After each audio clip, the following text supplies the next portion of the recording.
सबसे बड़ी. Get it, get it, get it, get it, get it, get it, get it. Only with single ID. Get it free with single ID. Download any single ID partner app, link your card and earn rewards with top brand. Get it free with single ID. NDTV shines with 38 prestigious wins at the News Television Awards 2024. Powerful journalism to cutting-edge digital innovation, production excellence to regional leadership. NDTV sets the benchmark. 38 awards, each a testament to your trust in NDTV. NDTV stands for trust. In today's interconnected world, India's voice is more crucial than ever. When India speaks, the world listens. At NDTV World, we are that voice, bringing you intelligent and insightful news from India and beyond. From geopolitics and diplomacy to economic shifts, migrations, tech disruptions, and the stories of our diaspora. We cover the news that shapes our global future. NDTV World, your new home for global news is here.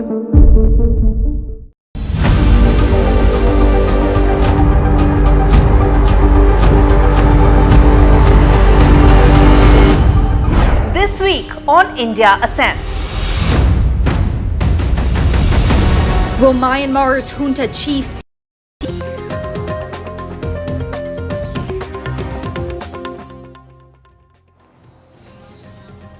Former Prime Minister and architect of India's modern economy, Manmohan Singh, passes away at the age of 92. State funeral to be held today.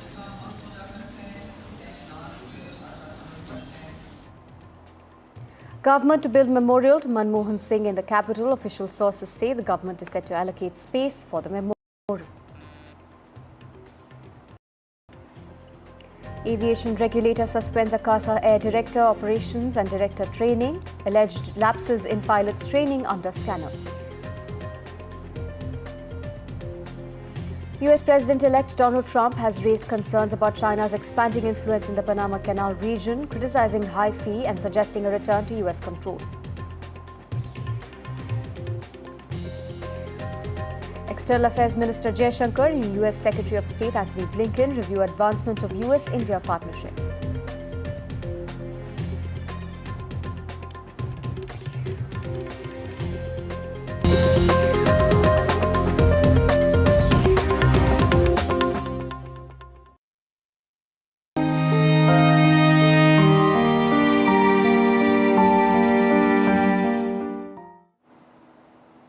Our top focus, India mourns the loss of one of its most revered leaders, Dr. Manmohan Singh, who passed away on Thursday night.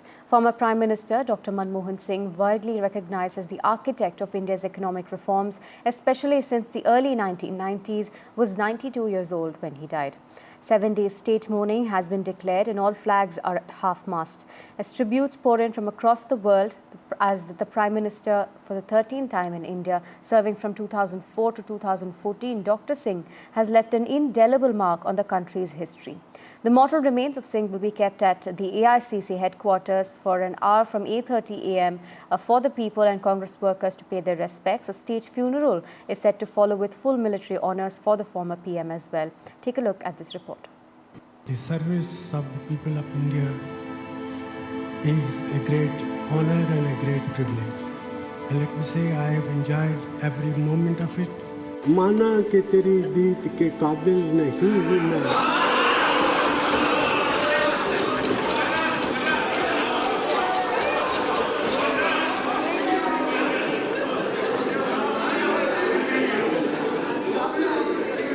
माना कि तेरी दीद के काबिल नहीं हूँ मैं.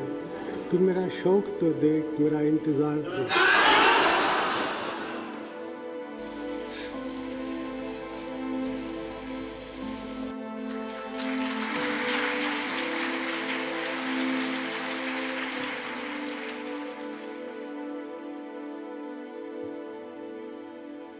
The end of an era. Leaders across party lines visiting Dr. Manmohan Singh's house to pay their last respects. Manmohan Singh, known widely as the architect of modern Indian economy and then as Prime Minister leading the UPA government between 2004 and 14. He died on Thursday night at the age of 92 due to age-related medical complications. He'd been in poor health for the last few months. The Prime Minister in his statement said, Manmohan Singh's contributions to the nation's growth were unparalleled and that he had dedicated his life to reforms. वित्तीय संकट से घिरे देश को एक नई अर्थव्यवस्था के मार्ग पर प्रशस्त किया। प्रधानमंत्री के रूप में देश के विकास में और प्रगति में उनके योगदान को हमेशा याद किया जाएगा। माना कि तेरी दीद के काबिल नहीं हूँ मैं, तू मेरा शौक तो देख, मेरा इंतजार देख। Dr. Singh had retired from public life and given up his Rajya Sabha seat earlier this year, but for the Congress, his legacy and impact on the party was unparalleled. Look, I remember him with a great deal of respect and a great deal of affection. I think he was a great Prime Minister and a wonderful human being. And those are the things that one has to cherish. He pulled 10 million people out of poverty every year. He did so much in terms of his contribution to this nation. He kept us free from the global financial crisis when other countries were going under. He created so many laws that have benefited people, including the famous Manrega scheme. Several monikers like the reluctant politician and the accidental Prime Minister were used for Dr. Manmohan Singh. But in the face of all the criticism that he faced, Dr. Singh's self-effacing nature and steadfast honesty always stood out. My question is very simple and straightforward on the issue. I know there have been a lot of questions on corruption, on various other issues, but personally for you, many will accuse you, as you said, history has to be kind and look at you and you'll come out unscathed. But many will look at you personally as being unable to actually act or rein in your own cabinet ministers. The fact that you allowed a situation to go out of hand, that you failed to act politically, which was required, and that you kept going back to a co-group or to various other people but refused to act, and that is why we came to a stage where even the Supreme Court asked the Prime Minister's office and even indicted it for various acts of omission and commission.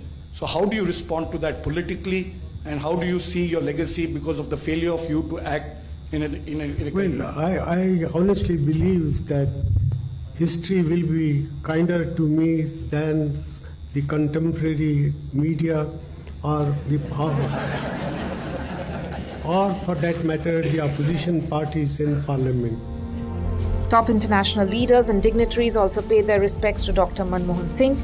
Former US President Barack Obama credited him with modernizing India's economy. French President Emmanuel Macron remembered him as a man who had devoted his life to his country.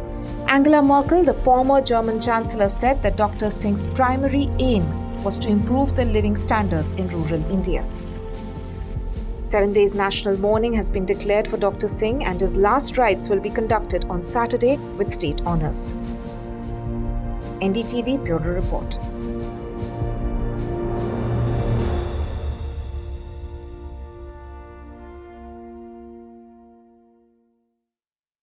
My colleague Shreya joins us from the Nigam Bodh Ghat and Anushka joins us from the Congress headquarters. Let me head first to Shreya. Shreya, take us through the preparations at the Nigam Bodh Ghat for the last rites. Well, of course, I'm right outside the Nigam Bodh Ghat and I am currently joined by Delhi DCP Raja. Sir, please tell us what kind of preparations are put in place to ensure a smooth funeral procession of Dr. Manmohan Singh? Yes, we have made all the police arrangements. There are a huge number of force deployment is there. Around 18 companies of paramilitary has been deployed, plus large number of local police, Delhi police officers and men are also deployed here on the ground. Plus traffic police is also there to regulate the traffic. There are traffic diversions also to facilitate hassle-free movement in this particular area. So that is all. Which are the main areas where traffic diversions have been put in? Yeah, these will be like near the Chandagiram Akhada and it will be in the Gita Colony flyover and SPM Marg. All the nearby areas, traffic will be diverted. Great. Thank you so much. much, sir. So as you can see, there has been a large deployment of police forces. We saw paramilitary forces as well as in the Indian Army preparing for the funeral procession of Dr. Manmohan Singh, the architect of India's modern economy. We also saw several SPG officials entering the Nigam Bodh Ghat. They're all prepared and set for the funeral procession, which is expected at around 11:45. Several senior leaders, foreign dignitaries, VIPs, VVIPs are expected to come here to pay their final tribute and homage to Dr. Manmohan Singh. Right now, of course, he is at his residence in 3 Motilal Nehru Road, completely draped in the national tricolour flag, and then his mortal remains will be taken to the AICC headquarters, and there, of course, the party members and the Congress leaders will be there to pay homage to him, and from there at around 10:30, 11ish, his mortal remains will be brought here at Nigam Bodh Ghat, and you can see preparations are in full swing. Early this morning we saw this entire area completely flooded because it's a low-lying region. Water has been pumped out. This road, which is slightly pothole filled, it is getting prepared, it is getting cleaned up by the MCD officials. The entire preparation is going on in full swing, and we know that there has been controversy around deciding the funeral site of Dr. Manmohan Singh. The Congress has stated that conducting the funeral procession of Dr. Manmohan Singh, the first Sikh Prime Minister of India, at Nigam Bodh Ghat is a deliberate insult, because the Home Ministry decided that it will be Nigam Bodh Ghat where his funeral will take place. Although the Congress wanted a similar site for the memorial of Dr. Manmohan Singh to take place, but the central government has definitely promised that it will form a trust and will allocate a space in the next couple of days. A space will be earmarked to build the memorial of Dr. Manmohan Singh, who has a very revered place in people's psyche, because as a person who has gone through the ravages of partition and has rose through the ranks as an economist and a politician, the only prime minister. नहीं है कि इस पे कोई ऐसी टिप्पणी आपको सब मालूम ही है। क्रोनोलॉजी आपको मालूम है कि सुबह कल पत्र गया, कब खड़गे साहब की अमित शाह जी से बात हुई, वो सब आपको मालूम है। Sir, do you think this is a sort of disrespect? Well, I don't want to comment. This is not the right occasion to comment or to indulge into any kind of politics. But the entire country is watching what has happened. Actually, then what is the stand of central government now? Well, ask them. That was Pawan Khera there talking about, again, the controversy that has erupted right ahead of the last rites in terms of the memorial and the space allocated. As Shreya, you were mentioning. Let me go ahead to Anushka as well. She's joining us from the Congress headquarters. Anushka, we just heard Pawan Khera talk about the memorial site. Now, there is a point of contention there as well. Now, the Congress demanding that the cremation site or the place where the last rites are taking place must be allocated for the memorial. Take us to this war of words. Well, certainly what we are seeing is a political row that has erupted between the Congress party and the centre in a CWC meeting that happened yesterday, wherein all the Congress core committee members came and gathered at the AICC headquarters to discuss about all the arrangements that has to be made regarding the last procession of the late Dr. Manmohan Singh, who was also the former Prime Minister of India. We're also right now at the AICC headquarters. We'll show you the visuals first, from inside the headquarters. This is the whole area that has been allotted for the people, for the public viewing, for the people who have come from across the country to pay their tributes to the former Prime Minister of India, Dr. Manmohan Singh. We'll just go across and try to talk to some people as well. कहाँ से आए हैं आप sir? Jamuna पार के अंदर ही से आए, जमुना पार से मनमोहन जी को श्रद्धांजलि देने के लिए आए हम।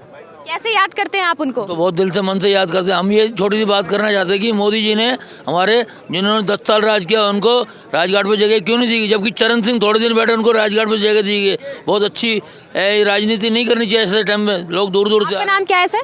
ब्रिजेश सिंह घाट है, बलिया से, उत्तर प्रदेश से। अच्छा, आप इतने दूर से आए यहाँ पर लास्ट ट्रिब्यूट देने के लिए? हाँ। कैसे याद करते हैं आप मनमोहन सिंह को? मनमोहन सिंह को अब आर्थिक उदारीकरण, अगर हिंदुस्तान, जब पूरा दुनिया आर्थिक मंदी की चपेट में था तो हिंदुस्तान का झंडा बुलंद था। जिसका टोटल श्रेय मनमोहन सिंह जी को जाता है। और हिंदुस्तान को पूरी दुनिया के मानस पटल पर अगर चमकाने का किसी ने काम किया है तो उसमें मनमोहन सिंह का भी बहुत बड़ा योगदान है। इसलिए हम बलिया से चलकर उनको श्रद्धांजलि देने के लिए आए हैं। आपका नाम क्या है सर? मैं चौधरी भगवान सिंह वर्मा, मथुरा जिलाध्यक्ष हूँ। डॉक्टर मनमोहन सिंह ने इस देश को एक नई ऊंचाई पर पहुंचाया। आज 5वीं महाशक्ति है आर्थिक रूप से, तो इसका श्रेय मनमोहन सिंह जी को जाता है। तो हम ये अनुरोध करते थे कि मनमोहन सिंह जी को राजघाट पर ही जगह दी जाए। अगर उनको नहीं दी जाती तो ये सिख समुदाय और कांग्रेस पार्टी के साथ भेदभाव किया जा रहा है।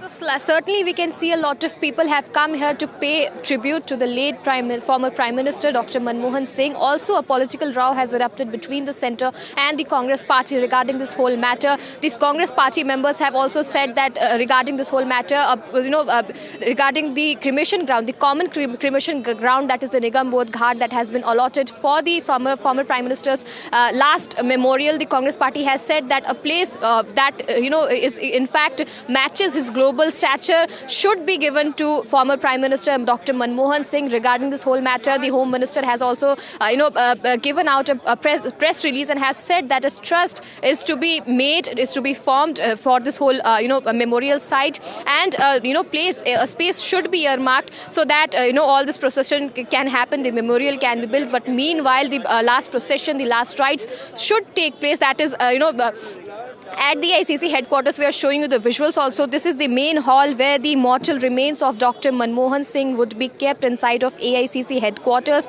We are showing you the visuals from here. Herein his mortal remains will be kept for the public viewing and for the Congress members to pay their last tribute to the late former Prime Minister of India. He was also a finance minister. He opened India for the world and also led a lot of economic revolution in the country. And also he has been he has a very in fact revered place in the psyche of the people who are living in India. We're also showing you what kind of a public gathering can be seen inside of AICC headquarters to pay their last tributes to Dr. Manmohan Singh. His last journey to the his last journey will be started from here around 11:45, wherein his mortal remains will be taken to the Nigam Bodh Ghat. He will in fact travel, he will in fact be taking on this journey to the heavenly abode from the AICC headquarters. Lot of senior Congress party members are set to arrive here within few minutes. We're also showing you all the kind of hustle that can be seen inside of the Congress headquarters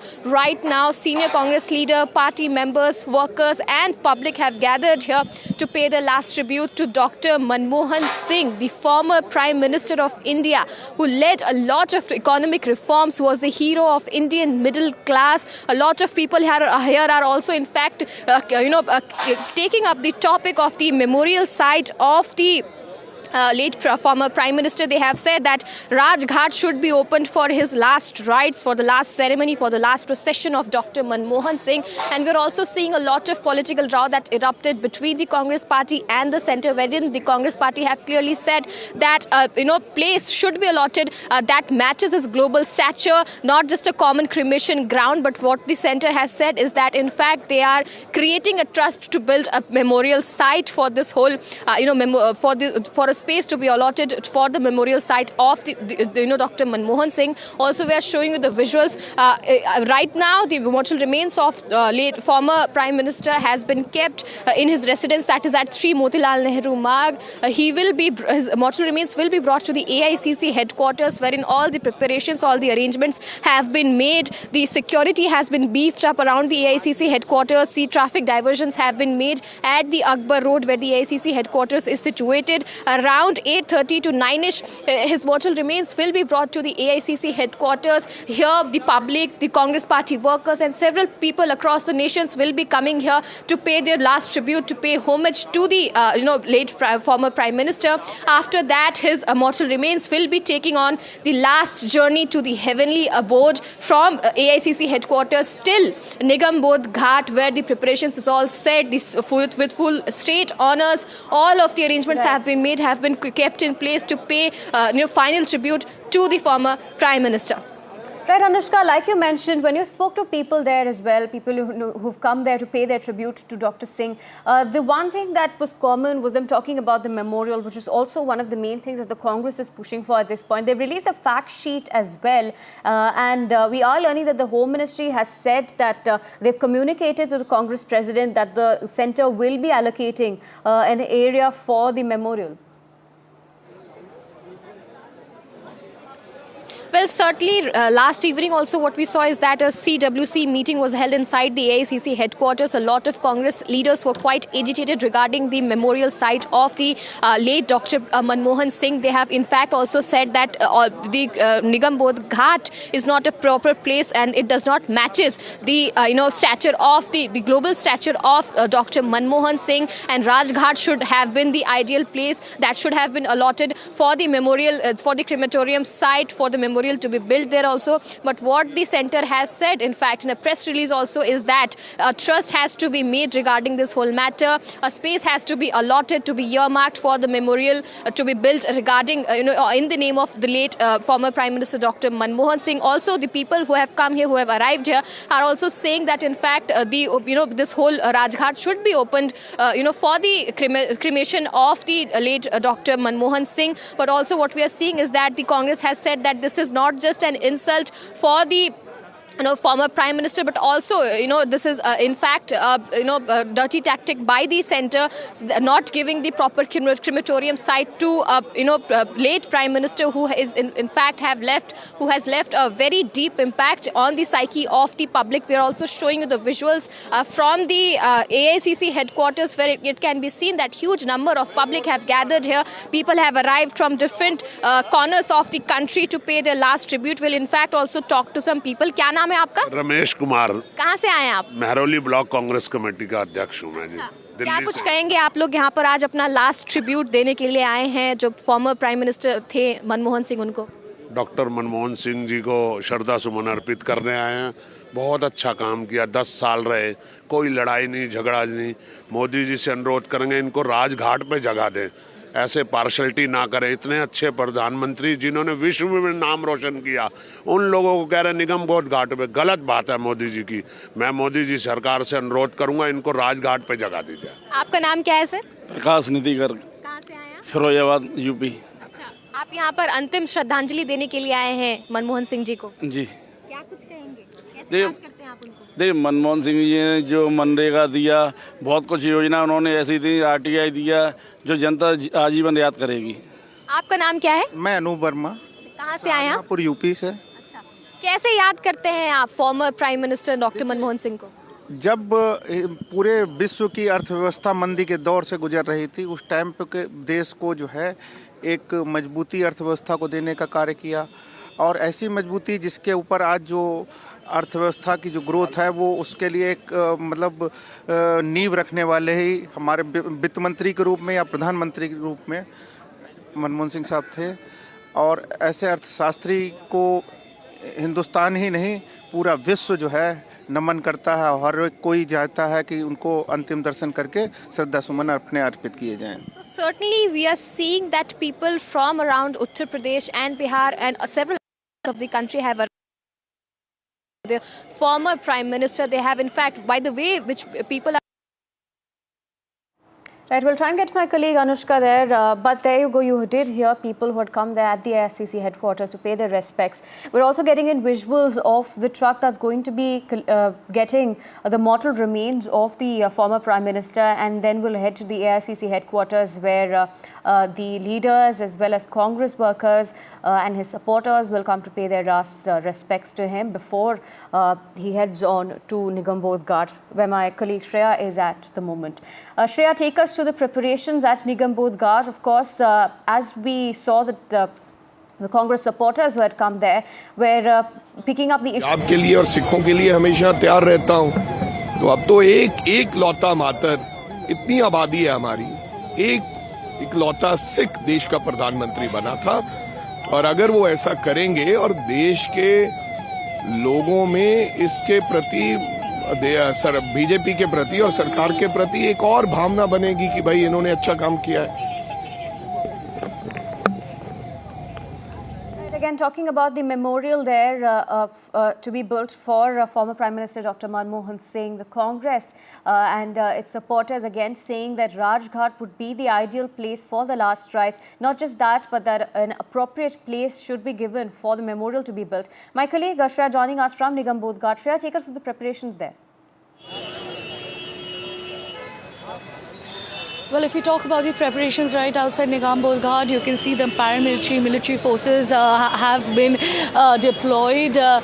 We also saw SPG officials being deployed here. They have entered the Nigam Bodh. The Indian Army is also ready there. As you can see, they have all lined up here to welcome the foreign dignitaries and other VIPs, VVIPs, senior leaders who will be coming here to bid farewell to Dr. Manmohan Singh, the 14th Indian Prime Minister. And we know that because of yesterday's heavy rainfall, this entire area outside Nigam Bodh, being a low region, was completely flooded, and yet we saw constant preparation since early morning to pump out the water, to clean up this entire area. Several MCD officials have been deployed to clean up the area because we know that the ministers, the cabinet ministers and foreign dignitaries will be coming. Delhi Traffic Police has also issued an advisory stating several diversions which are in place because of the commute of the foreign dignitaries, and also at around 11:45 the funeral procession will begin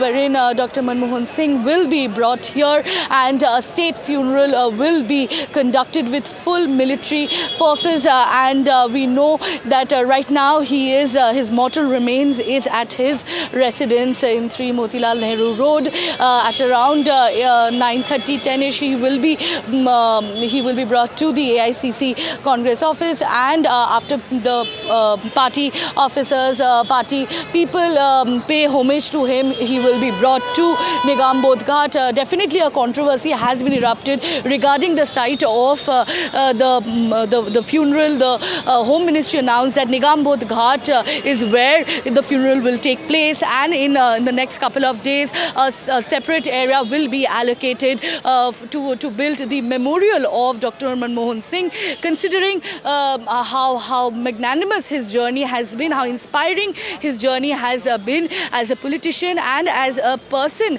in itself. Although the Congress believes, Mallikarjun Kharge in fact has stated that this has been a deliberate insult to the first Sikh Prime Minister to have his funeral at Nigam Bodh and not at Rajghat. Traditionally, we've seen former Prime Ministers, mostly the Nehru family, Gandhi family, whose final rites were performed at Rajghat, and this is a similar demand that was being made by the Congress as well. They wanted the funeral site to be the same site where the memorial of Dr.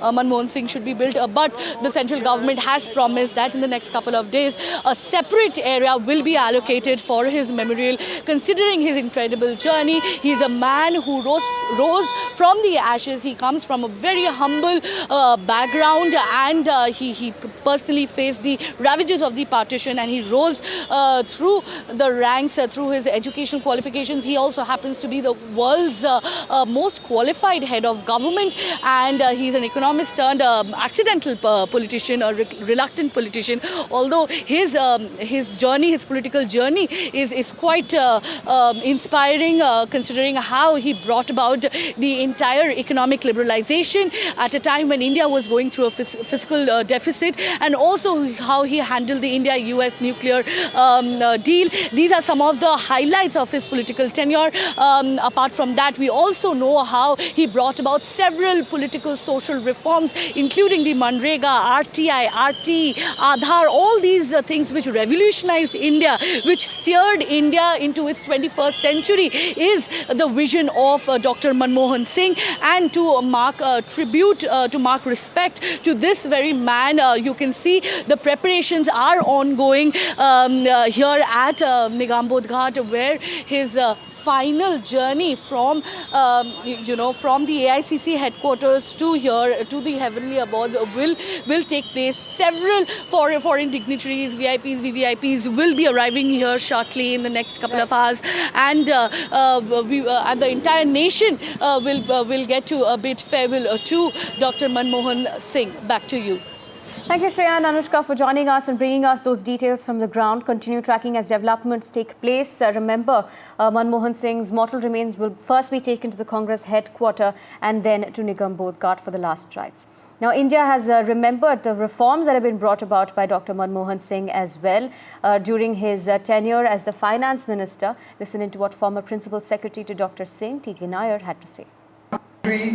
Even today remembers the path-breaking reforms he brought about while he was a finance minister.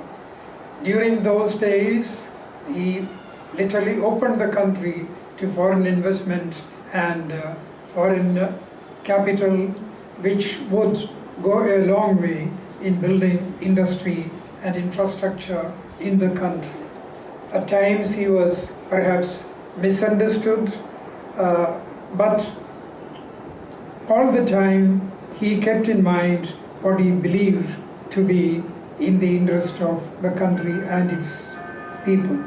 The many very path-breaking programs and policies that he initiated, which are continuing even today, maybe under different names with different shades, they stand ample testimony to his vision and his service to the people. We remember that one of the most outstanding achievements of the UPA government under him was the introduction of the legislation providing employment to the rural people. The Rural Employment Guarantee Program, which continues even today, was a great contribution which recognized the importance of providing gainful employment to the large number of our rural people. Similarly, programs, Food for Work program and other programs which are directed against them or directed at the poorer sections of society, they all are thanks to the initiative taken by Dr. Manmohan Singh. At the same time, while initiating these path-breaking reforms, he made it a point to make sure that the credit for these schemes and the credit for the good work that the government is being done is not appropriated by him. He was a true Democrat. He believed in sharing, his responsibilities and also the credit that goes with the fulfillment of those responsibilities. The media and the opposition party will have to remember him. Every part of every single citizen of this country has to remember him on whatever the works he has done for the country. He has done on a giving on rights through the Constitution, through the amendments. Either it may be right to education, right to food, right to employment, right to transparency, or whatever, right, fair. All the farmers, land losers in the country are getting a very huge compensation. That is a big revolution to the entire nation who have lost their land. So everyone is getting that benefit. So he has looked at every section of the society. Yesterday, sir, Kharge need to speak with government to allocate a memorial site. Of course, that is the need of the hour. I hope a good mind will prevail upon them and give whatever the request of the Congress party. Thank you so much. Thank you so much, sir. That Karnataka Deputy CM D.K. Shivakumar again talking about the cremation site as well as the memorial that needs to be raised for former Prime Minister Manmohan Singh. Maria Shakil also spoke to Dr. Montek Singh as well as several other leaders. Now, Montek Singh, of course, the former Deputy Chairman of the Planning Commission and a close colleague of Manmohan Singh. He lauded Singh for his clarity of vision. Listen to what other leaders had to say as well.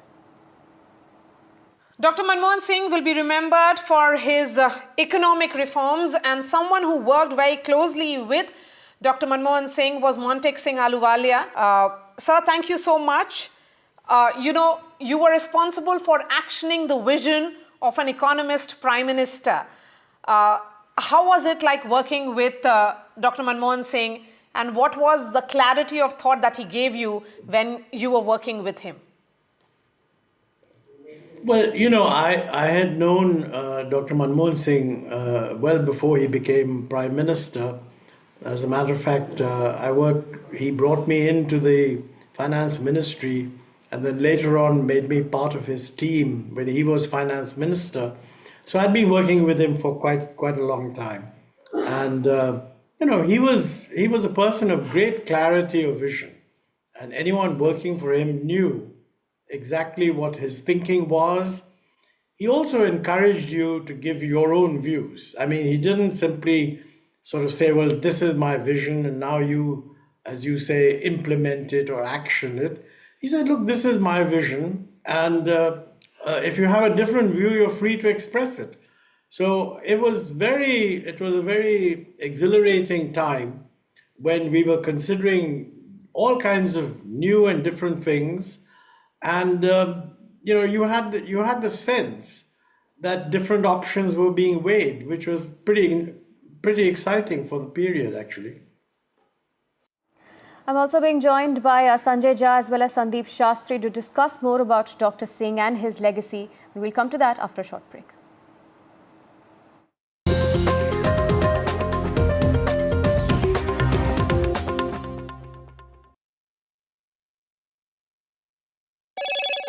Hello, Moto.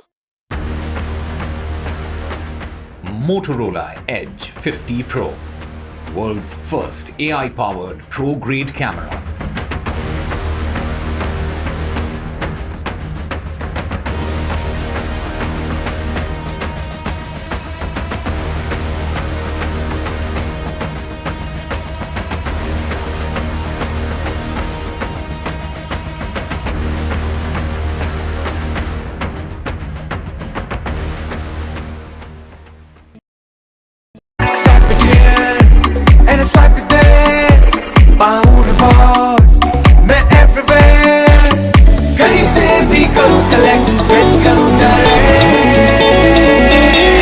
Download any single ID partner app, link your card and earn reward with top brand. Get it free with single ID.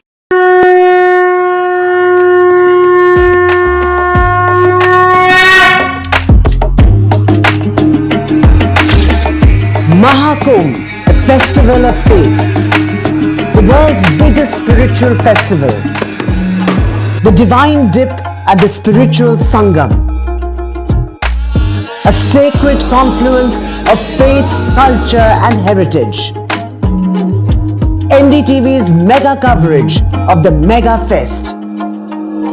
NDTV at Mahakumbh 2025.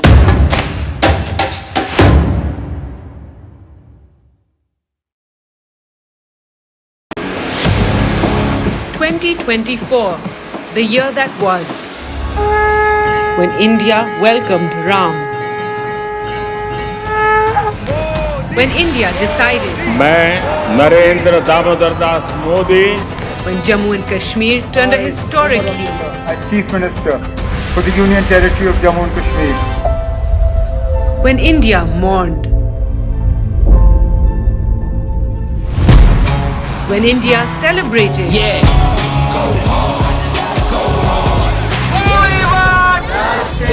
when India protested, when India felt proud, when India scaled new highs.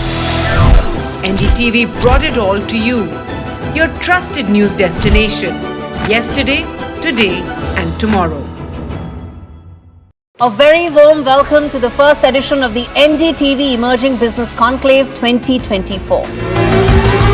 MSME विभाग एक महत्वपूर्ण विभाग है. We have to think about what is brand India. India will always stand for democracy. We will always be one of the largest investors in the world. It is also very, very important that these MSMEs grow. We are seeing that women are coming up in many other sectors apart from the traditional sectors.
New day.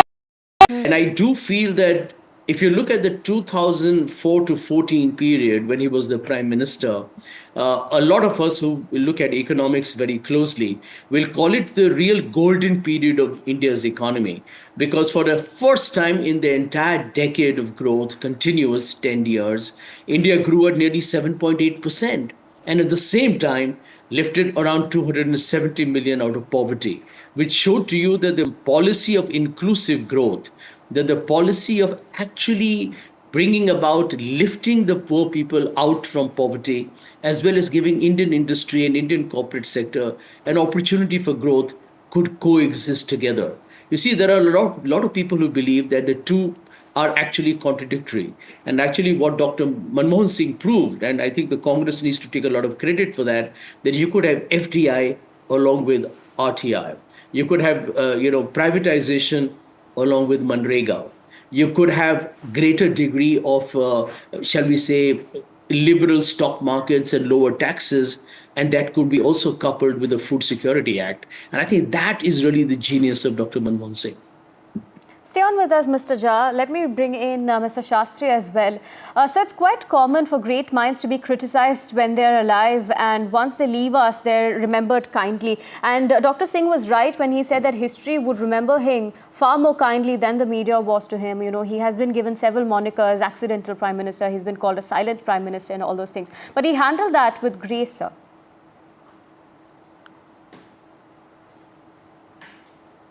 Mr. Sandeep Shastri, if you can hear me, sir. Yes, I can. I think you made a very valid comment about the different labels that were attached to Dr. Manmohan Singh. But I think today, as we mourn his passing away, I would look at all those criticisms in the way he looked at it, which is through an act of silence. He said, let people say what they want to say. My actions would ultimately speak. My commitment would ultimately show itself. And my dedication would be what would ultimately be the test of my capacity.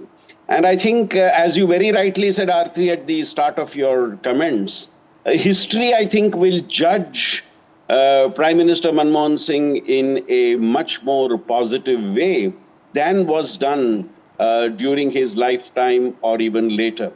I think when the history of the last years of the 20th century and the first decade of the 21st century is written, I'm sure that an important contribution that Dr. Manmohan Singh made to the country would be recorded with much more positive strokes than has been done now. I think the changes he brought about, the self-effacing nature of his leadership, his capacity to take everyone with him. And let's remember a point which I have been consistently making. The criticisms that were leveled at the feet of Dr. Manmohan Singh were more used by people. His shoulder was used more to attack others, and Manmohan Singh became to a certain extent collateral damage in the process.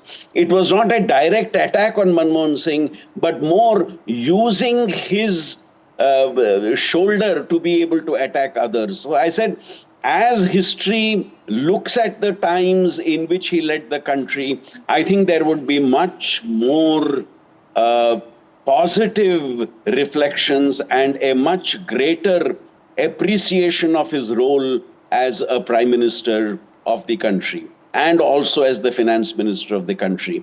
Finally, Aarti, as you said, I think there are three phases in Manmohan Singh's career.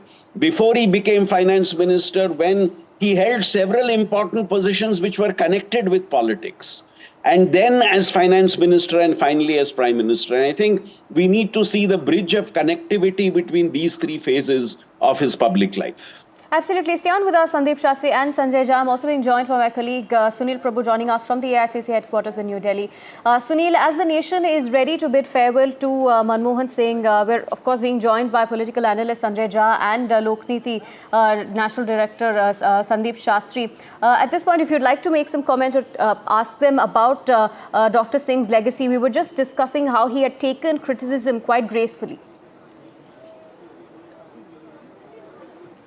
So my question would be about history would be kinder to me, as he said, than contemporary media and other political parties in the opposition in parliament at that time. Do they believe that history will be kinder to Dr. Manmohan Singh, that here was a man who was a minority Sikh, who held the highest office for not 1 but 10 years? Do they believe that history would be kinder to him than contemporary media was? Sanjay Jha, would you like to take that question, sir?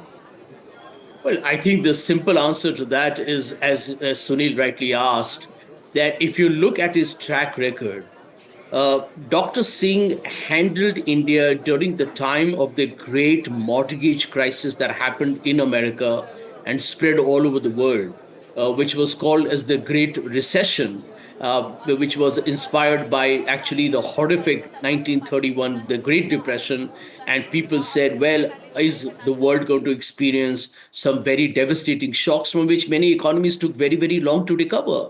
India was one of the few economies that actually registered very high GDP growth because Dr. Singh took the call that we will invest in our country. Government expenditure went up. The whole infrastructure story that we talk about today was largely triggered by what he did. Right. Now, yes, agreed that because it was a very remarkable situation, it led to inflation to some extent. And at some point, it resulted in a degree of non-performing assets. But India's GDP growth remained excellent. Jobs were created. Agriculture boomed. Our exports were phenomenal. And while we can keep talking about the economy, etc., don't forget that during his time, India really saw landmark reforms that changed, I think, India's entire growth story. Right. So look at the RTI, the right to education, Manrega, perhaps the most brilliant social security scheme in the world, the Food Security Act, the FDI and multi-brand retail.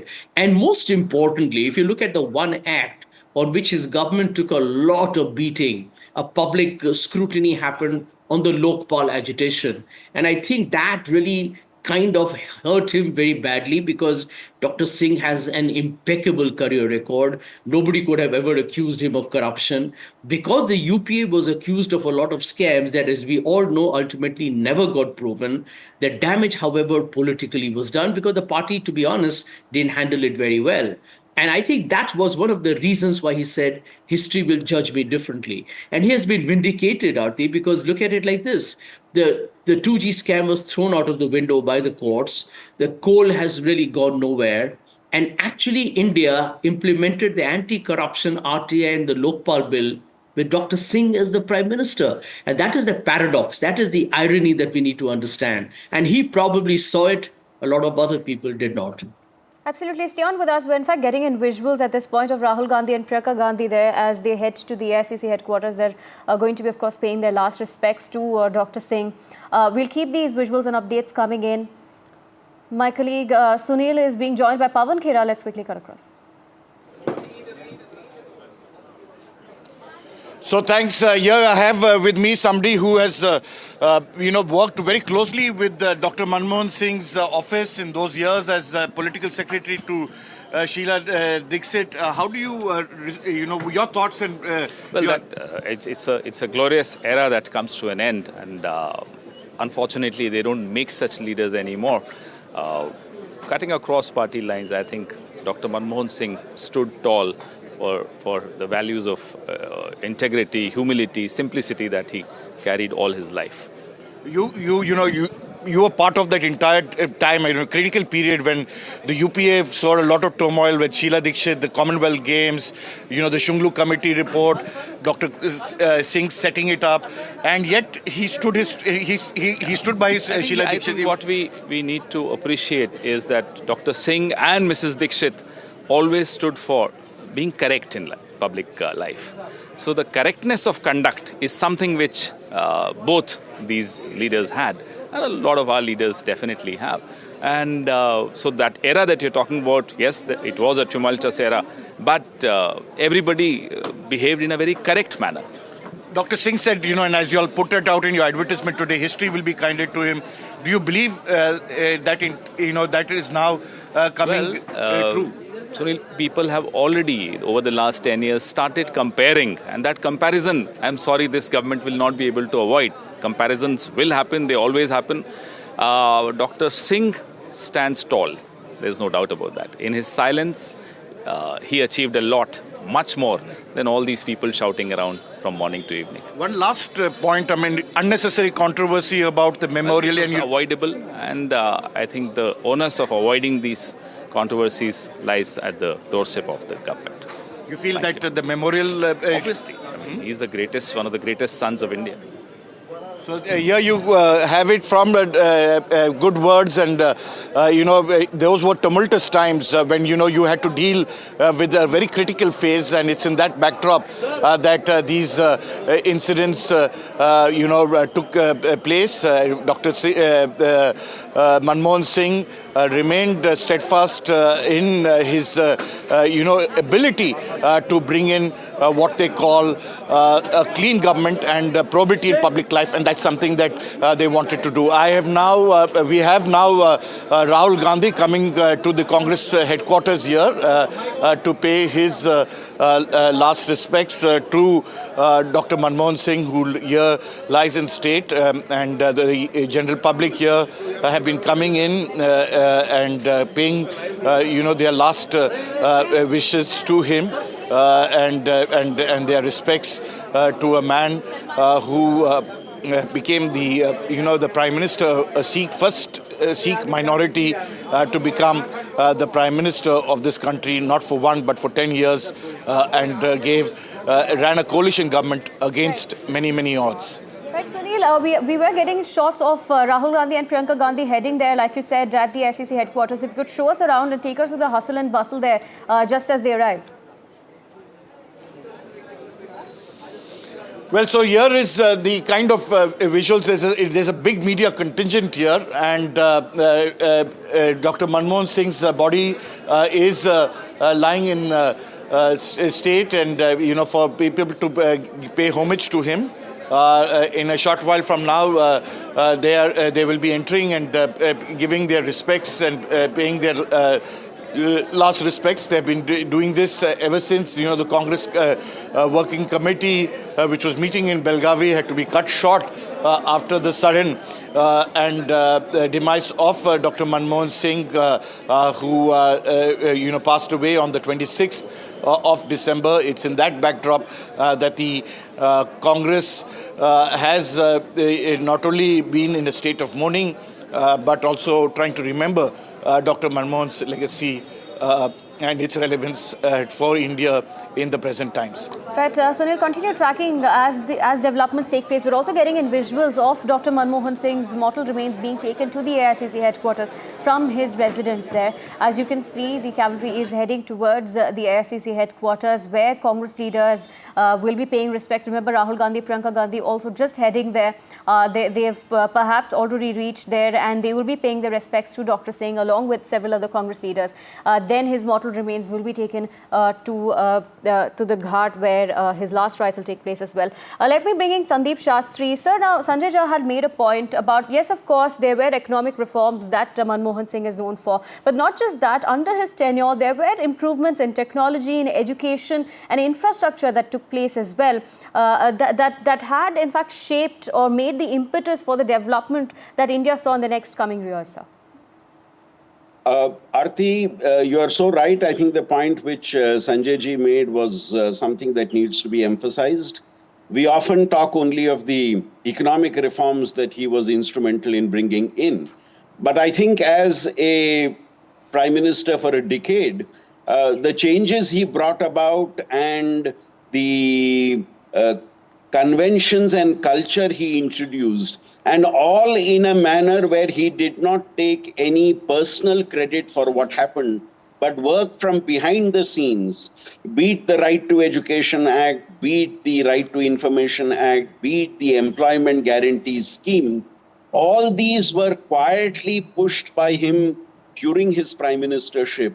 And we are seeing the impact of all these schemes. So I think his wider vision, his broader concerns, and the way in which he quietly took these initiatives forward, leading a coalition government. Of course, we also must make the point that during the second term of Manmohan Singh as Prime Minister, things did not go as smoothly as he would have liked it to go. The coalition contradictions became more evident. And as Sanjay ji put it, he did not get the type of unstinted support that he needed from within the party, and the type of projections that happened were not necessarily something which would do favor to Prime Minister Manmohan Singh. But a decade after, we today realize the way in which he handled those challenges, the way in which he handled those controversies. Reference is always made to the point that he was like the one who swallowed the poison in order to protect the party and the image of the government. He was not somebody who would let down the government or the party when it faced a critical moment. And I think it's for that reason we say that history would judge him more positively and in a more right manner.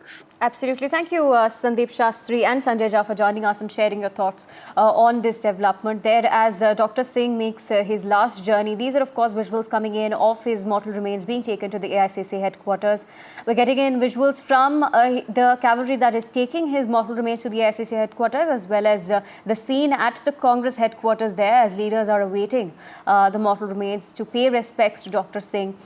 Finally, and remember, after that he'll be taken to the Bodh Ghat, where his last rites will be taking place.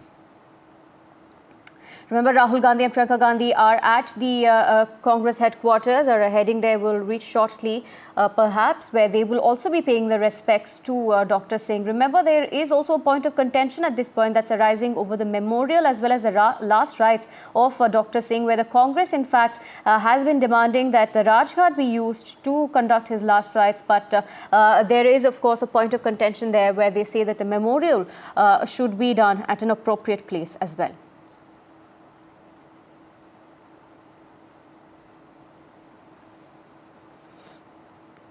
These, of course, are visuals coming in of the cavalry there heading towards the Congress headquarters. Remember, the Congress leaders are there as they await to pay last respects to Dr. Manmohan Singh. His mortal remains are being taken from his residence to the Congress headquarters.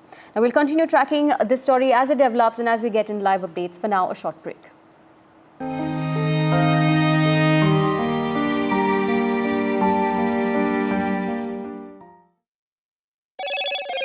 Hello, Moto. Motorola Edge 50 Pro, world's first AI-powered pro-grade camera.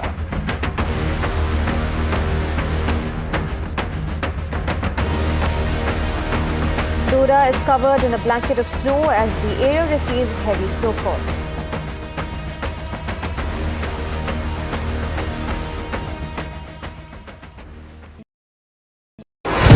NDTV proudly upholds its legacy of trust and credibility.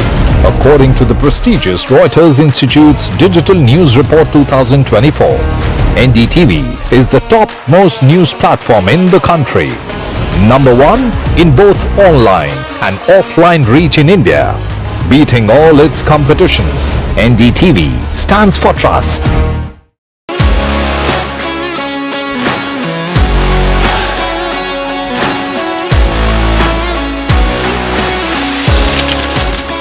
We are able to maintain the democratic fabric and the democratic system. I want to do something that can make a difference. लगातार जनता की आवाज को सरकार तक पहुंचाने का काम मैं करता हूं. I was a student up until very recently. I really want to work and do something for my people because they have given me this opportunity. They have elected me. सोचा नहीं था कि राज्यसभा सांसद बनूंगी.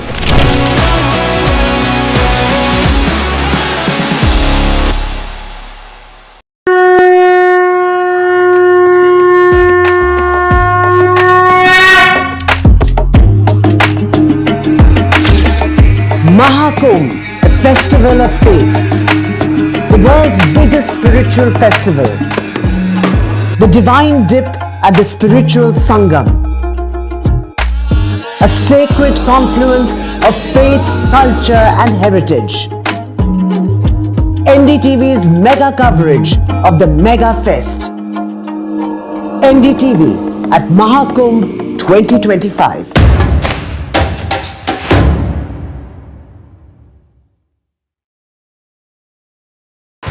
NDTV shines with 38 prestigious wins at the News Television Awards 2024. Powerful journalism to cutting-edge digital innovation, production excellence to regional leadership. NDTV sets the benchmark. 38 awards, each a testament to your trust in NDTV. NDTV stands for trust. In today's interconnected world, India's voice is more crucial than ever. When India speaks, the world listens. At NDTV World, we are that voice, bringing you intelligent and insightful news from India and beyond. From geopolitics and diplomacy to economic shifts, migrations, tech disruptions, and the stories of our diaspora. We cover the news.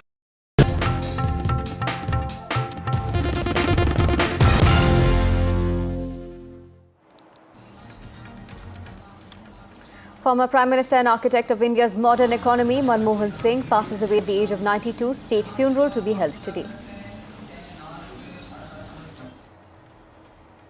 Politics over Dr. Singh's memorial. Congress demands appropriate locations. Sources say government ensures to allocate separate space to Manmohan Singh's memorial.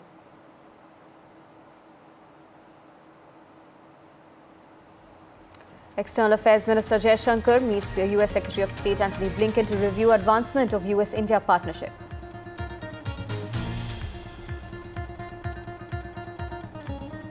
US President-elect Donald Trump has raised concerns about China's expanding influence in the Panama Canal region, criticizing high fee and suggesting a return to US control.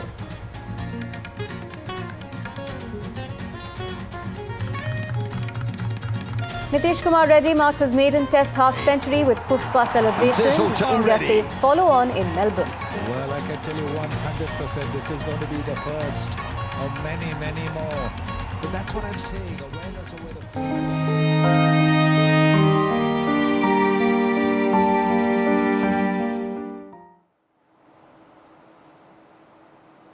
India mourns the loss of one of its most revered leaders, Dr. Manmohan Singh. His mortal remains are currently being taken to the AICC headquarters, where Congress leaders, top leaders, his supporters as well, will be paying respects to him. Post that, he will be taken to the Bodh Ghat, where his last rites will be taking place. We're learning that Rahul Gandhi and Priyanka Gandhi, in fact, are at the AICC headquarters, but they will also be paying respect to Dr. Manmohan Singh. Remember, he had passed away on Thursday night due to illnesses based on old age. The former Prime Minister Manmohan Singh was widely recognized as the architect of India's economic reforms, especially since the early 1990s, and was 92 years old when he died. A 7-day state mourning has been declared and all flags are currently flying at half-mast as tributes pour in from across the world.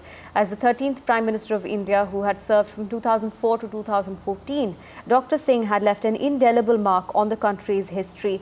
The mortal remains, of course, will be kept at the AICC headquarters for an hour, starting from when he reaches at around 9:15 or 9:30 or so. We're expecting that the mortal remains will be at the AICC headquarters, and for an hour there, Congress leaders and supporters will be allowed to pay respects to Dr. Singh. Post that, state funerals will be taking place with full military honours for the former PM. My colleague Sunil Prabhu joins us with more details. He's at the Congress headquarters there. Sunil, take us to the latest on ground. So as we speak, the Congress leaders, senior Congress leaders from the Congress Working Committee members are standing to welcome Dr. Manmohan Singh in his final journey, his last journey, where he will be brought, his body will be brought to the Congress headquarters, and then an opportunity for them to pay their last respects and homage to India's former Prime Minister. Dr. Manmohan Singh, as you rightly pointed out, was a statesman, a self-effacing man, extremely humble, and it's in that backdrop that he, in a short while from now, with the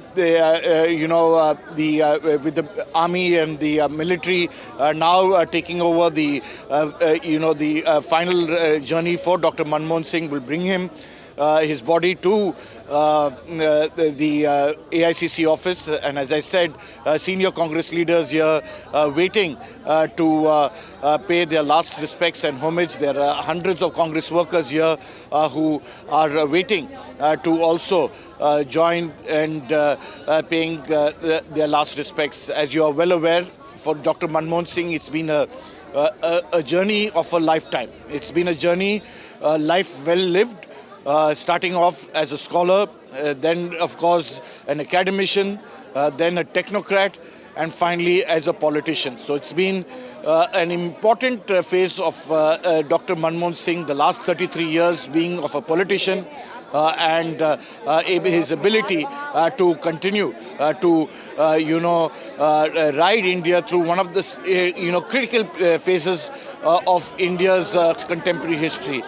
Be it the economic reforms, be it India's, what he used to call enlightened national interest in terms of the international sphere, and how he took and steered India towards what he believed was an important aspect of India's international scene, be it with the Indo-US nuclear deal or strategic alliances with important countries across the world, and more importantly, good neighborly conduct with be it our neighbors, be it Pakistan or Bangladesh or Sri Lanka, and the list carries on. So it's definitely an important phase and an important and critical phase of India's history that Dr. Manmohan Singh, steered India towards.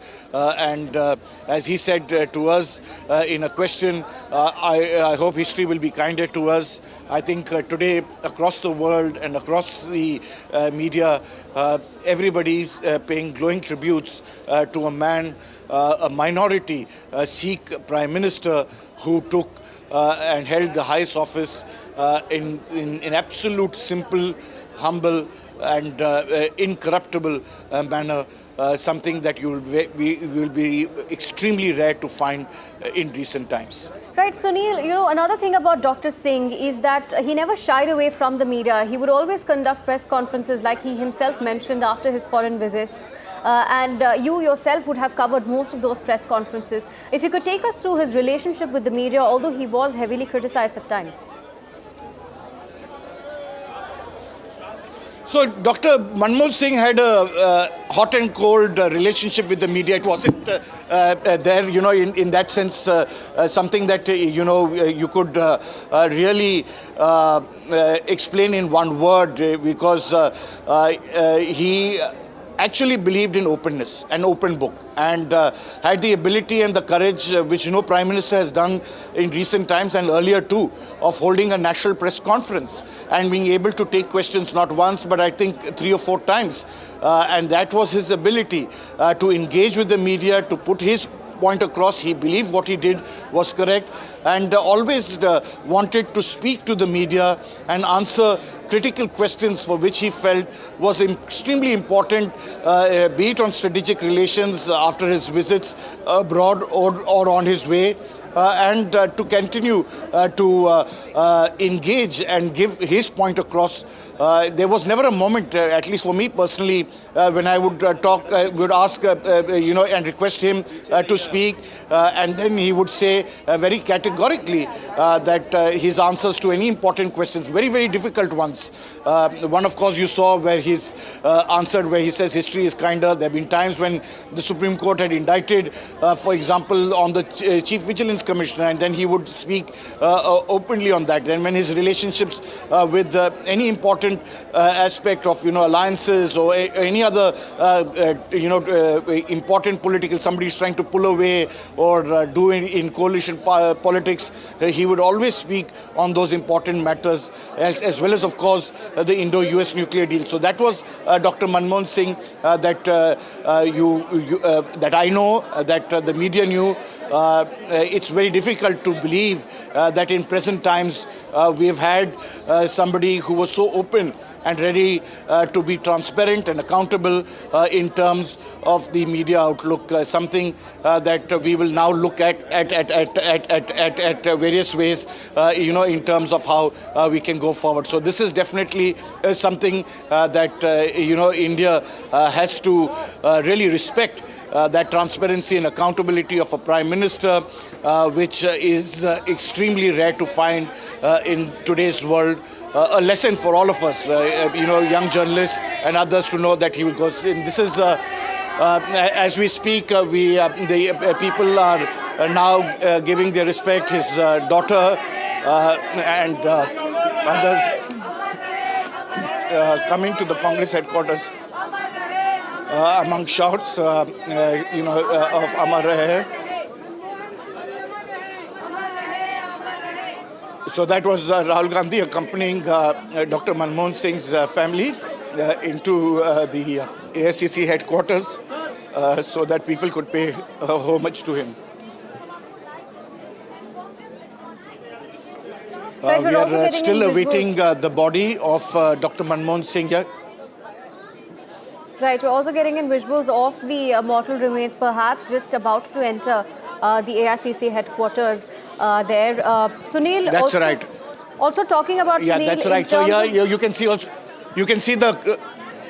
Go ahead. Sorry. So here you have Rahul Gandhi, who has just accompanied Dr. Manmohan Singh's family to the AICC headquarters, where the body will be lying in state, and they are awaiting the body of Dr. Manmohan Singh on his last journey as he arrives at the AICC headquarters. Absolutely, Sunil. And as I said, senior Congress leaders and just about to as enter. I said, senior Congress leaders are and you can see now visuals of the military personnel coming into the AICC, as well as senior Congress leaders here looking and awaiting the arrival of Dr. Manmohan Singh's body, which will be taken in to the Congress headquarters, cutting across from various leaders. It's an extremely poignant moment for them because Dr. Manmohan Singh has been not only their Prime Minister, but somebody who played a pivotal role in forming party policy for the last 33 years. Be it on any subject, he had his own views, he had his own issues in terms of how he wanted things to be looked at, and that was Dr. Manmohan Singh. So it is important to realize that as we speak, Dr. Manmohan Singh's body, you can see here, with military personnel being brought into the AICC headquarters in what they call a slow march towards where he will be lying in state to pay his respects to where all Congress leaders will be coming in. So those are the visuals that you're seeing. Final journey which has begun from his residence to the AICC headquarters, and senior Congress leaders standing in line as they see Dr. Manmohan Singh's body being brought to the AICC headquarters for people to pay from across all walks of life to pay their homage to Dr. Manmohan Singh in the AICC headquarters. That is those visuals, and I'll leave it there. Behind him, of course, is the Congress President, Mr. Kharge, and Sonia Gandhi, who, as she said, a guide, philosopher, and friend I have lost. Along with that, of course, is Rahul Gandhi, Priyanka Gandhi Vadra, Ashok Gehlot, Siddaramaiah, Mr. D.K. Shivkumar, a host of Congress leaders behind Dr. Manmohan Singh, and bring it to the AICC headquarters for his final resting journey. Right, the mortal remains going to be kept there for at least an hour there so that the Congress leaders as well as his family members can pay their last respect. And then it will be taken over to Nigam Bodh Ghat. Sunil, if you could also take us through, earlier I wanted to ask you about not just Congress leaders but statesmen from across party lines really respected Dr. Singh. That also shows to the kind of politician that he was. Absolutely. That is something that was, the greatness of Dr. Manmohan Singh. Despite the various criticism that he would receive, various political leaders, be it from the BJP or others, he would that amount of respect. So it is definitely something that is extremely important to remember. Approach to work, and something that you would find in today, given the fact that there is a big friction between the opposition and the treasury benches, no ability to discuss, and that is why we have led to political stalemates and other situations. So those were different times, and that was something that troubled Dr. Manmohan Singh, the fact that that engagement was critical and important. I'll give you a classic example of the goods and services tax, something that was extremely important in terms of they believed that this would be danger, and yet at this stage of his political life, when he was no more the former Prime Minister, he took that opportunity to reach out along with the BJP leaders, the then Finance Minister and the Prime Minister, he and Mrs. Gandhi, sitting down and working and trying to see and negotiate a way forward to bring in that constitutional amendment, which hopefully will stand the test of time in terms of bringing in, the much required tax reforms and the ability to manage 1 billion people and its economy and its aspirations in terms of revenue sharing between center and the state and the various aspects relating to that. Right, Sunil, stay on with us. Continue tracking what's taking place on ground at the Congress headquarters. They were getting in visuals, in fact, of Congress leaders, top Congress leaders, as well as Dr. Singh's family. They're paying their last respects to the former Prime Minister. As we get in visuals, let me quickly bring in Pankaj Pachauri, who's joining us. He was the media advisor to former Prime Minister Manmohan Singh. Thank you for joining us, Mr. Pachauri. Now, interestingly, as Sunil Prabhu was mentioning as well, Dr. Singh had his own style of governance. And you would see that with each of the leaders who had headed coalition governments, right? So how do you think Dr. Singh managed coalition politics, sir?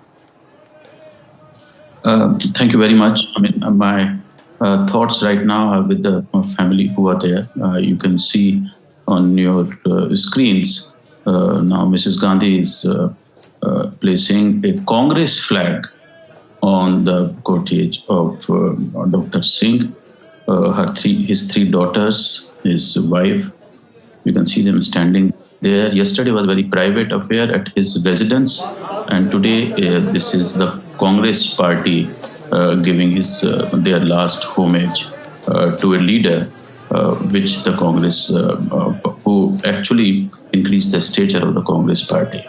If you look at, coming back to your question, I'll just stop for a while so you can see and those pictures there.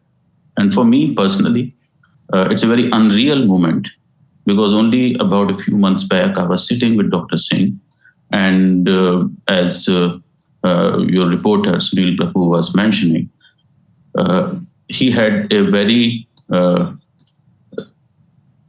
difficult but very convivial relationship with the media, and he was discussing the problems media is facing these days. And my last conversation with him was about the Tribune newspaper, who was facing financial difficulties. So a man who's 88 years old, who meets his former media advisor, and the first thing he,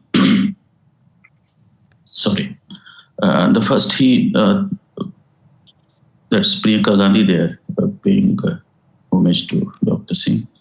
And for Congress party, I can say that it is a huge loss. It is a huge loss because in his death, Dr. Singh has proved his critics wrong.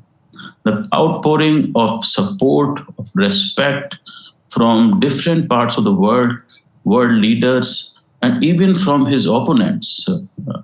I've been seeing the statements by his opponents, even people like Anna Hazare, Yogendra Yadav, Sukhbir Singh Badal, RSS chief Mohan Bhagwat, the kind of respect they have paid to him. It's very clear that in his death, he's proved his critics totally wrong. He's silenced them, and he's proved what he... that's Mrs. Gosharan Kaur, who's there. And I'm sorry, it's very emotional for me to talk about this thing, because they are the people who, as a family, have dealt with for a considerable time. And I know that this is a huge loss. This is an irreparable loss they are facing, and they have faced that with dignity all their lives. You can imagine if your husband and your father is being criticized and all kind of allegations are made against him, to face those things with dignity. That's what this family has shown during so many years. And it's a very moving moment for me to see that today he's not with us, and his work will remain with us. And as I was mentioning earlier, that he's proved his critics wrong with the simple reason that all the policies he had initiated, he had implemented, and he had fought for in the parliament and outside with the states, as Sunil was saying, all those policies, be it Manrega, be it food security, they are all being bolstered now. They are being implemented by his critics. And That is his biggest victory. That his policies have become bigger than him. He was always been a very self-effacing person. He always said, I'm a very small man sitting in this big chair. And he didn't want any credit for himself ever. And that's why this problem, with the media also, he said, I'm just doing my work and let the media report about it. And my work will speak for itself. Those are the words, he used. He lived those words. They were not just slogans.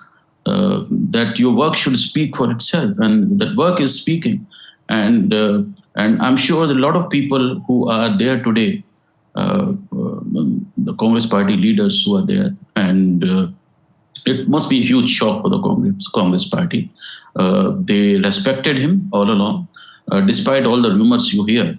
I have met most of the Congress party people. I've dealt with his cabinet colleagues, but there's one thing which they never faulted Dr. Singh was about his integrity. Right. And that is what everyone is remembering today, his integrity. And this outpouring of support, if you look at Angela Merkel, if you look at Barack Obama, and that is because they all knew that he just wanted good for his country, good for the people of his country. There was no agenda, there was no self. There was no, and last I talked to him, he didn't even want to have, like everyone keeps talking about Manmohan Singh's legacy, and he'll laugh it off. He'll just say, if my work is carried forward, that's all for me. That's my legacy, and that work is being carried forward, and that's the legacy he has left, and that is the legacy we have to respect, and that is which can never be taken away from him. Even if he's not with us today, but his work remains. The India he built, the India which is now in the forefront of the global committee, the India which we are proud of. He laid the foundations of that India. And I think it's our duty to create a lovely building on that foundation. Because, as he said when he became the prime minister, no power can stop an idea whose time has come. And he said at that time that the idea of India has come, and we've seen that since then, that how India has progressed. He had done his bit. Right. And he used to always say that I'm just doing my bit. I'm just doing my duty to my country. A country, he said, his last words I remember when we were recording his last address to the nation when he was demitting office. And that's one thing he put in there himself in that address, that he was an orphan child who came from Pakistan. And this country has given him so much love and so much respect. And we are seeing it today on the screen, and we are seeing it today in public newspaper headlines, that how his words are coming true, his work is coming true, and I hope that's a message for all of us. Absolutely, Mr. Pachauri, as you mentioned, this must be a very emotional time for you as well. You'd worked closely with him. Like you mentioned, he had a difficult relationship with the media, but he did his statement that is quite infamous today is the fact that he said he hopes history remembers him more kindly than the media did. If you could take us through some anecdotes of how you and Dr. Singh discussed the media when it came to questions of criticism that happened during his tenure, sir.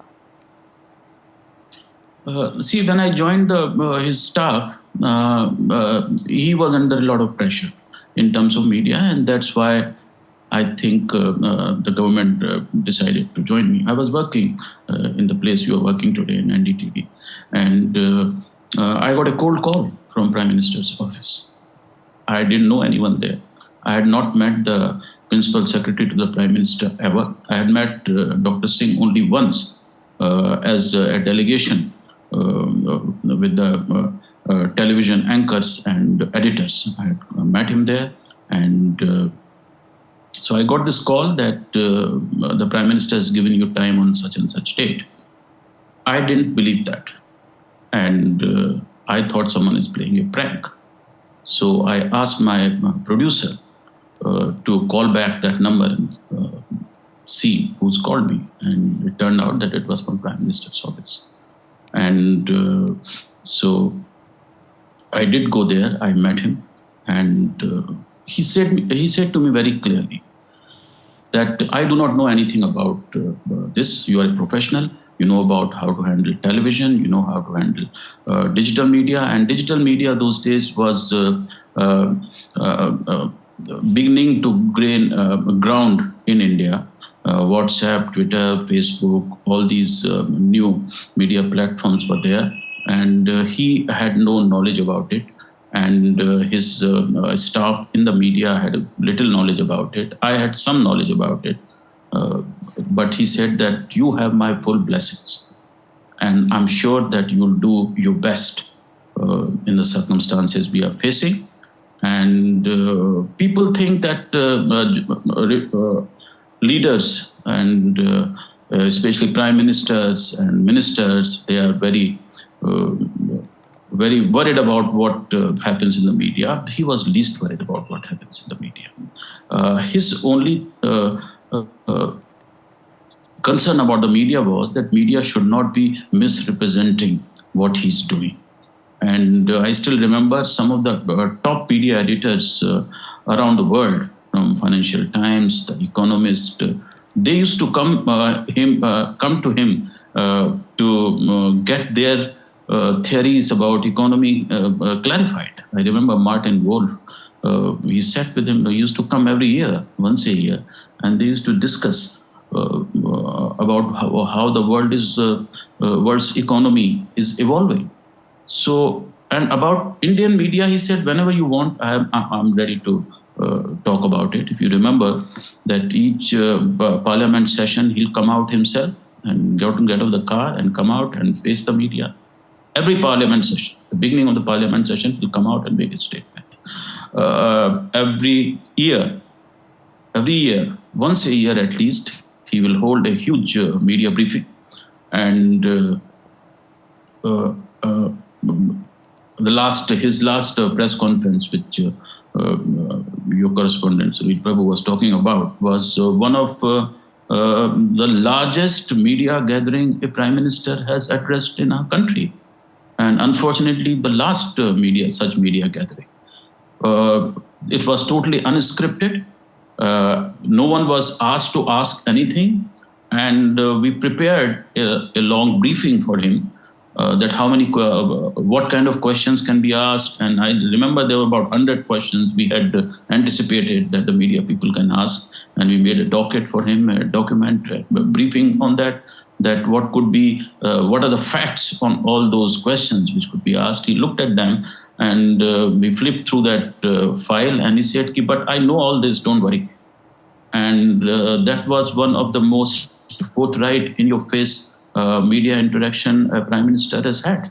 I have traveled with him to different countries and been witness to many media conferences with other world leaders, and I've never seen something like that a prime minister can sit through about more than an hour and take more than 60 questions and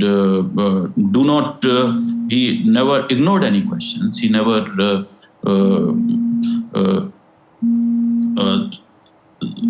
brushed aside any question. He took it on. And all the words he said in that press conference, I think we can make a list of those things, whatever he said about India, and everything has come out to be true. And that was his strength, the strength of his character and his commitment and his totally selfless work, which is being recognized today, not only by his followers and his supporters, but also his bitterest of his critics. Absolutely. Thank you, Mr. Pachauri, for joining us and sharing those thoughts as well as those moments that you shared with Dr. Singh. I'm also being joined by senior journalist Neerja Chaudhary at the moment. Ma'am, I think in terms of leadership style of Dr. Singh, do you think it's appropriate to define it as understated yet effective?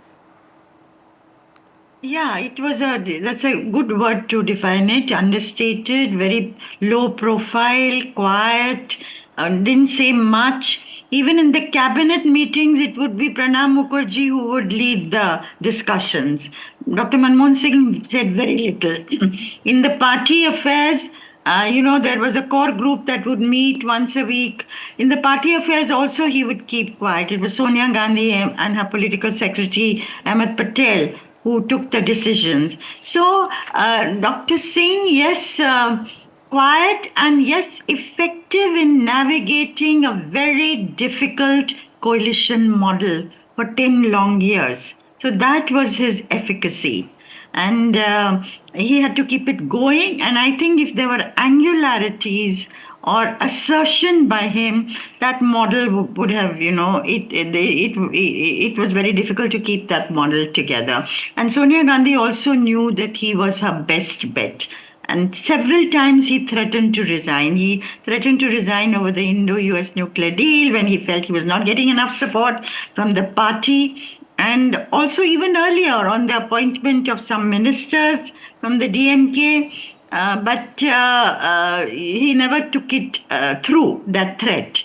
And I think Sonia Gandhi also realized that if he went, then she'd have to turn to other people who could be more problematic to handle.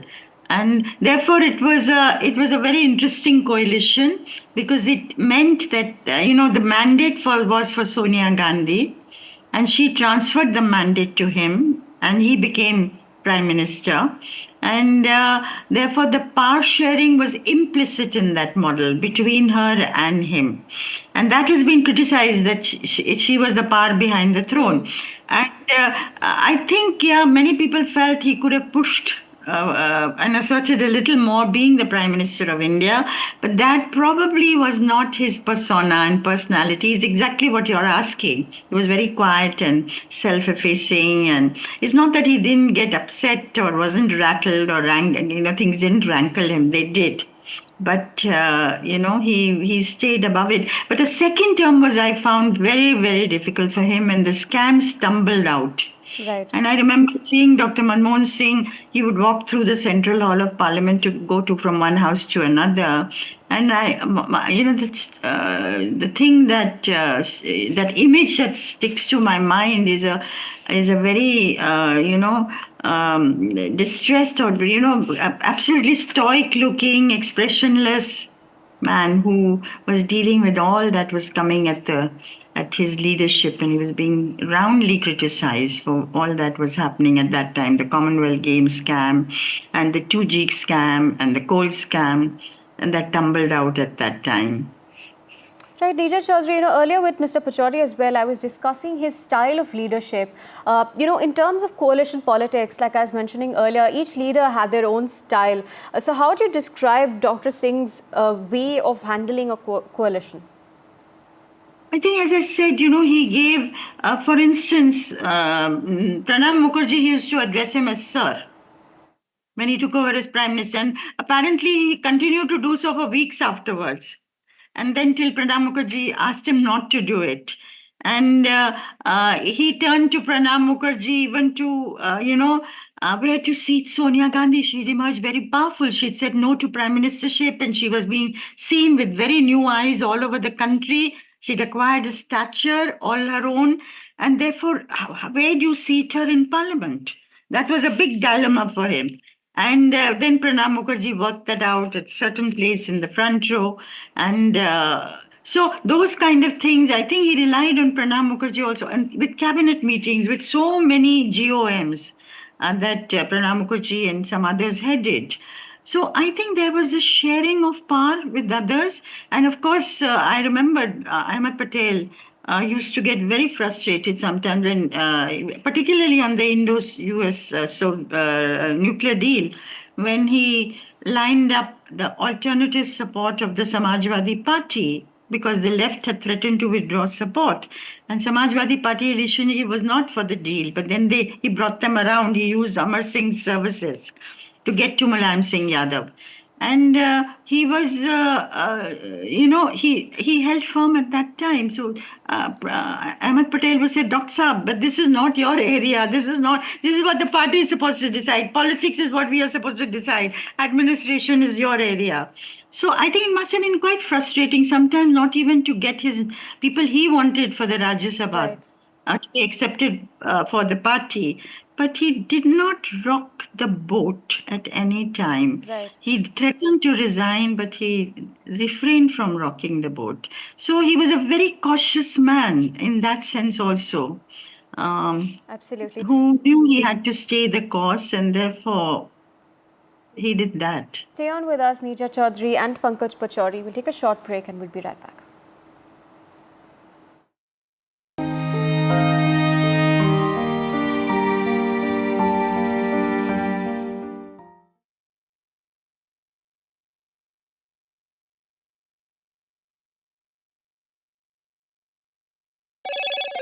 Hello, Moto.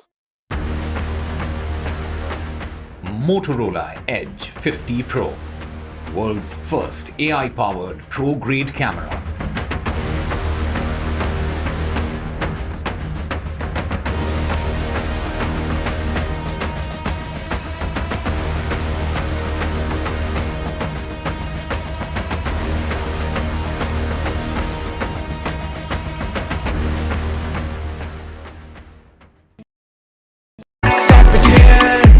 And it's like the day बाहूं revolves मैं everywhere कहीं से भी करूँ collect spread करूँ direct Download any single ID partner app, link your card and earn reward with top rank. Get it free with single ID. I've been reporting on all issues big and small from Andhra Pradesh, Telangana, rest of South India, bringing you all the action, all that you need to know, all that you want to know. The energy of Maximum City is infectious. I bring in that energy in our news coverage from financial capital Mumbai. Covering from the southernmost part of India over the last 23 years, I bring in-depth and 360-degree coverage from the Dravidian heartland. The land of Mishti is also known for its bitter politics. I have seen much water flow under the Howrah Bridge, covering Bengal in all its vivid colors.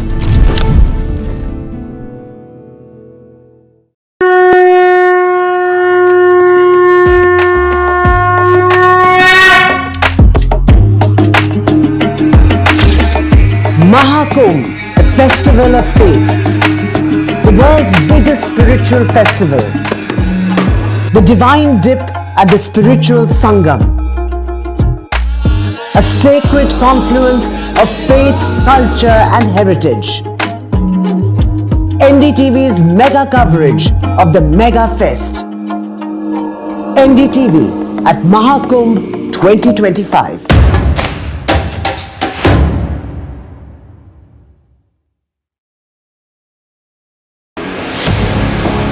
2024, the year that was, when India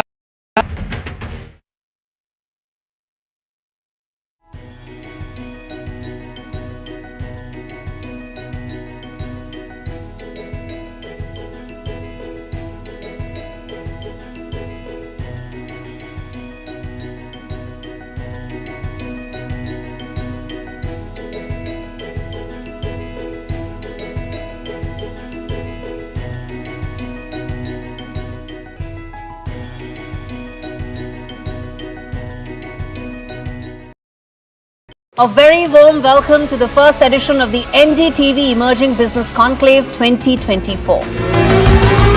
MSME विभाग एक महत्वपूर्ण विभाग है. We have to think about what is brand India. India will always stand for democracy. We will always be one of the largest investors in the world. There is also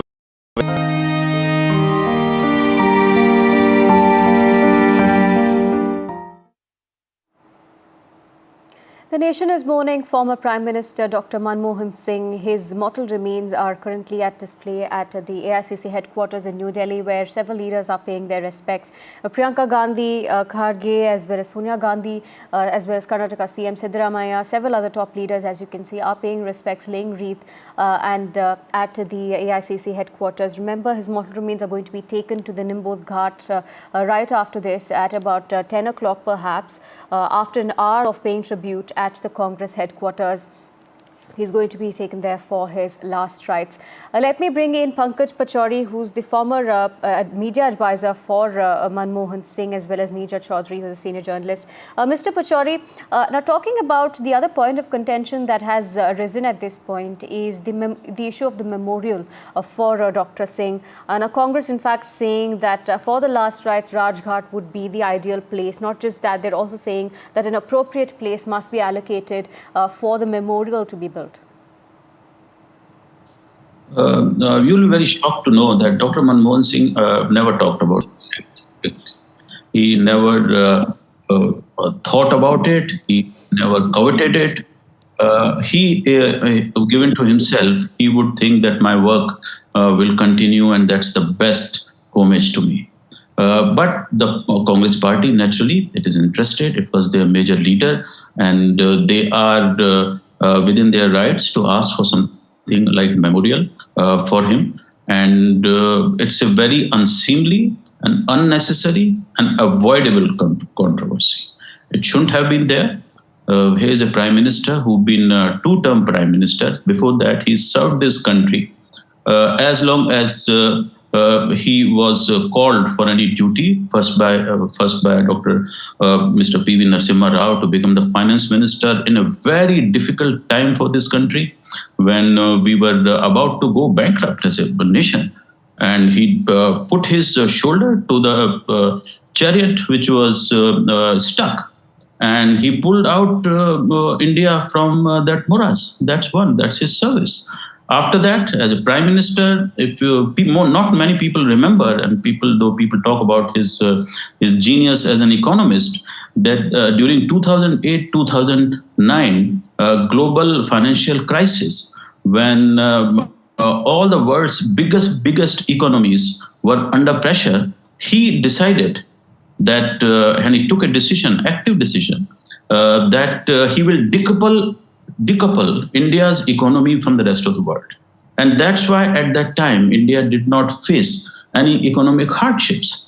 And not many people know this, that in 2010 was the first time when India was better in terms of GDP growth even than China, because of those policies.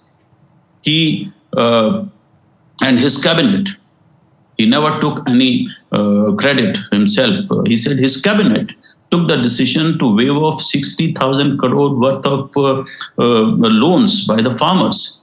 And that money got back into our economy. And that's why India did not feel the jitters of the global financial crisis. That's one. After that, we've been hearing about all his economic thoughts, the policies, the Manrega, the right to food, the right to education. And there's a litany of policies which are being followed today by the current government, because those policies are so strong and they are so seeped into the needs of a growing nation, which is poor. Let's face this, India is still a poor country. Our per capita income is very low. And so he understood the needs of this country. And based on the needs of that country, with all his expertise and his education in economy at different levels, at the IMF, at the South Commission, World Bank, Reserve Bank of India, Finance Ministry, he put those policies together. And those are the policies which we are enjoying today. For the last 10 years, I've been having discussions with him after his retirement almost every few months. And we sit down and we'll discuss these things, that what is working where and what is not working where. And he said, but these policies are so strong that you can't do in India without a Manrega. You can't have millions of people without jobs. So the Manrega is based on that policy. Midday meals, which was made national and central policy. 120 million people, children, get a meal in our schools. I remember talking about this to some of the foreign delegations, and these giant figures, they're staggering figures. They were shocked that how do you do this? 120, that's the double the population of United Kingdom. And so those are the policies which are still continuing. And that is his biggest achievement. And that is the legacy he wanted to leave, to build something for Manmohan Singh at Rajghat. I'm sure that he will be very amused and he'll have something where he tried to, as a comment about that. But his legacy is that we continue with his policies. There should be universities in his name where students are given scholarships. There should be hospitals in his name where the doctors give the best medicine, medical care to people. So those are the things I'm sure that would go a long way in remembering him and giving him his due credit. He didn't want credit at all. He always said that I'm a small man sitting in this big chair, and but we owe this to him. And I'm pleasantly surprised that his critics have come together to support him in his death, to respect him in his death. And that is the power of the idea that was Manmohan Singh. Absolutely. As you put it wonderfully, Mr. Pachauri, the fact that Dr. Singh must be remembered through his legacy and not just a memorial. Neerja Chaudhary, do you think now it is time to put behind politics? Of course, the Congress, they might be having Dr. Singh's best interest at heart in terms of pushing for a memorial at Rajghat or the last rites at Rajghat. But the question of picking a battles comes at this moment. I think the government hasn't, as far as I can make out, ruled out a memorial for him. Right. They said there will be a memorial. It's that the cremation takes place at Nigam Ghat and not wherever the memorial is going to be located. While I agree with Pankaj that, one of the befitting memorials for him, I think, could be a scholarship for poor children, and which he used to say, had I not got benefit of that scheme that was in existence at that time when he was younger, he would not have risen to the heights that he did. And if, that those kind of schemes are what we need to look at, in his memory and his name. But I would also say, a memorial has its own value. You can say symbolic. Say 25 years hence, you will have people who are not even born today who will go and visit the memorial and want to know more about him. If that memorial is not there, then, it's somewhere else and it's not in your, in front of you as part of the cumulative memory. And also, I think that at this juncture, for the government to agree to a request by the Congress party to have a memorial for him is possibly a healing touch, given the contention in our politics. And Dr. Manmohan Singh, when I met him a year ago, the thing that was exercising him the most, he said, was bitterness that had crept in between the ruling side and the opposition. And therefore, if in his death he becomes a symbol of some kind of unity, and it's a signal to the minorities of the country that the government is honoring a Sikh, a minority prime minister, the only one so far. It's also a reassuring signal to the country, that despite differences, political parties can, work together and heed each other's advice. There may be value in that. So let's see how, the coming hours will pan out. But, if you look at him, and I was thinking today, I think there must be very few people. Narasimha Rao had huge experience. Very few people who had the kind of exposure and the kind of positions that Dr. Manmohan Singh held. That, look at it, finance secretary, RBI governor, UGC chairman, of course, then he comes into politics and he becomes a finance minister, and then he is for 5 years, almost 5 years, the leader of the opposition, and then he becomes a prime minister. The width of experience and exposure, bureaucratic as well as political responsibilities. And then heading a coalition for 10 long years. And the only non-Nehru Gandhi member to have done so. Narasimha Rao, led for a whole term, but he was the one who did it for 2 terms. So he has many things to his credit. Absolutely. Stay on with us, Neerja Chaudhary and Pankaj Pachauri. My colleagues Shreya and Anushka join us. Shreya is at Nigam Bodh Ghat and Anushka at the Congress headquarters. Remember, these visuals that we're bringing for you are from the Congress headquarters, where top leaders are paying their respects to Dr. Singh before the last rites take place at the Nigam Bodh Ghat, where my colleague Shreya is at. Shreya, take us through the preparations there at the Nigam Bodh Ghat. In just a few minutes, perhaps, the mortal remains are going to be brought there for the last rites and the state honour. Well, of course, the atmosphere is quite heavy with respect and mourning. On one side, we can see, the pothole-filled roads are being sorted out. The rainwater-filled potholes are being cleaned up. Here, the security has been beefed up.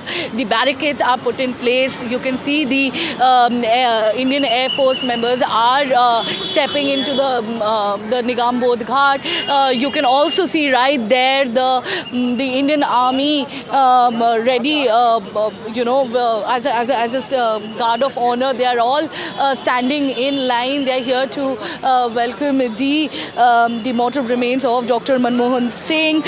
Soon a gun carriage draped in the national flag bearing Dr. Singh's mortal remains, flanked by military personnel, will be arriving here. A 21-gun salute will be rendered by the Indian Army, and the Indian Air Force is also here. We know that the President, Prime Minister and other dignitaries will be arriving soon, including several other VIPs, senior VIPs, foreign dignitaries. Many visitors are also coming here. They've already entered the Nigam Bodh Ghat. You can see this entire area has been set up. Military and paramilitary forces have been deployed. Large number of police forces have been deployed. There is a thick police presence here. Several areas there has been traffic diversions that are put in place to ensure a smooth funeral procession from the AICC headquarters to Nigam Bodh Ghat. At around 11:45 the funeral procession will begin here. The last rites are being performed at the Congress headquarters, and soon we will be expecting Dr. Manmohan Singh's mortal remains arriving here at the Nigam Bodh Ghat. Back to you. Right, Shreya, in terms of traffic advisory as well, take us through that. We're learning that entire road, the visuals of which you were showing us earlier, has been blocked for VIP entry, as you were mentioning. Yes, absolutely. I'll show you the visuals right here. Several areas have been made a no parking zone because of the commute of the VIPs. Several areas there has been diversion, including the Rajghat area, Signature Bridge area. The Delhi Traffic Police has issued a traffic advisory. So the citizens of the national capital should definitely check out the traffic advisory issued by the Delhi Traffic Police to ensure they have a smooth travel, because we know that today is the day that the entire nation is mourning over the profound loss of Dr. Manmohan Singh, the architect of India's modern. Nationwide, people are mourning. A national mourning period has also been declared for the next 7 days. All government programs, events have been cancelled. The national flag will be flying at a half-mast, and definitely we can see all the preparations going on in full swing right outside the Nigam Bodh Ghat. Earlier, we saw controversy erupting around the funeral site, but now the central government has stated that a separate area will be allocated for the memorial of Dr. Manmohan Singh. But the funeral will take place, the cremation will take place right here at Nigam Bodh Ghat in North Delhi. Right, Shreya. Thank you for joining us and bringing us those updates from Nigam Bodh Ghat. Let me quickly take you through what we can expect at the Nigam Bodh Ghat. Remember, state honours are going to be taking place there. Wreath laying, which will start at around 11:15 is what we're expecting as per schedule now. The Home Secretary will start off by laying wreath, then followed by the Defence Secretary, Chief of Air Staff, and that, of course, comes the Chief of Defence Staffs, that's Air Staff, Naval Staff, Army Staff, and Chief of Defence Staff will be laying wreath, followed by the Cabinet Secretary. Then, of course, the Defence Minister will be paying respects with laying the wreath. Then, of course, comes the Lok Sabha Speaker, the Prime Minister, Vice President, the President, and finally, at around 11:45, we're expecting that religious rites and cremation will take place at the Nigam Bodh Ghat. We'll continue bringing in visuals. As of now, though, the mortal remains are at the AICC headquarters.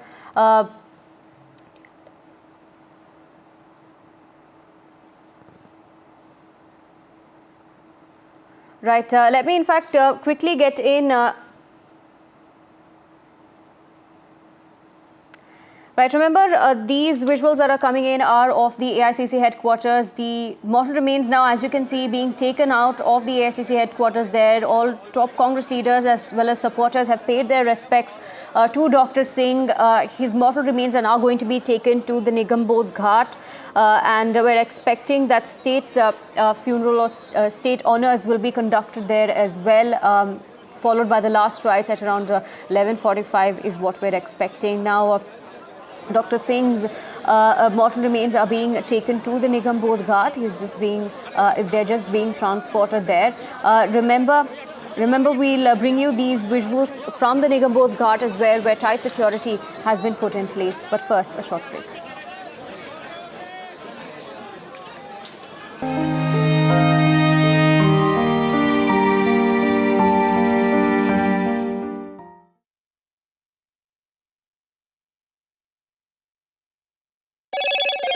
Hello, Moto. Motorola Edge 50 Pro, world's first AI-powered pro-grade camera.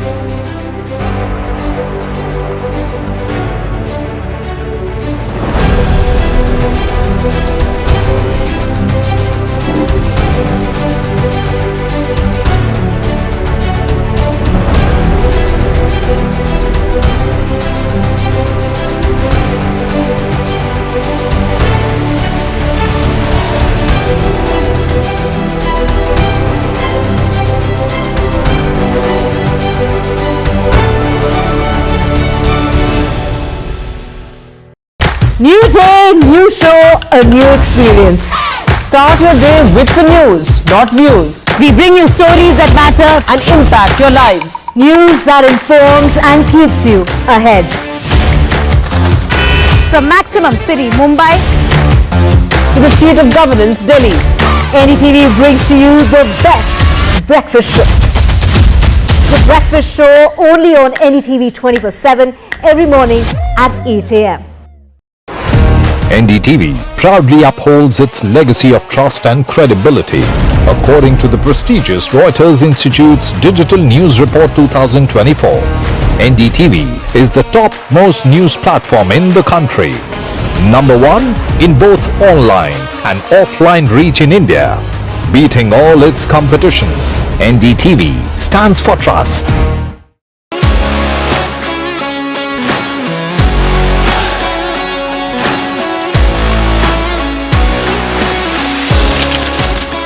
We are able to maintain the democratic fabric and the democratic system. I want to do something that can make a difference. लगातार जनता की आवाज को सरकार तक पहुंचाने का काम मैं करता हूं. I was a student up until very recently. I really want to work and do something for my people because they have given me this opportunity.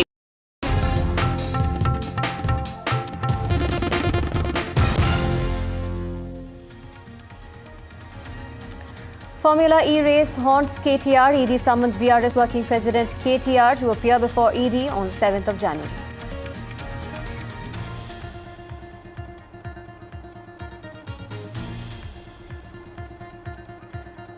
Former Prime Minister and architect of India's modern economy, Manmohan Singh, passes away at the age of 92. State funeral to be held today.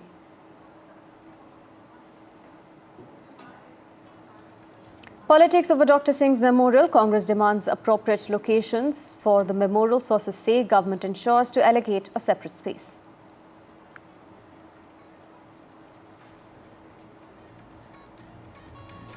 US President-elect Donald Trump has raised concerns about China's expanding influence in the Panama Canal region, criticizing high fee and suggesting a return to US control. Nitish and Sundar help India claw back as the duo in a century stand. Young guns save India from embarrassment.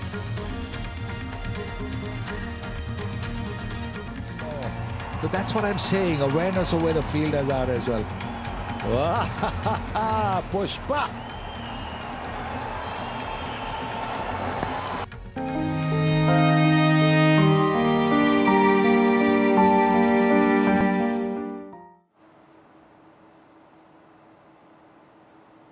Right, these are of course visuals of Dr. Manmohan Singh's mortal remains being again taken on the cavalry that's going to be taken to Nigam Bodh Ghat. Remember, his last rites are going to take place at Nigam Bodh Ghat, where top leaders, including the Prime Minister, the President, Vice President, as well as Chief of Defence Staffs, are going to be paying their respects, laying wreath. Full military honours will be given to Dr. Singh. My colleague Sunil joins us from the Congress headquarters. Sunil, if you could take us through what's taking place on ground. We're getting in visuals of the mortal remains being taken to Nigam Bodh Ghat. That's right. He will be taken. Dr. Manmohan Singh's body is now being taken for his final journey, where he will be with full state honors, and after the religious ceremonies that will be conducted, cremated. This is, of course, a final tribute by the Congress party workers. As you see, hundreds of people who have come here congregating. They didn't get really an opportunity to pay their last respects because the time was short. But even then, many of them trudging along and giving their final journey to Dr. Manmohan Singh, their final tribute. People continue to walk here. AICC workers, Congress party workers.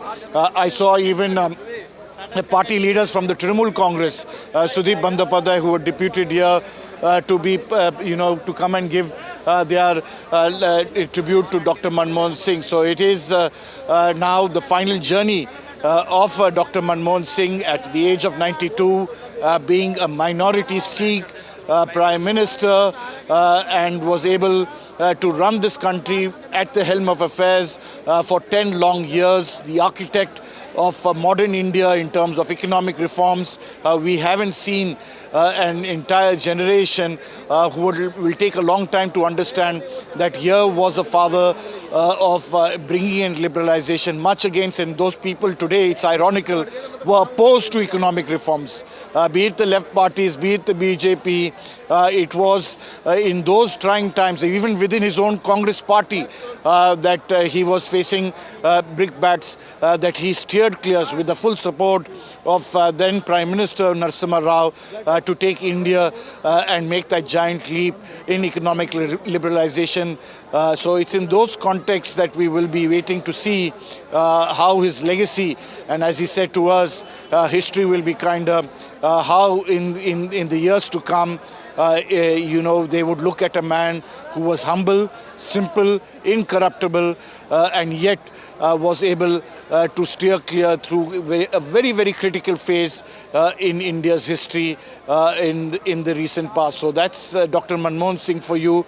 And he was able, as you're well aware, to have a glorious period in terms of gross domestic product, which is rare to find consecutively for a long period of time. That's the legacy of Dr. Manmohan Singh and how he went forward as he and his family and the Congress president and the former Congress president Sonia Gandhi and Rahul Gandhi and others accompany him on that final journey to Nigam Ghat, where he will be given full state honors with all the three service chiefs, the President of India, the Prime Minister, the Cabinet Secretary and others will pay their last respects before he is cremated after the religious ceremony. So that's the entire process that is going to unveil in the next few minutes when his body is taken to Nigam Ghat for that final journey. Right, so Sunil, stay on with us. Let me bring in Shreya, who's joining us from the Nigam Ghat as well. Shreya, now the mortal remains being transported from the AICC headquarters to the Nigam Ghat, where the last rites will take place. Take us through the preparations there about the top leaders as well as defense personnel. Have they arrived yet, and what is the situation like in terms of security deployment?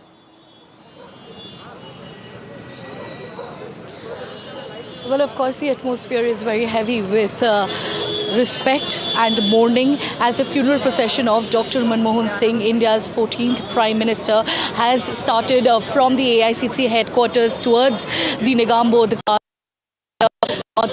Here you can see the Indian Army has lined up here as the guard of honor. The military and paramilitary forces have been deployed.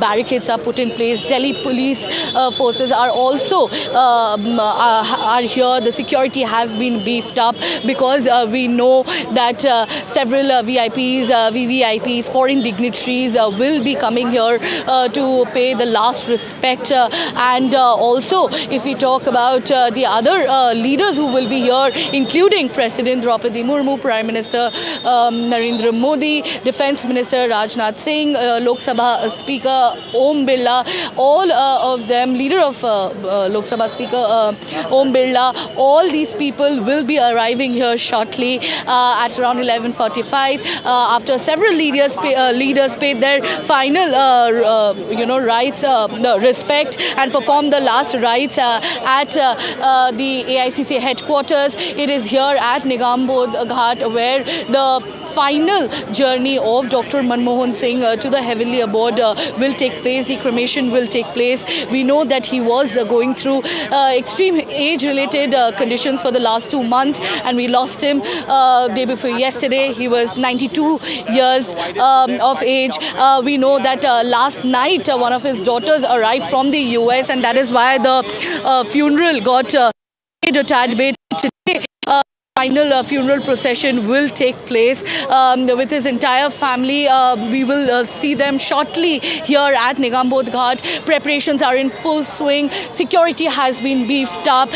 We are talking about a magnanimous man who had been, who will be known as the hero of the middle class, the architect of Indian modern economy, for bringing about the economic liberalization at a tough time when India was going through the fiscal deficit. The man who handled the India nuclear deal, or the man who brought about devaluation of the Indian rupee, who also brought about. He was always known as a reluctant politician. He was a technocrat, a leading statesman, a man who came from humble background, from an undivided village in Punjab, and he rose through the rank through his educational qualifications. Prabhu there speaking to some leaders at the Congress headquarters. Let's cut across. So I'm joined by somebody who was a close confidant of Dr. Manmohan Singh, was his Administrative Reforms Committee chairman in the first term, and then later on was his law minister, petroleum minister. What you have, your final thoughts on Dr. Manmohan Singh? Yeah, Dr. Manmohan Singh is a great statesman, greatest economist, and also diplomat. He's excellent in resolving problems, whether it was a conflict in finance or the conflict in any public relationship or for the foreign affairs or anything. You give it to him and he's a person who will resolve it. When the entire world, ran into financial problems, the banks like the Raymond banks and many of these banks collapsed. And he's the person, gave solutions to revive it. But for you personally, he was somebody, for the Indo-US nuclear deal, you were the chairman, media committee at that time. He completely backed on you for getting things done. He says always, and even after demitting office, you were one of the few who would, visitors who would always look back. So if you can tell viewers about your anecdotes with Dr. Manmohan Singh. Yeah, Dr. Manmohan Singh, he's so affectionate. And, I continued 4 decades of closest relationship we had, very warm, very liberal, and the highest democratic in nation. And, any problem you give to him, he is there to resolve it. And I have had to see a person who is a problem solver and also a person who can, maybe a Chanakya of the highest order. And your thoughts today, as you said history should be kinder to us. What is your thoughts? Do you feel history will be kind? I think the history is kind to him. And, the history will definitely write as a person who is, again, I am telling you that after Chanakya, we have not seen a statesman like him. And here is a Chanakya, excellence, par excellence. So here you have it, a Chanakya of a different sort, a person where you don't actually see these kind of human beings in Indian politics. As he said, history will be kind. And in the years to come, a simple, humane person, a Sikh, a minority, to reach the highest top office of this country, architect of India's economic reforms, and as Dr. Manmohan Singh and his fellow colleagues were pointing out, Mr. Moily and others, that he was able to take India in a new international sphere, a great Indian indeed, in terms of how he felt India's enlightened national interest must come uppermost, and that was Dr. Manmohan Singh. And despite the many odds that he had, and came from partitioned Pakistan, he was part of the his family was part of the undivided Punjab, yet he wanted to foster better relations between India and Pakistan, because he felt it was in India's enlightened national interest that two neighbors would talk. That, of course, he didn't succeed. The rest, of course, is history. But that being said, the fact of the matter is that India has lost a great soul, a great statesman. And that is why we are seeing cutting across party lines internationally, nationally, people continue to condole the passing away of a legend. Absolutely, Sunil. Stay on with us. Let me rope in Jayant Krishna, who is a senior fellow, the Centre of Strategic and International Studies. I'm also being joined at this point by Jagvinder Singh Virk, who is a chairman of the India-Australia Strategic Alliance. Let me bring in Jayant Krishna first. Now, as we heard Congress leaders talk about Dr. Singh as a Chanakya of sorts when it comes to politics, his style of leadership as well. Do you think the same applied to his politics when it came to international diplomacy and the way that he strengthened India-US ties during his tenure, sir? Yeah, absolutely. If you look at the 2005 nuclear deal, was the crowning glory for Dr. Manmohan Singh, and his personal rapport and the comfort level the President George Bush had with Dr. Manmohan Singh, is legendary. It not only ended India's nuclear apartheid, but also created a very favorable geopolitical configuration in favor of India. Obviously. And what people don't realize that it was not just a civil nuclear deal, but it paved way for a huge amount of collaboration between the US and India in areas like critical technologies, high technology, defense collaboration, and so on and so forth. President Bush knew very well that India's nuclear energy requirement is only for civil purposes, and it always believed in the nuclear non-proliferation. So I think, and if you look at the trade, if you convert that in terms of economy, the trade between US and India, which was just a few $1 billion at that point of time, is now in excess of $200 billion, and is India is perhaps the only country with which where the trade between India and US, India has a surplus in its favor, which means India exports more to the US than what it imports from the US, so which is a very, very favorable situation. So I think I have so much of respect for the man, in terms of his intellect, in terms of his integrity, his humility, and his reforms. Earlier, as the finance minister, what he did, those were the most transformative reforms ever undertaken in the history of independent India in the last 77 years, not just for the economy, but all sectors put together, and which has changed the course of our economy for all times to come. Before the reforms, we used to grow at what we used to call as the Gandhian growth rate. And post in the last 33 years, if you look at, we have grown at, an average rate close to almost 7%, And so I think a lot India owes to its economy today, to how Dr. Manmohan Singh led the liberalization, led the reforms. And also, his diplomatic skills are not usually talked about. But amazing, the kind of collaboration, the kind of rapport building that he had with the major countries, and including the US, is remarkable. And I would rate his contribution in independent India as second to none, with the only exception of Nehru, which because he was there in the formative years of our economy. So it's commendable, and the country would always remember him with huge amount of gratitude, and respect for all times to come. Right, stay on with us. Dr. Jagvinder Singh worked now in terms of his bridging the divide between the global world and India. He did do a lot of work, Dr. Singh, in that matter as well, in terms of ensuring that India was at par with international standards when it came to education. Manufacturing as well was one of the major things that he did, apart from his economic expertise, of course, sir. Yeah, first of all, my condolences to the family and to all India, especially came from Australia, for this condolences for Dr. Manmohan Singh. Any building foundation depends upon how much long the building goes. But if you see Dr. Manmohan Singh, if you see India's growth right now in the world, everyone talking about India, the foundation is laid by Dr. Manmohan Singh.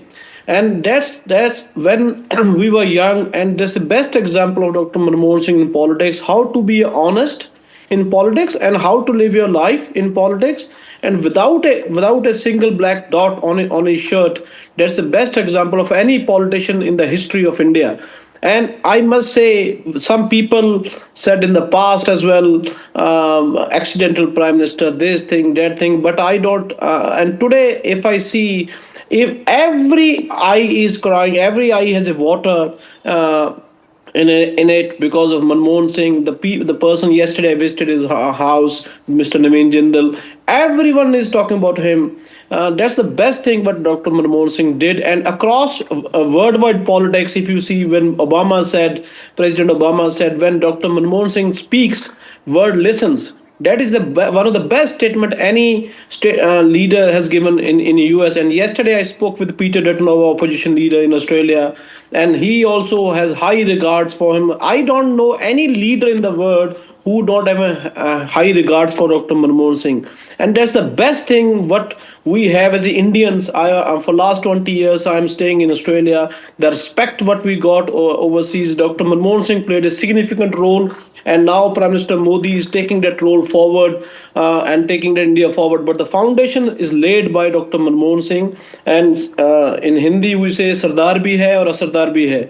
So that's what we can see right now. The people who speaks, sometimes when person doesn't speak on the camera and we think he's not doing anything, but sometimes it shows he has done a remarkable job. I'm listening to another panelist, the things what he's done in nuclear deal, the information about, I was listening to Mr. Jindal's interview yesterday about RTI things.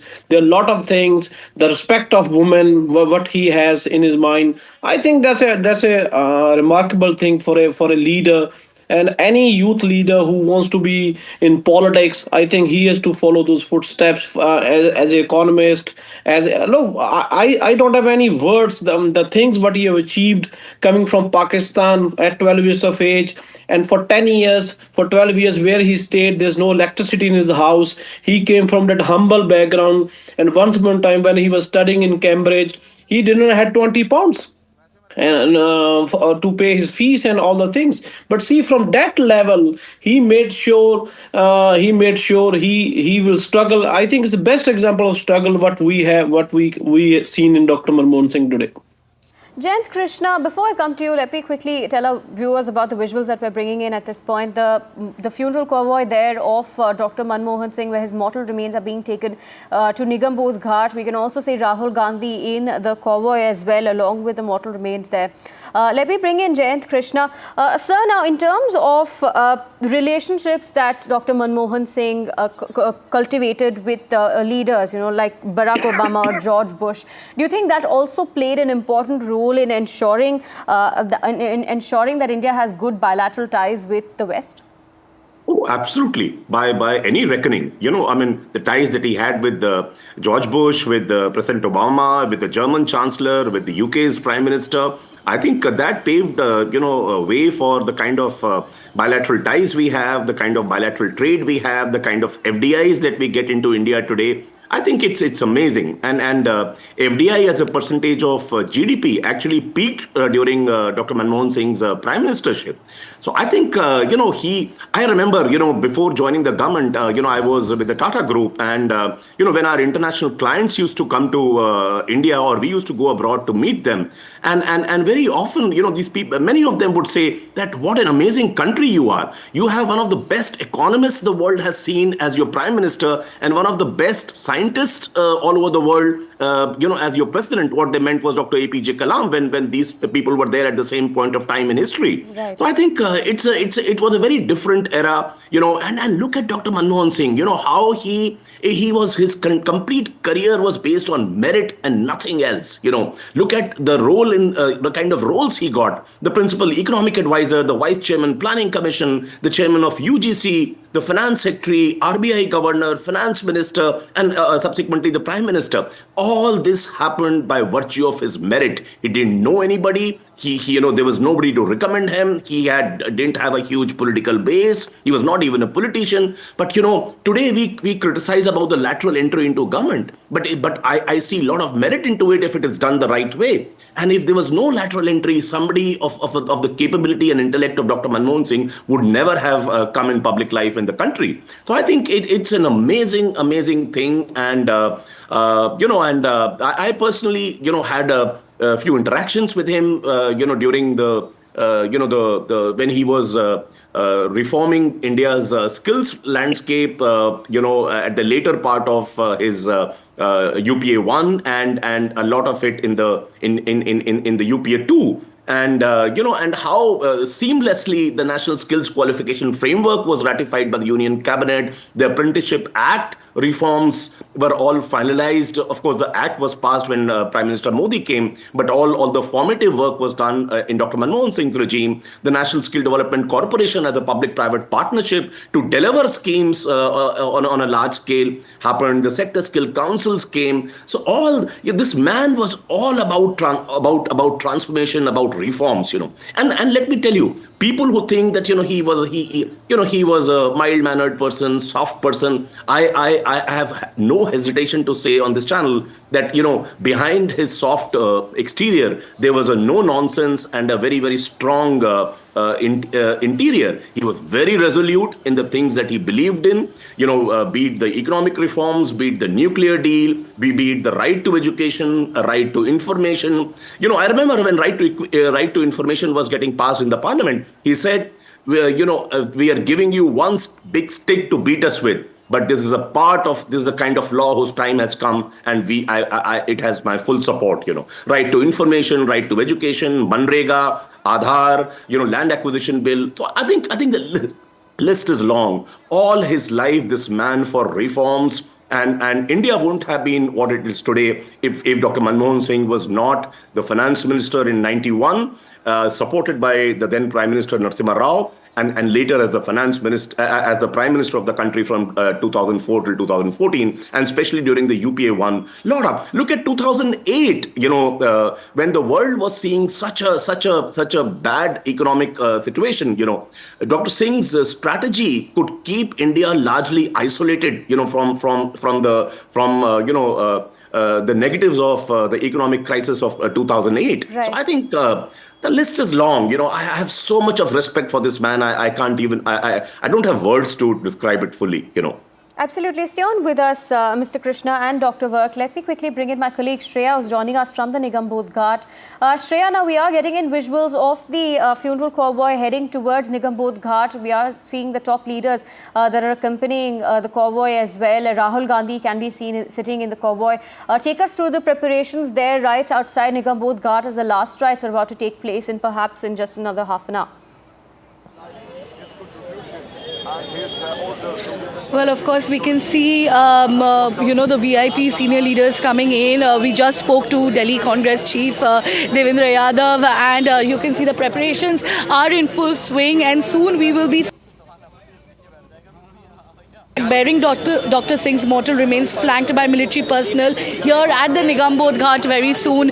And we know for a fact that a large number of military, paramilitary forces have been deployed. Security has been beefed up, and very soon we will be seeing the funeral procession. And I'm also joined by a foreign dignitary writer. So please introduce yourself and please tell me your memory of Dr. Manmohan Singh. See, I am here today to be part. I am the Charge Affairs of Palestine Embassy. I am based here in Delhi since 2014. How will you remember Dr. Manmohan? I will tell you. It is not personal member. It's Palestinian member. Today I am coming here to be part of his funeral by the name of the President of Palestine, Mahmoud Abbas, His Excellency, and we send an official condolence letter to the Prime Minister of India, remembering the effort of Mr. Manmohan Singh, and also we present our condolence to the President of Congress Party. He has a long journey, valuable journey to support Palestinian cause in politician things and in finance things. When he's a Prime Minister, he's 2008, he's given us land in Chenekaburi to money to support and to make this valuable place to Palestinian in Chenekaburi.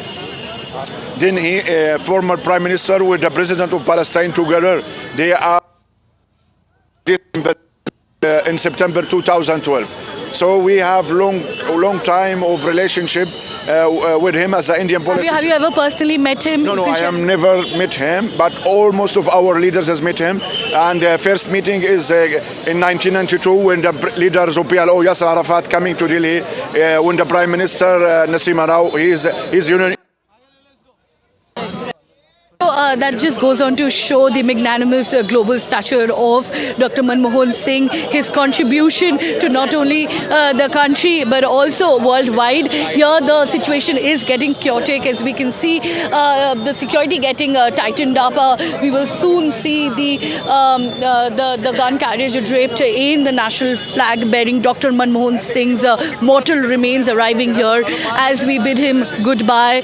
The final journey from here to heavenly abodes, and soon we will see Prime Minister Narendra Modi, Defence Minister Rajnath Singh, President Draupadi Murmu, along with other leaders arriving here. And of course we can see that everybody is here. They are mourning the profound loss of the modern the maker of modern India's economy, and the man who definitely steered India into its 21st century, who brought about not only economic, political reforms but also social reforms. The nation might bid him goodbye for the final time, but his legacy remains, his political, social legacy remains. The kind of initiatives that he brought about, including the RTI, RT, Manrega, Aadhaar, these different initiatives that revolutionized India once and for all. These are his legacy for people to remember, and of course his life in itself has been incredibly inspiring. If one reads his daughter's biography, his daughter's book, a biography on Dr. Manmohan Singh and his wife, it's called Strictly Personal. It shows how a struggle-filled life he's led, but he rose through the ranks through his determination and grit. A person who saw the ravages of partition and then went on to become a leading statesman, a man who brought about so many changes in a conflict filled country like India. That just goes on to show the politician that he was, a man who was never elected as a Prime Minister but appointed for 2 continuous terms from 2004 to 2014. Right now we are awaiting his mortal remains. Here you can see people entering, foreign dignitaries and visitors entering Nigam Bodh Ghat to pay to Dr. Singh, India's 14th Prime Minister, a man of quiet dignity, a technocrat, an economist turned politician. He was also a professor at the Delhi School of Economics, and I have my friends there who are also continuously, conducting a mourning period there. They are paying their condolences to Dr. Manmohan Singh. We saw leaders across party lines pouring their heartfelt condolences to the family. He was 92 years of age. He was going through. Right. Now Shreya there at the Nigam Bodh Ghat, where remember the mortal remains of Dr. Singh are just going to reach in a couple of minutes perhaps. Visuals that are coming in, of course, are of the convoy, the funeral convoy of Dr. Singh, with top leaders are accompanying as well. Dignitaries have already reached Nigam Bodh Ghat, is what we're learning as far as the ground situation is concerned. I'm being joined by Dr. Vark, who's still with us. Sir, now, do you think that the economic background of Dr. Singh had influenced greatly the way that he dealt with his international diplomacy? Best example I just saw on your screen, Singapore country, they're also both down there. They put the flag down after thing, and Mr. Biden said he's a true statesman. So I think that's the best examples. Every leader of the world, and they understand the value of India and what Dr. Manmohan Singh did for India as in 2008 when all the global crisis happening. So that's that all the world leaders, including our former Prime Minister Tony Abbott. I spoke to him this morning. He is also economist from Oxford, and he sometimes tells me when he became Prime Minister of the country in 2013, he also listened to those speeches of Manmohan Singh and a lot of things. What they, when world leaders listening to Indian leaders, it is not a small thing. Please understand. I live in Australia for last 20 years. Big statements.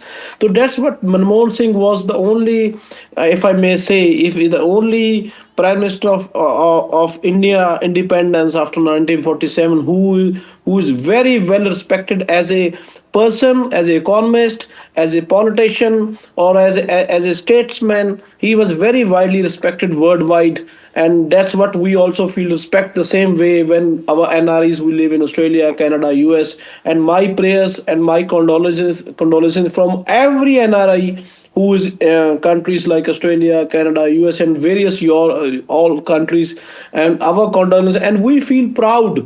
We feel so proud. Dr. Manmohan Singh is a Indian former Indian Prime Minister, and is a great, and we feel proud in that. And the people who are following his footsteps, people like Geeta Gopinath, who is chief economist at IMF. देखिए चिट्ठी लिखने का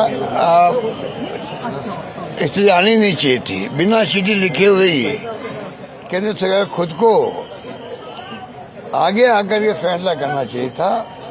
हम सम्मान इनका स्मारक यहाँ बनेगा, दाह संस्कार होगा, जैसे वाजपेयी जी का कैसे हुआ है, वो तो उनकी पार्टी के नेता थे। ये 10 साल मुख्य प्रधानमंत्री रहे हैं अभी तो। जी बिल्कुल। और इनका जीवन देखिए ना, जो इनका व्यक्तित्व कर्तृत्व है वो निराला है, देश में निराला है, लीक से हटके हैं। वो जिंदगी जीना 50-60 साल तक पब्लिक के लिए, वो अपना की बड़ी मिसाल है, बेमिसाल है। अशोक गहलोत जी, बीजेपी कह रही है कि कांग्रेस राजनीति कर रही है और जमीन देने की बात और स्मारक की बात तो पहले ही हो चुकी है। ये तो झूठ बोलते हैं, ये तो हमारी शिकायत उनसे है। आपने गलती की तो गलती स्वीकार कर लो। पहले हम नहीं सोच पाए हैं, हम आपकी भावनाओं का आदर करते हैं, आपकी मांग है हम उसको मंजूर करते हैं, तो ज्यादा उनका इज्जत मान सम्मान बढ़ता बीजेपी का। आप लोग कहाँ चाहते हैं स्मारक बने? वो तो उनके सरकार प्रपोज तो करती, परिवार उनको कहता भी हम चाहते हैं यहाँ होता अच्छा रहेगा।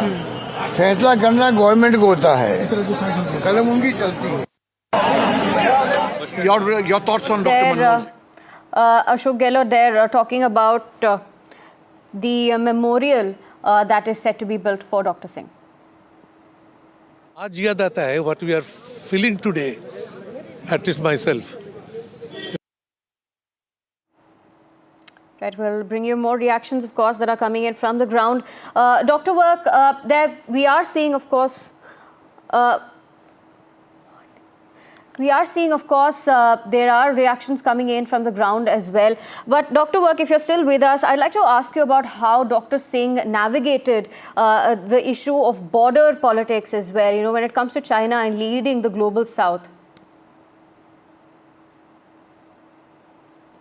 Right, all right. We'll try and bring in Dr. Work as well as reactions coming in from the ground. But what you heard just earlier was Ashok Gehlot, Congress leader, talking about the memorial that is set to be built for Dr. Singh. And remember, the Congress has been pushing time and again for the memorial to be built at Rajghat.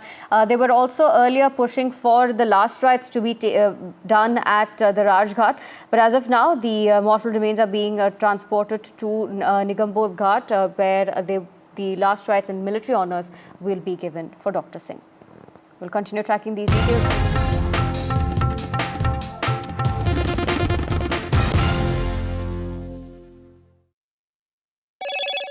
Hello, Moto.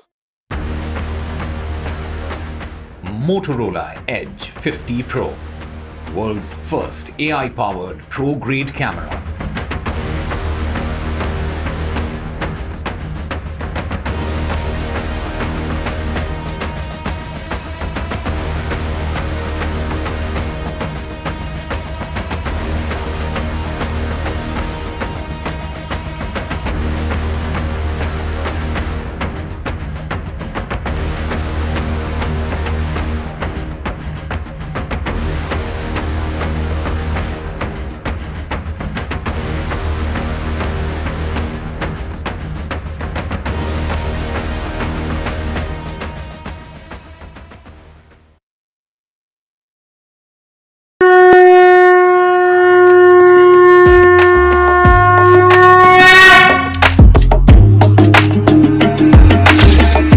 Mahakumbh, a festival of faith, the world's biggest spiritual festival, the divine dip at the spiritual Sangam, a sacred confluence of faith, culture and heritage. NDTV's mega coverage of the Mega Fest. NDTV at Mahakumbh 2025.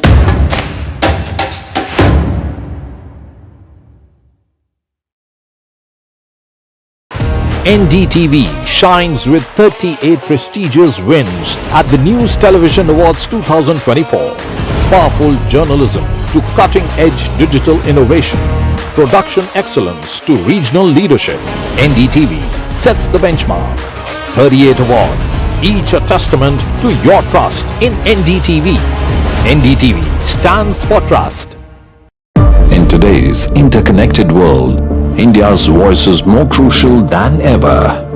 When India speaks, the world listens. At NDTV World, we are that voice, bringing you intelligent and insightful news from India and beyond. From geopolitics and diplomacy to economic shifts, migrations, tech disruptions, and the stories of our diaspora. We cover the news that shapes our global future. NDTV World, your new home for global news is here.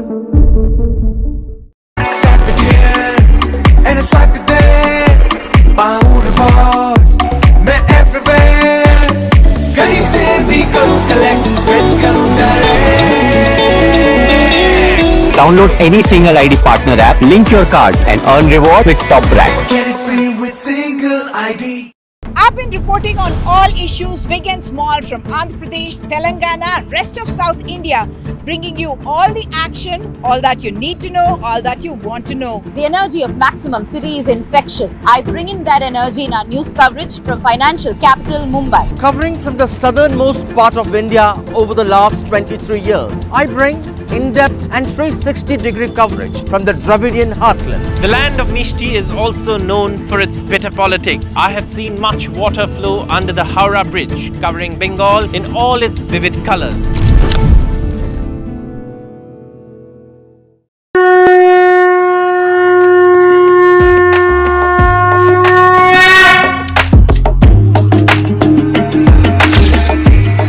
Mahakumbh, a festival of faith. The world's biggest spiritual festival. The divine dip at the spiritual Sangam. A sacred confluence of faith, culture and heritage. NDTV's mega coverage of the Mega Fest. NDTV at Mahakumbh 2025.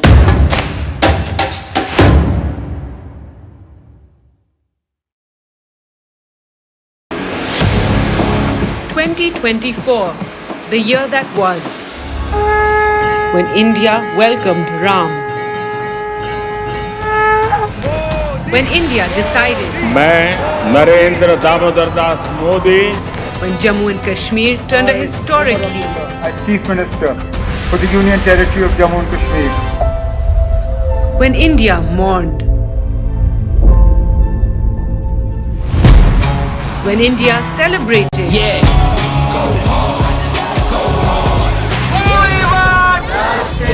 when India protested,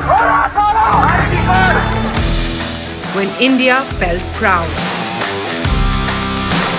when India scaled new heights. NDTV brought it all to you, your trusted news destination, yesterday, today and tomorrow. A very warm welcome to the first edition of the NDTV Emerging Business Conclave 2024. MSME विभाग एक महत्वपूर्ण विभाग है. We have to think about what is brand India. India will always stand for democracy. We will always be one of the largest investors in the world. It is also very, very important that these MSMEs grow. We are seeing that women are coming up in many other sectors apart from the traditional sectors.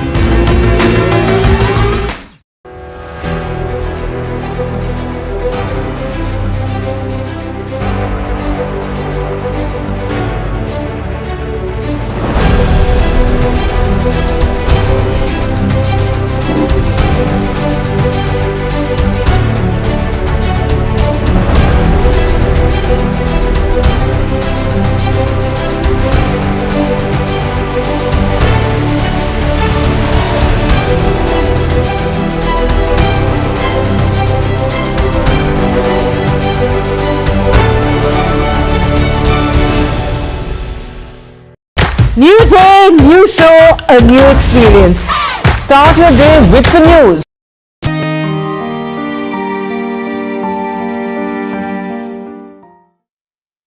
So thanks. Here I have with me somebody who has, worked very closely with Dr. Manmohan Singh's office in those years as political secretary to Sheila Dixit. How do you, your thoughts and it's a glorious era that comes to an end, and unfortunately they don't make such leaders anymore.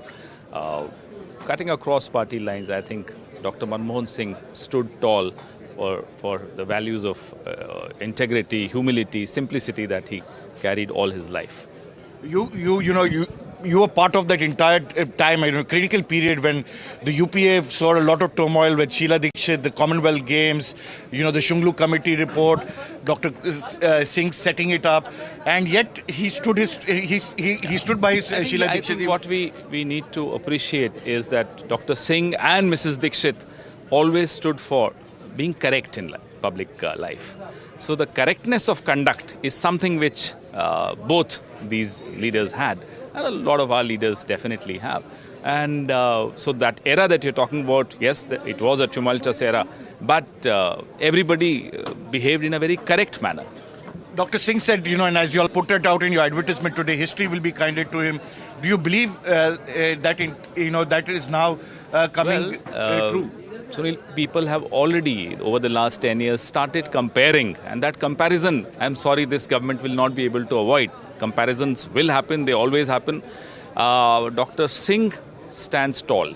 There's no doubt about that. In his silence, he achieved a lot, much more than all these people shouting around from morning to evening. One last point, unnecessary controversy about the memorial. It was avoidable, and I think the onus of avoiding these controversies lies at the doorstep of the government. You feel that the memorial... Obviously. He's the greatest, one of the greatest sons of India.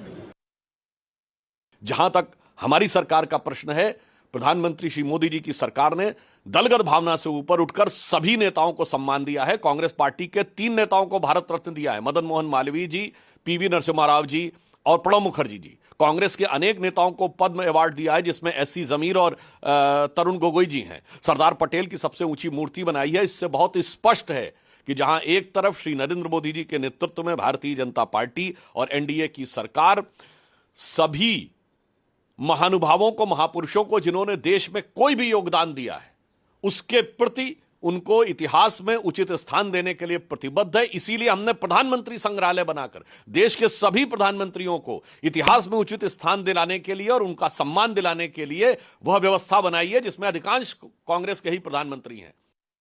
बहुत सज्जन थे, हमारे देश के लिए एक बहुत महत्वपूर्ण प्रधानमंत्री हमें मिले थे, कि जो सबका सुनते थे और गरीबों की बात हमेशा करते थे। उन्होंने फूड स्कीम निकाली, उन्होंने आधार कार्ड निकाला और वो हमेशा के लिए गरीबों के लिए ध्यान देते थे। देखो, स्टार्ट नहीं हुआ है, हमारी मांग है ये कि मेमोरियल के लिए जगह देनी चाहिए सरकार को। अगर वाजपेयी साहब को जगह दे सकते हैं तो डॉक्टर मनमोहन सिंह को जगह क्यों नहीं मिल सकती? और इकलौते सिख थे और ऐसे व्यक्ति थे जिनको पूरा देश, चाहे ऑपोजिशन के लोग थे, चाहे दुनिया में कोई और व्यक्ति था, वो सब मानते थे कि डॉक्टर मनमोहन सिंह की बहुत बड़ी देन इस देश को है, दुनिया को है। Manmohan Singh has made it very clear before he died that the media and the opposition party will have to remember him. Every part of every single citizen of this country has to remember him on whatever the works he has done for the country. He has done on a giving on rights through the constitution. So everyone is getting that benefit. So he has looked at every section of the society.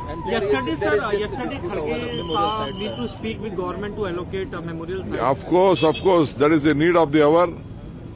I hope a good mind will prevail upon them and give whatever the request of the Congress party. Thank you. देखिए, उनके एक स्वच्छ छवि को भी दाग लगाने की कोशिश की गई, फिर भी वो विचलित नहीं हुए, वो डगमगाए नहीं। अपना काम देश के प्रति ईमानदारी से करना, यही वो समझते थे। और कभी रिवेंज पॉलिटिक्स उनके कभी छुई भी नहीं। काम करना, देश को आगे बढ़ाना और ईमानदारी के साथ बढ़ाना, यही उनका काम था। एक बहुत वाजिब उन्होंने बात, एक सुझाव दिया है, और क्योंकि इतना लंबा समय इन्होंने देश की सेवा की है, तो वाजिब बनता है ये बात कि उनके लिए एक अलग कहीं उनका मेमोरियल बना होना चाहिए। ये बिल्कुल वाजिब है। एक युग पुरुष थे, एक करण योगी थे, और उनके साथ तो एक युग खत्म हुआ है, तो इस कारण ये सरकार को बनता ही है कि उनको ऐसी अलग जगह दिया जाए। My colleague Shreya joins us from the Nigam Bodh Ghat. Shreya, now we're getting in visuals of the funeral convoy almost about to reach the Ghat there. Take us through the preparations there. When can we expect the convoy to be reaching? Well, in the next couple of minutes, we will see the funeral procession of Dr. Manmohan Singh arriving at the Nigam Bodh Ghat. You can see the situation outside here is getting chaotic. Security has been beefed up. Several leaders are stepping in. We saw Delhi Congress Chief, arriving, then also stepping into the Nigam Bodh Ghat to pay the final respect to Dr. Manmohan Singh. Within a couple of minutes, we will see the carriage bearing the moral remains of Dr. Manmohan Singh, flanked by military personnel coming here. A large number of military, paramilitary forces have been deployed. Delhi police is here, and a large number of SPG, Special Protection Group officials, are also inside, as you can see the visuals, and also the military forces are standing there in guard of honor to welcome the dignitaries. We spoke to several foreign dignitaries who of course, political, social legacy left behind by Dr. Manmohan Singh. We know that the last religious rites were performed at the AICC headquarters, and the final cremation will take place here at Nigam Bodh Ghat. Right, Shreya. Thank you for joining us and bringing us those details. These, of course, are visuals coming in as the convoy heads towards Nigam Bodh Ghat. Remember, top military honours will be presented for Dr. Singh, the 14th former Prime Minister that India had. Remember, the Prime Minister, the President, Vice President will be paying respects, laying wreath before the last rites take place. We're expecting that to take place at around 11:45. And as of now, it seems that the events are taking place as per schedule. We're also getting in visuals of top leaders entering Nigam Bodh Ghat. You can also see visuals of security deployment outside of Nigam Bodh Ghat as the VIPs enter there. We're also going to be seeing Defence Minister as well as chiefs of various defence forces that are going to be laying wreath first. That's, of course, how the last rites are going to be starting with military honours for Dr. Singh. Post that, the Prime Minister, the President, the Vice President, as well as Lok Sabha Speaker will be paying their respects as well. Remember, Dr. Singh is one of those few leaders who are respected and revered across party lines. We're seeing not just Congress leaders whom he works closely with, but also leaders from other parties who are paying respects for him. Not just that, world leaders as well are mourning his death, are sharing their anecdotes of Dr. Singh and what he was revered for. Not only his economic intellect, but his way of dealing with the media and criticism that came his way as well.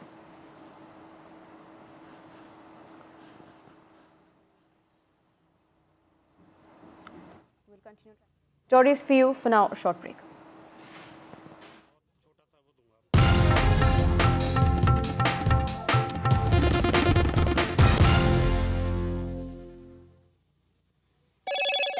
Hello, Moto.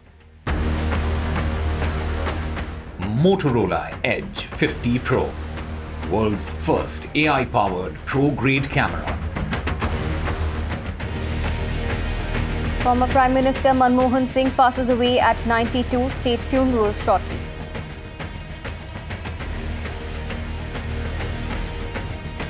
Politics over Dr. Singh's memorial. Congress demands appropriate location. Government ensures to allocate separate space.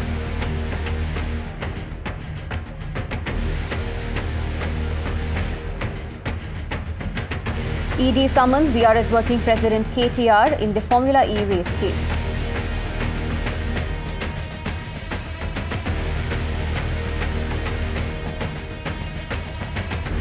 Donald Trump raises concerns over China's expanding influence in the Panama Canal.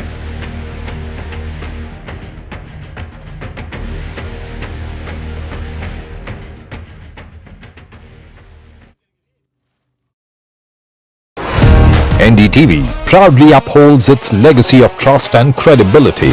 According to the prestigious Reuters Institute's Digital News Report 2024, NDTV is the top-most news platform in the country. Number one in both online and offline reach in India. Beating all its competition, NDTV stands for trust.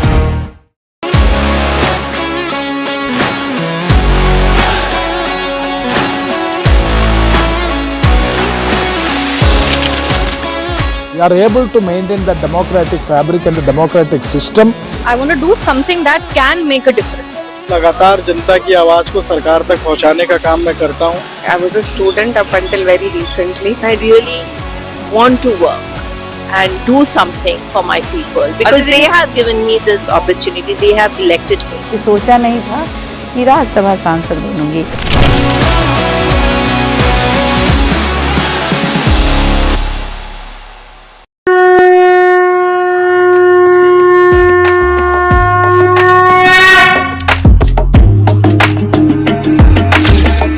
Mahakumbh, a festival of faith, the world's biggest spiritual festival, the divine dip at the spiritual Sangam, a sacred confluence of faith, culture and heritage. NDTV's mega coverage of the Mega Fest. NDTV at Mahakumbh 2025.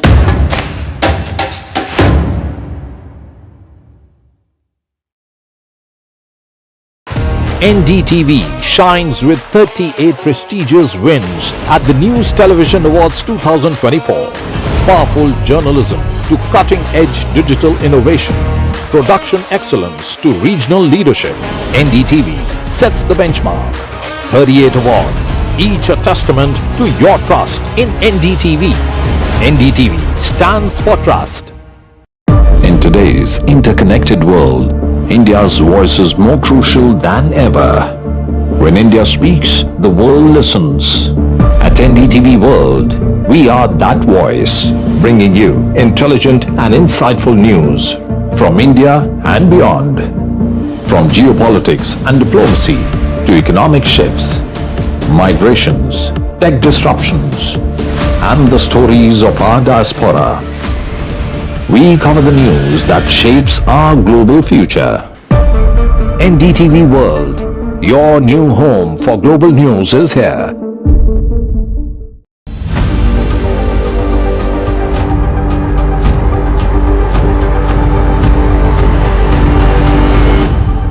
This week on India Ascends. Will Myanmar's junta chiefs see the same fate as Syria's Bashar al-Assad? Beijing in limbo as Xi's purge extends to his own men? How Trudeau's own misgivings are likely to become his end? And broken souls in a broken system, why young Wall Street bankers are getting by using ADHD pills. All this and more only on India Ascends with me, Gauri Dwivedi, at these timings on the NDTV network. I've been reporting on all issues big and small from Andhra Pradesh, Telangana, rest of South India, bringing you all the action, all that you need to know, all that you want to know. The energy of Maximum City is infectious. I bring in that energy in our news coverage from financial capital Mumbai. Covering from the southernmost part of India over the last 23 years, I bring in-depth and 360-degree coverage from the Dravidian heartland. The land of Mishti is also known for its bitter politics. I have seen much water flow under the Howrah Bridge, covering Bengal in all its vivid colors.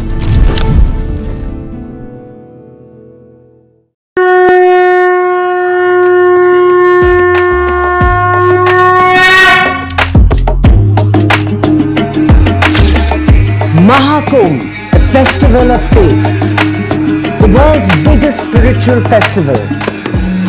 The divine dip at the spiritual Sangam. A sacred confluence of faith, culture and heritage. NDTV's mega coverage of the Mega Fest. NDTV at Mahakumbh 2025.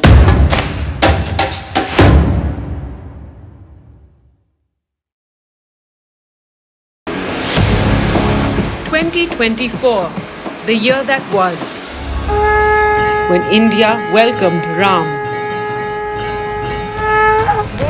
When India decided, मैं Narendra Damodar Das Modi, when Jammu and Kashmir turned a historic leaf, as Chief Minister for the Union Territory of Jammu and Kashmir, when India mourned,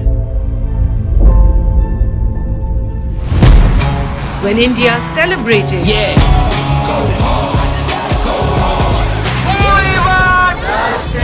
when India protested, when India felt proud, when India scaled new heights, NDTV brought it all to you, your trusted news destination, yesterday, today and tomorrow. A very warm welcome to the first edition of the NDTV Emerging Business Conclave 2024. MSME विभाग एक महत्वपूर्ण विभाग है. We have to think about what is brand India. India will always stand for democracy. We will always be one of the largest investors in the world. It is also very, very important that these MSMEs grow. We are seeing that women are coming up in many other sectors apart from the traditional sectors.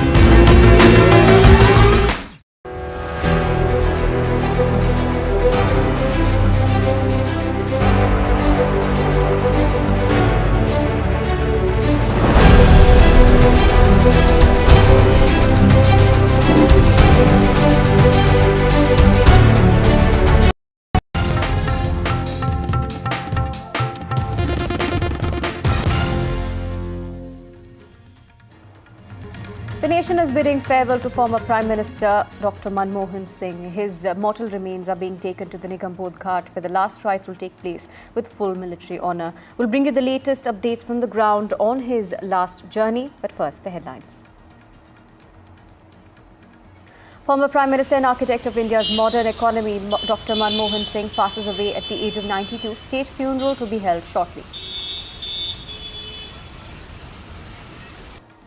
Politics over Dr. Singh's memorial. Congress demands appropriate location. Government ensures to allocate separate space.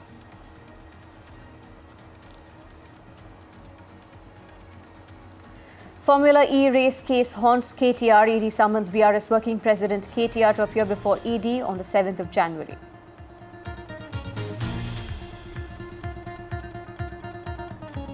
US President-elect Donald Trump has raised concerns about China's expanding influence in the Panama Canal region, criticizing high fee and suggesting a return to US control.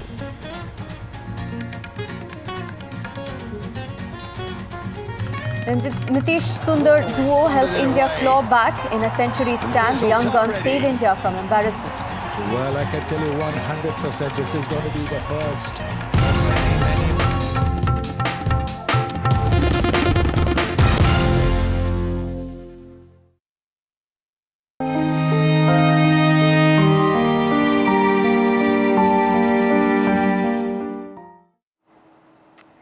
India mourns the loss of one of its most revered leaders, Dr. Manmohan Singh, who passed away on Thursday night. Former Prime Minister, Dr. Manmohan Singh, widely recognized as the architect of India's economic reforms, especially since the early 1990s, was 92 years old when he passed away. 7-day state mourning has been declared and all flags are flying at half-mast as tributes pour in from across the world. In fact, several nations like Singapore are flying their flags at half-mast in honor of the former Prime Minister as well. As the 13th Prime Minister of India, serving from 2004 to 2014, Dr. Singh left an indelible mark on the country's history. The mortal remains of Singh were at the AICC headquarters in New Delhi, where several leaders had laid wreath and had paid their last respects. Before now, as the visuals are coming in of the funeral convoy that's being taken to Nigam Bodh Ghat, where the last rites would be taking place with full military honours as well. So the former Prime Minister will be paid tribute to by several leaders, top leaders, including Prime Minister, President, Vice President as well. I'm being joined at this moment by Sunil Prabhu, joining us from the Congress headquarters, as well as Shreya from Nigam Bodh Ghat. Let me bring in Sunil first. Sunil, now we are learning that the mortal remains are about to reach Nigam Bodh Ghat in just a few minutes perhaps, where the last rites will take place. That's right. As we speak, the Chief of the Armed Forces, the Naval Chief, as well as the Air Force Chief have left from here in the central Delhi towards Nigam Bodh Ghat, and as the mortal remains of Dr. Manmohan Singh arrive at Nigam Bodh Ghat for his final, cremation, I think everybody cutting across party lines. We've seen the last 3 days, ever since the news of his passing away, tributes being pouring in, not only nationally but internationally, and about the legacy that he lived.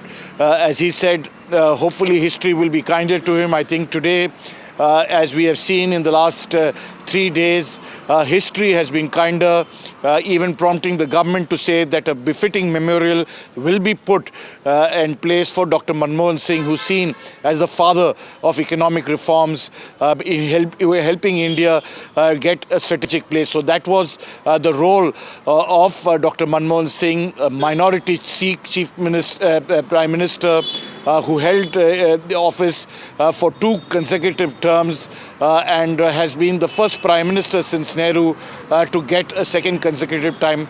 Let's remember, he was a minority Sikh Prime Minister, backed and controlled a coalition government, a very, very different era of which we don't see ever happen again. So it's definitely something that is epoch-making, and as generations will take a long time to understand that there was such a simple, humble and good human being who held the highest office, and that was his trademark of being simple and humble. Sunil, but there seems to be politics that's erupting on the background as well over the memorial for Dr. Singh, where Congress has been time and again pushing for a memorial at the Rajghat. And they have made comparisons with Vajpayee, so there seems to be some back and forth. Although the centre has said that they will allocate a separate area for where the memorial will be made.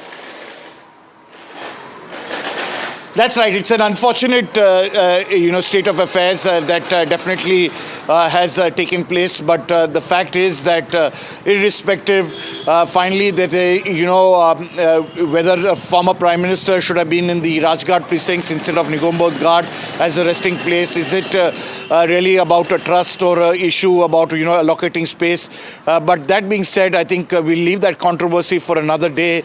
The fact of the matter is that Dr. Manmohan Singh would have last wanted it. He was a simple man, he was a humble man, and they have assured the Congress party as well as its president that they will definitely be giving a space so that people of this country could remember that there was a Sikh Prime Minister who took India to a different height, created a great Indian middle class, which will be very difficult to emulate for anybody in recent times. Absolutely. Thank you, Sunil, for joining us and bringing us those details. I'm also being joined by my colleague Shreya, who's joining us from Nigam Ghat.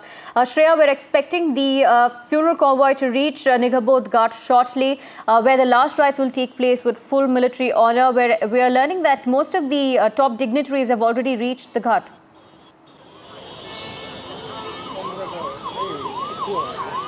To see the flower-decked vehicle, the carriage bearing Dr.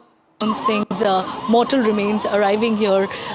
You can see the police forces have tightened the security right outside the Nigam Ghat as senior leaders come in. We've spoken to several foreign dignitaries as well who have only that Dr. Manmohan Singh has left behind.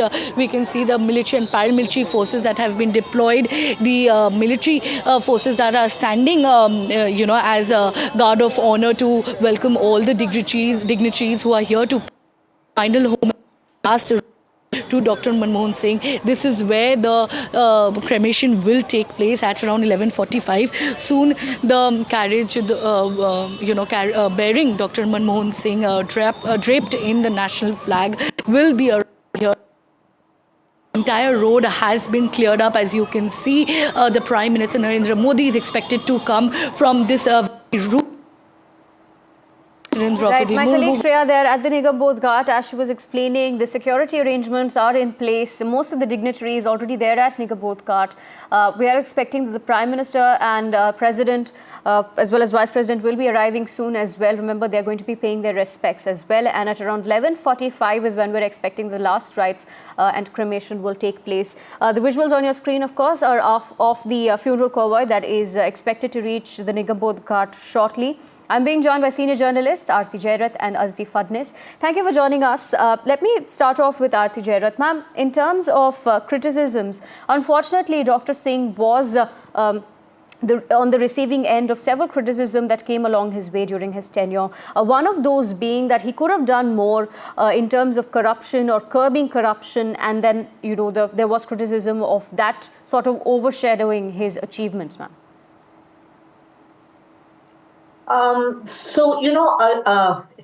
In hindsight, actually, in retrospect, much of the corruption cloud that hung over the second term of his government has turned out actually to be false. The biggest one being the 2G scam, right, which was pegged at some 1,78,000 crores, a figure which none of us could even imagine how many zeros are in that figure. But, now, we find that figure was highly, highly exaggerated. And, the author of that report, he himself has admitted that he may have erred. So, as I think Manmohan Singh has said, and it's been repeated again and again, history will be kinder to him, and history will be kinder to him because now, in retrospect, we're finding that much of that corruption scam has turned out to be untrue. It was exaggerated, used by political opponents to taint the government, to taint, the Congress.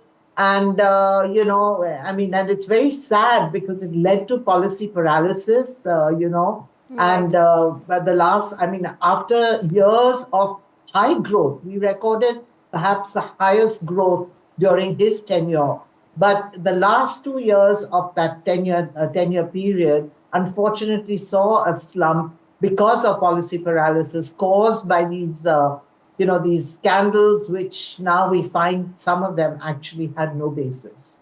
Absolutely. Aditi Fadnis, speaking of criticism that Dr. Singh received, one of the other things that was being told about him is that, the Sonia Gandhi government or the Congress government was the one that was dictating his actions, and that he did not, come out with stronger, say, statements or stronger decisions. But when you talk about the key decisions that he made, especially the financial crisis of 2008 and his economic decisions, you can clearly see that his erudite knowledge of economics is the driving force behind major key decisions that he's taken as well. Well, in a government, when there are two centers of power, there will inevitably be people who will try and, play both sides to the middle.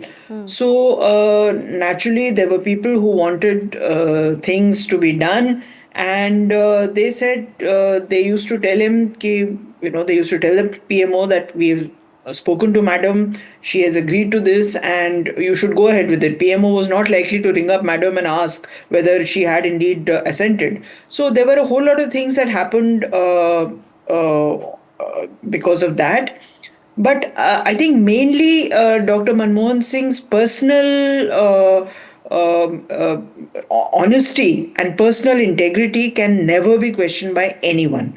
A senior bureaucrat is reported to have posted that when he did as finance minister, when he did the devaluation, he handed over the government a check for the balance of the difference between his foreign earnings and post and pre-devaluation. Obviously, devaluation meant that the rupee had become weaker, and therefore those who were earning a dollar salary would have earned more in rupee terms than they would have done before the devaluation. He gave a check to the government of India for this amount because he felt that he had inside knowledge of the devaluation when it was to come. Obviously, he did it himself, so he knew it was going to happen. And he did not want to profit by a decision that he has taken as Manmohan Singh, the finance minister. So these are all things that stand out. They belong to, I think, maybe a different era. I'm not sure if you will see that kind of thing happening today. And that is what made him stand out. And that is why even his bitter critics, including the left parties, are now paying tribute to him. They were part of his government for a while. Even they are paying now tribute to him, because you cannot deny his contribution to India's economy, on stabilizing India's economy at a time when it was badly needed. Right. Aarti Jairath, now, can we call this an end of an era, because Deve Gowda seems to be the only surviving former Prime Minister now after Dr. Manmohan Singh? Well, when Prime Minister Narendra Modi came to power in 2014, I think that really marked the end of an era, because it was the end of the coalition era. For, about 20, 30 years before that, we had seen coalition government after coalition government after coalition, some of them very unstable, which fell in a couple of years. And then, one full-term government run by Vajpayee, and then two full-term governments run by Dr. Singh. And now we are back to single-party rule. I don't know whether we will go back to a coalition era ever. So, yes, I mean, the passing away of Manmohan Singh is definitely, the end of that era of politics. But, I would like to also, bring in one more point, that apart from his contribution on the to the economy and on the economic front, and, making India now a global player, in terms of economy and trade, apart from that, one other very significant contribution he made was to end, the nuclear apartheid against India. by signing that civil nuclear deal with the United States. That, although it didn't gain us entry into that elite NSG club, many of the restrictions that were placed by the NSG on transfer of high-end technology to India were removed because of that deal, because the United States really pushed for it, when the NSG met.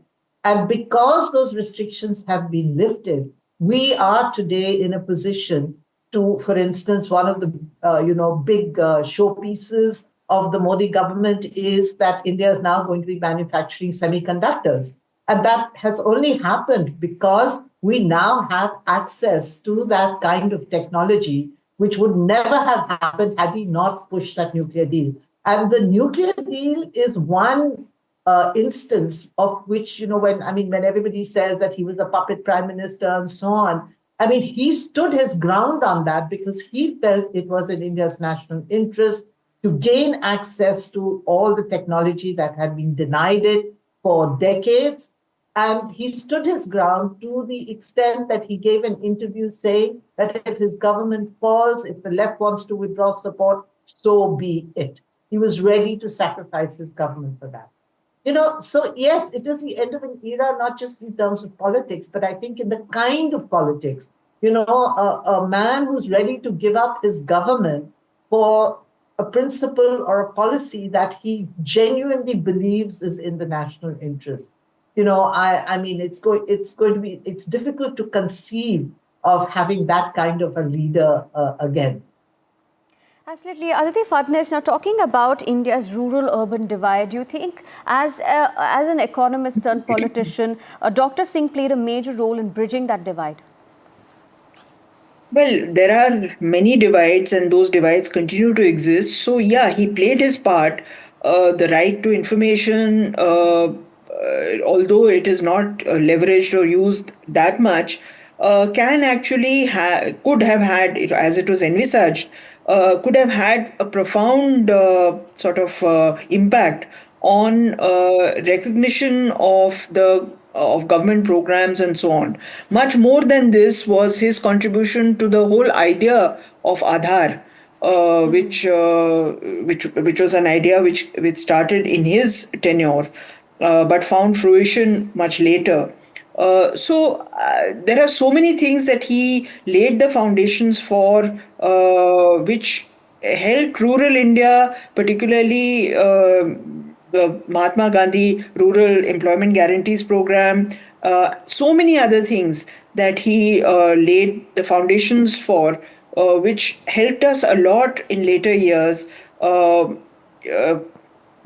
simply because the rural reality of India was something that he appreciated as an economist.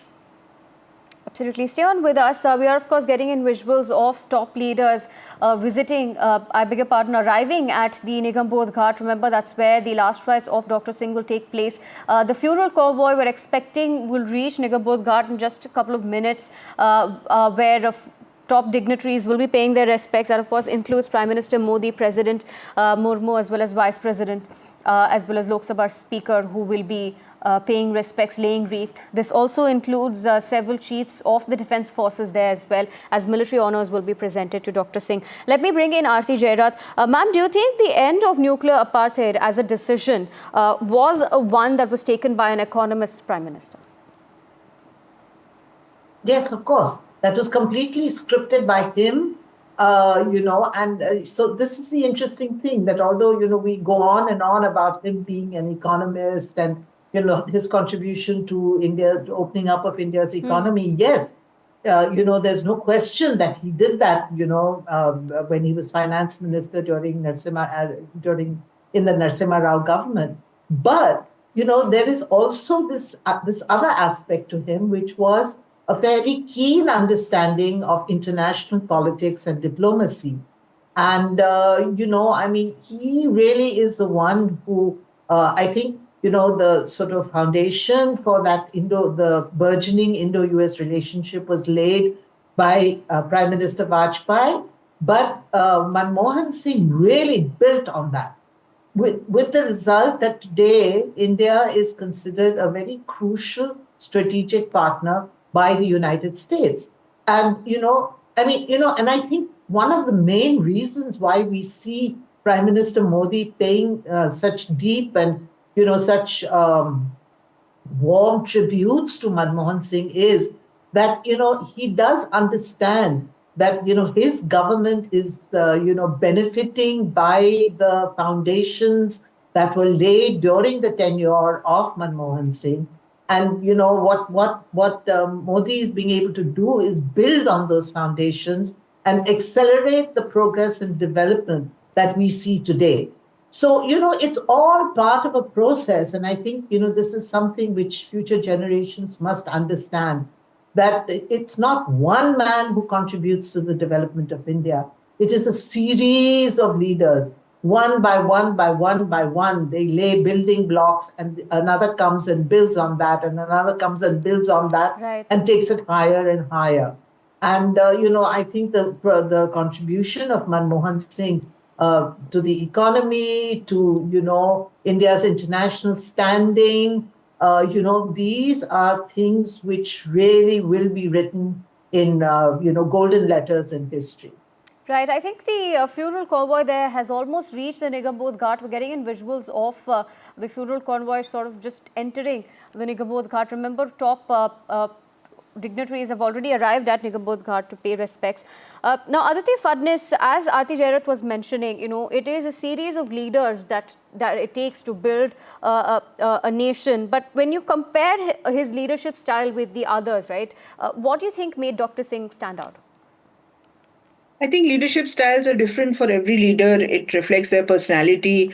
In his case, he was understated, but very much the leader and very much the leader of his Council of Ministers. There was a minister who was, I will not name him, he was charged with graft. And later, there was a lot, because he was heading a coalition government, there was a lot of pressure from coalition partners in his second term to take that leader back as minister. And he just refused. He said, I will not do that, because he's gone out under a cloud. Similarly, there was a minister who, midway through his term, very crucial, important ministry, fell ill and fell into a coma. And he was to remain in a coma for many years after that. His successor was appointed, but the successor began holding parties and celebrations to celebrate his new appointment. Dr. Manmohan Singh came to hear of this and basically told the president that thank you very much, I will take charge of this portfolio. So this was a way of letting people know that he did not appreciate people celebrating when a comrade of theirs was lying in hospital in a coma. So these are all things which stand out as memories which marked his leadership style. He almost never lost his temper. He would just listen expressionlessly to what you were saying. Occasionally, it was like a sword flashing in the light. He would come out with rapier sharp riposts, which you really did not expect, like his reading a sher to counter Sushma Swaraj's sher during a debate in Parliament. It really took everyone quite by surprise. Right. And these are the hallmarks of leadership, I guess, when you are not really a politician in the traditional sense. Absolutely. And, talking about his statesmanship, he did also not shy away from taking up ideas from other leaders, appreciating it. For example, he did take a lot of Vajpayee's ideas forward, like GST, but his government was the first to put GST on the agenda. Aarti Jairat.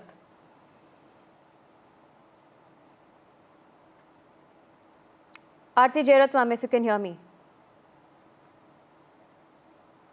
Right, we'll try and get Aarti Jairat back on the broadcast, but Aditi Fadnis, would you like to take that question? Sure. GST was a very, very important step. And it wasn't just GST. I mean, GST was one nation, one tax idea. which has vastly improved the speed and the felicity of decision making. But it wasn't just GST, it was so many other things that he consulted the opposition on. We know that he met Vajpayee both on the Indo-US civil nuclear deal. He met other leaders. He took ideas from them. When he did borrow ideas, he openly acknowledged that he had borrowed ideas from X, Y, or Z. For instance, the Prime Minister at that time, Mr. P.V. Narasimha Rao, acknowledged that Singapore had a very important role in his vision of liberalization, and Dr. Manmohan Singh endorsed that. Today, we find that Singapore has lowered its flag to half-mast in recognition of a foreign prime minister. These things don't happen easily. Stay on with us, Aditi Fadnas. Let me quickly bring in my colleague Shreya, if she's there. But what we're learning is that as of now, the funeral convoy has reached Nigam Bodh Ghat. Remember, the last rites will be taking place shortly. What we are expecting is that it, of course, will start with the Defence Secretary laying wreath, and then the military honours, as per procedure, will take place. My colleague Shreya joins us on the broadcast. Shreya, take us to what's taking place on ground. We're learning that the funeral convoy has reached Nigam Bodh Ghat. Yes, absolutely. You can see the session cremation side, the military final rite will be performed with a military procession.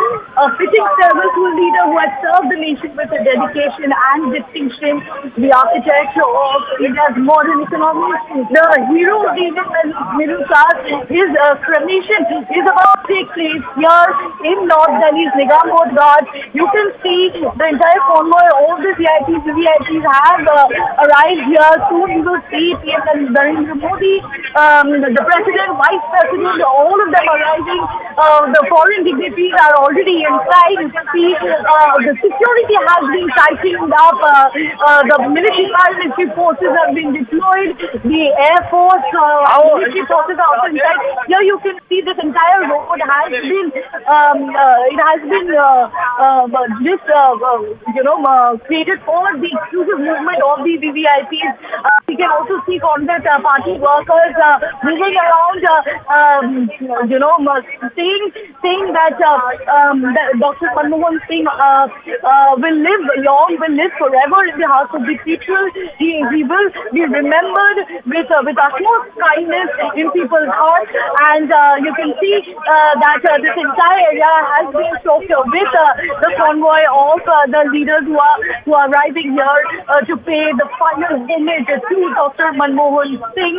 We know that it will take place with proper military precision, and we also know that Rahul Gandhi is inside in the vessel bearing Dr. Manmohan Singh's mortal remains, which is of course draped in the national flag, and we will see a proper state funeral being conducted for Dr. Manmohan Singh, who has left behind an incredible political, social and economic legacy for the people to see. Right, Shreya, stay on with us. We'll come back to you as more developments take place. But the latest that we're tracking for you is that Dr. Singh's funeral convoy there has reached Nigam Bodh Ghat, where the last rites will take place. First, a short break.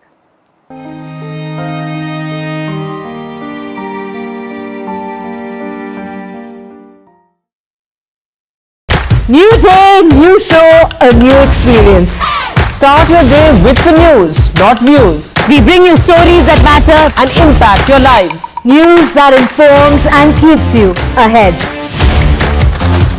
From Maximum City, Mumbai, to the seat of governance, Delhi, NDTV brings to you the best breakfast show.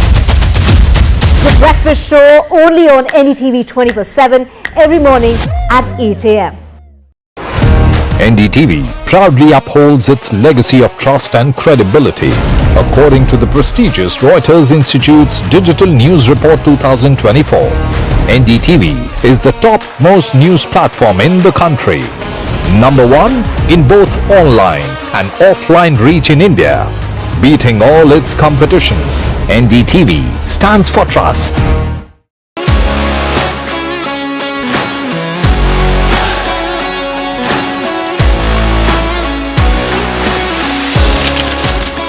We are able to maintain the democratic fabric and the democratic system. I want to do something that can make a difference. लगातार जनता की आवाज को सरकार तक पहुंचाने का काम मैं करता हूं. I was a student up until very recently. I really want to work and do something for my people because they have given me this opportunity. They have elected me. सोचा नहीं था कि राज्यसभा सांसद बनूंगी.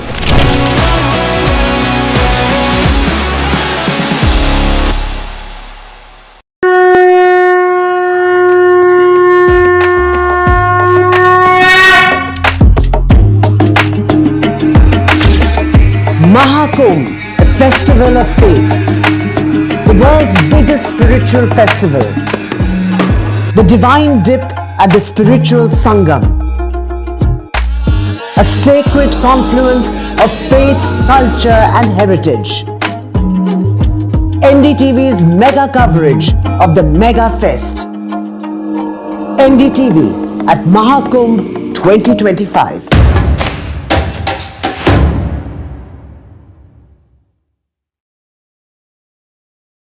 NDTV shines with 38 prestigious wins at the News Television Awards 2024. Powerful journalism to cutting-edge digital innovation, production excellence to regional leadership. NDTV sets the benchmark. 38 awards, each a testament to your trust in NDTV. NDTV stands for trust. In today's interconnected world, India's voice is more crucial than ever. When India speaks, the world listens. At NDTV World, we are that voice, bringing you intelligent and insightful news from India and beyond. From geopolitics and diplomacy to economic shifts, migrations, tech disruptions, and the stories of our diaspora. We cover the news that shapes our global future. NDTV World, your new home for global news is here.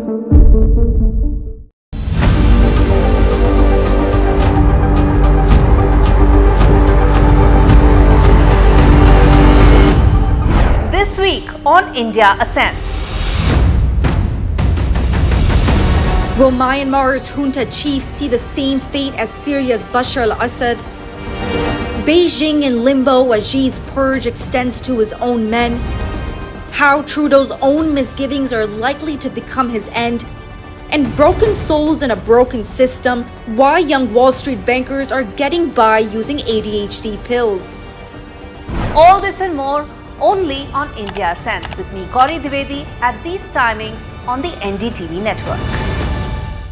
I've been reporting on all issues big and small from Andhra Pradesh, Telangana, rest of South India, bringing you all the action, all that you need to know, all that you want to know. The energy of Maximum City is infectious. I bring in that energy in our news coverage from financial capital Mumbai. Covering from the southernmost part of India over the last 23 years, I bring in-depth and 360-degree coverage from the Dravidian heartland. The land of Mishti is also known for its bitter politics. I have seen much water flow under the Howrah Bridge, covering Bengal in all its vivid colors.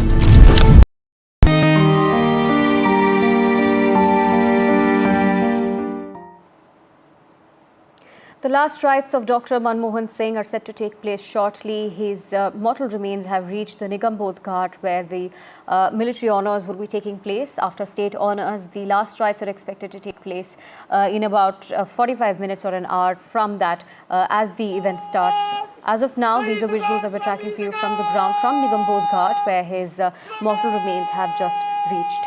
I'm being joined at this point by Arti Jairat, who's a senior journalist, as well as Aditi Fadnis, who are joining us at this point. In terms of international politics or diplomacy, Arti Jairat, the fact that Dr. Singh maintained relations with the United States helped sort of bring an impetus to where India-US relationship stands today, whether that's trade or whether that's diplomacy on other fronts, education, import, defense as well, ma'am. agriculture, another field in which a lot of Indo-US cooperation is going on. Yes, I mean, I think, as I said, I think the process started with Vajpayee, but Manmohan Singh really accelerated that relationship. And, Manmohan Singh and George Bush, who was the president at that time, they shared an excellent rapport, as did Manmohan Singh with Obama, who came after Bush. In fact, Obama had so much respect for Manmohan Singh.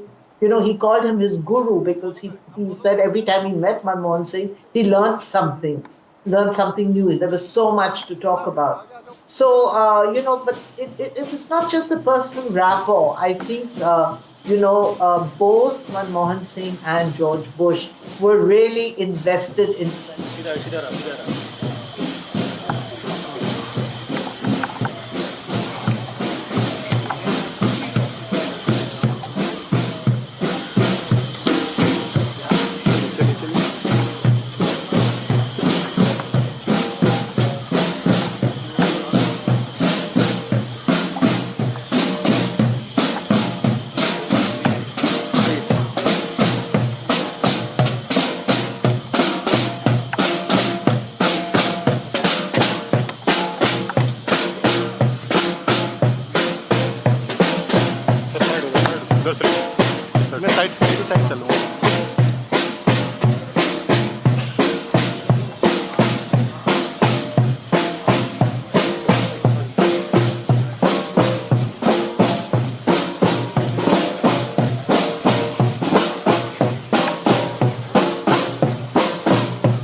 Are the visuals coming in from Nigam Bodh Ghat, where the last riots were going to be taking place. Remember, at this point, the state honours are starting with the ceremonial march with the mortal remains of Dr. Singh.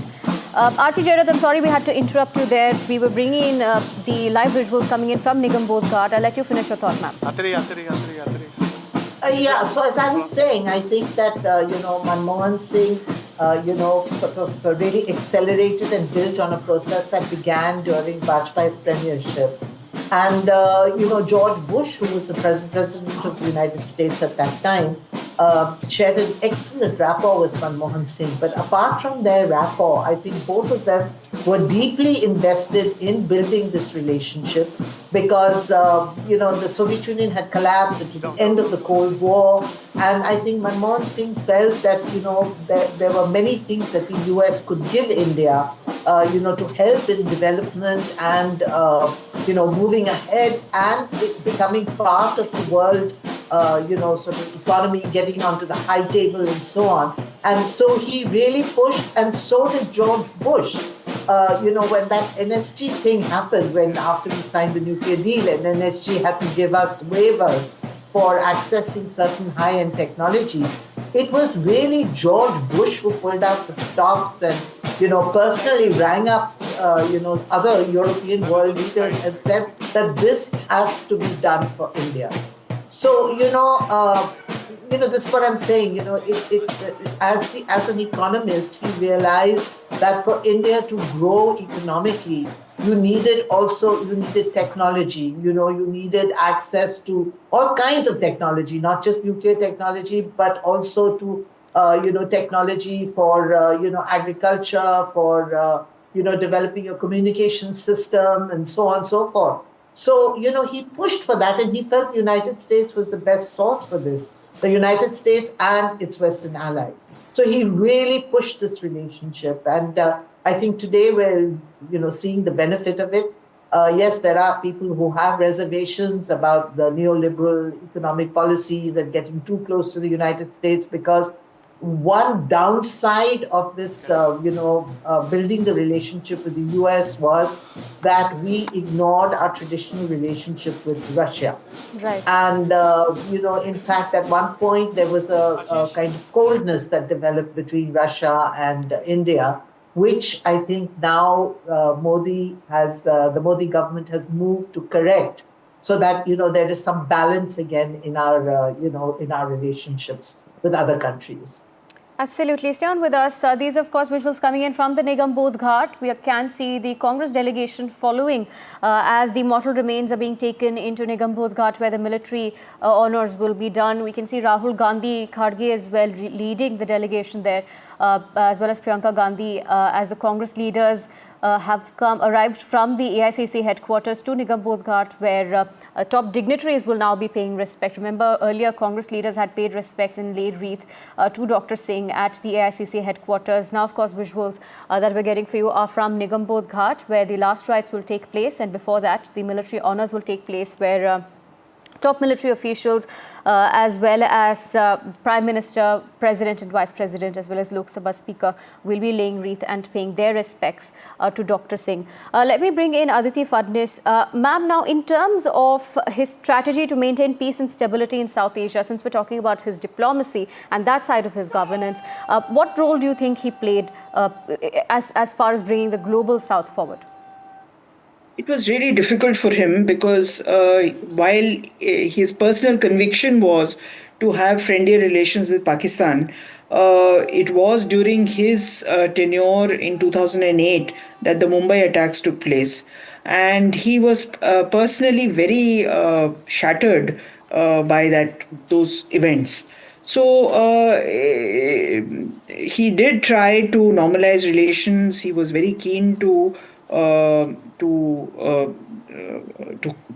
make things better for South Asia, but at that time it was there were a lot of pressures, and his idea was to make India a better place and make India a place where the South Asian nations would find it easier to do business. So, in fact, he said on record many times that now that India is a liberalized economy, the South Asian nations should take advantage of this and leverage the opportunities that were available to them. Absolutely. We're getting in visuals now from Nigam Bodh Ghat. What we can see is that Rajnath Singh, Defence Minister, as well as JP Nadda, Amit Shah have arrived at Nigam Bodh Ghat, is what we're learning. That's the latest update. We can also see Vice President Dhankar, who's arrived there at Nigam Bodh Ghat. There, of course, dignitaries were arriving. I think that's the Prime Minister who's just entered Nigam Bodh Ghat as well. These are the latest details that we're bringing for you from Nigam Bodh Ghat, where the last rites are going to take place. Remember, Dr. Singh's last rites will be preceded by military honours. These are visuals of his mortal remains being placed there for the top dignitaries and leaders to be placing wreath and paying their honours. This will, of course, start with the Defence Secretary and then move on to the Chief of Defence Staff. There are going to be, of course, chiefs of the various defence forces who will be paying their respects first, then followed by the Defence Minister. Then, of course, comes the Vice President, the Lok Sabha Speaker, the Prime Minister, the President as well will be paying respects before the cremation and the last rites that take place in about an hour from now is what we're expecting. Aarti Jairath, now talking about, earlier as well, we were discussing politics surrounding the memorial for Dr. Singh, and the former media advisor to Dr. Singh, in fact, had a very interesting point that his legacy must be remembered in more intellectual things. Of course, a memorial is important, but things like a scholarship or perhaps a university is how Dr. Singh would have liked him to be remembered. Absolutely. I think, that would be a really huge tribute to Manmohan Singh to set up a university in his name, or, I don't know about a scholarship, but a university which would be an institution. And I think that is because he started out as an academic. And, that's where his heart really lay. A kind of a sculpture or a piece of stone, on the banks of the Yamuna in Rajghat is not, what Dr. Singh would like to be remembered by. And, he's also not the kind of leader who, had an emotional connect with the people of India. Say unlike Jawaharlal Nehru as the first Prime Minister, or Mahatma Gandhi as a founder of the nation, the father of the nation. They have an emotional connect with common people. Manmohan Singh was much more an intellectual, and therefore his connect is really with the intellectual elite, with the middle classes, with the educated persons. And for them, it makes much more sense to have a kind of university named after Manmohan Singh, where they can send their children and remember, his contribution to the nation. But, can I add to some points that Aditi made about the, neighborhood, Yes, and his policy towards the neighborhood? So, as she said, it was very, very difficult for him because the Mumbai terror strikes happened during his tenure. But, if we compare... Adi Jairatnam, I'm really sorry, I'm going to have to interrupt you. We'll take a short break and be right back. We'll let you complete your thought right after this short break. Stay with us.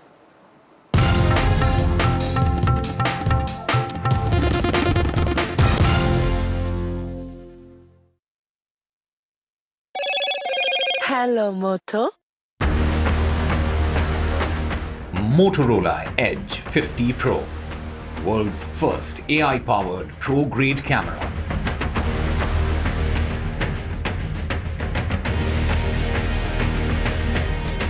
Former Prime Minister Manmohan Singh passes away at 92. State funeral shortly.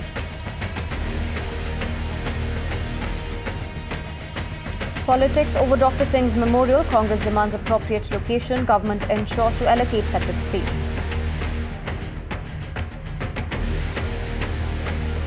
Formula E race case haunts KTR. ED summons BRS working president to appear before it on January 7th. US President Donald Trump has raised concerns about China's expanding influence in the Panama Canal.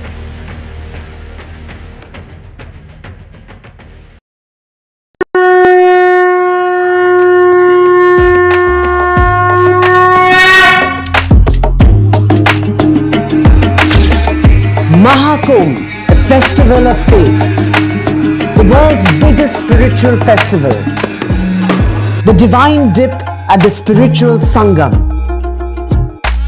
a sacred confluence of faith, culture and heritage. NDTV's mega coverage of the Mega Fest. NDTV at Mahakumbh 2025.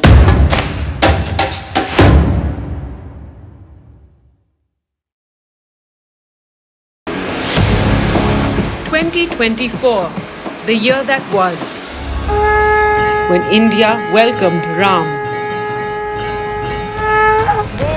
When India decided, मैं Narendra Damodar Das Modi, when Jammu and Kashmir turned a historic leaf. As Chief Minister for the Union Territory of Jammu and Kashmir. When India mourned. When India celebrated.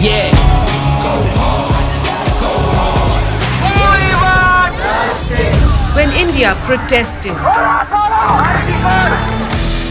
When India felt proud. When India scaled new highs. NDTV brought it all to you, your trusted news destination. Yesterday, today and tomorrow. A very warm welcome to the first edition of the NDTV Emerging Business Conclave 2024. MSME विभाग एक महत्वपूर्ण विभाग है. We have to think about what is brand India. India will always stand for democracy. We will always be one of the largest investors in the world. It is also very, very important that these MSMEs grow. We are seeing that women are coming up in many other sectors apart from the traditional sectors.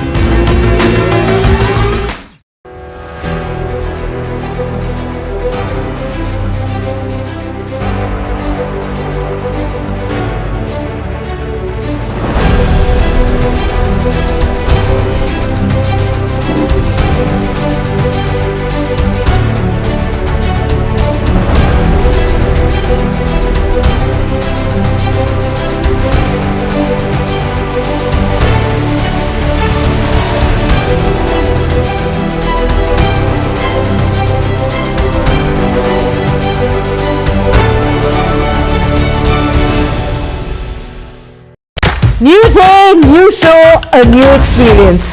Start your day with the news, not views. We bring you stories that matter and impact your lives. News that informs and keeps you ahead. From Maximum City, Mumbai, to the seat of governance, Delhi, NDTV brings to you the best breakfast show. The breakfast show only on NDTV 24/7 every morning at 8 a.m. NDTV proudly upholds its legacy of trust and credibility. According to the prestigious Reuters Institute's Digital News Report 2024, NDTV is the top-most news platform in the country. Number one in both online and offline reach in India. Beating all its competition, NDTV stands for trust.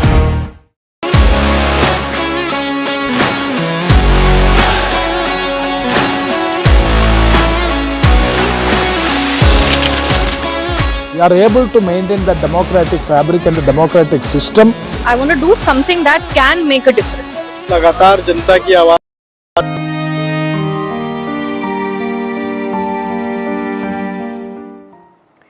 The nation is bidding farewell to Dr. Manmohan Singh. The last rites will take place shortly. As of now, the military honour is taking place at Nigam Bodh Ghat. Remember, top dignitaries are arriving at Nigam Bodh Ghat. That includes the Prime Minister as well.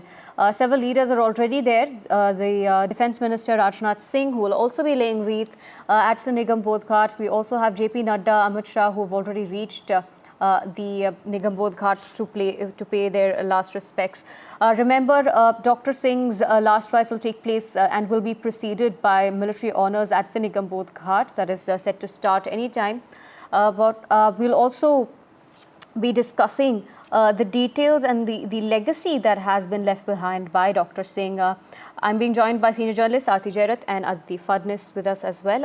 Aarti Jairat, I'm sorry we had to interrupt you earlier, but you can continue your thought about, you were talking about the legacy that Dr. Singh has left behind and how he would like to be remembered. Yeah, so I was actually adding to what Aditi Fadnis had said about, his whole, policy, the neighborhood policy. He was very, very keen to build relations with Pakistan, to establish, peace, and to somehow resolve this vexed issue between the two of us. And he came very close to it. Unfortunately for him, in 2008, we had those Mumbai terror strikes. Right. And, again, I think, we have to give it to Manmohan Singh and, of course, his advisors, that instead of creating the kind of situation we see today in the Middle East, they exercised strategic restraint and opted for coercive diplomacy rather than a, retaliatory strike against Pakistan. Mind you, he was under a lot of pressure. There were many people who felt that we needed to respond to Pakistan in the same way that Pakistan had, sort of struck us. But, he and his core advisors put their foot down. And I think that coercive diplomacy strategy worked really well because the world began to realize what we had been saying for years, that Pakistan is the source of cross-border terrorism in India. And, I think this whole sort of process of isolating Pakistan all over and imposing restrictions began with that. Unfortunately for him, when he came back for a second term, and then one of his first foreign visits was to Sharm el-Sheikh, where he signed that agreement with, the then Prime Minister Nawaz Sharif, Pakistan Prime Minister Nawaz Sharif. And he came back hoping that agreement would pave the way for a resolution of the dispute between India and Pakistan and convert the LOC into a recognized border. But because of the terror strike that had happened in 2008, emotions were running very high here. And the opposition, of course, will, jump down his throat on this, but so did people in his own party. And, that was one of the things that Manmohan Singh had to walk back on. Right. He actually had to kind of almost disown that Sharm el-Sheikh agreement. And I think it's something that he felt very, very bad about because, I think he truly believed that for peace and progress in India, we needed to resolve our, problems with Pakistan. We needed to open our borders for trade. But unfortunately, he was not able to achieve that, and that must be one of the regrets that he has gone with.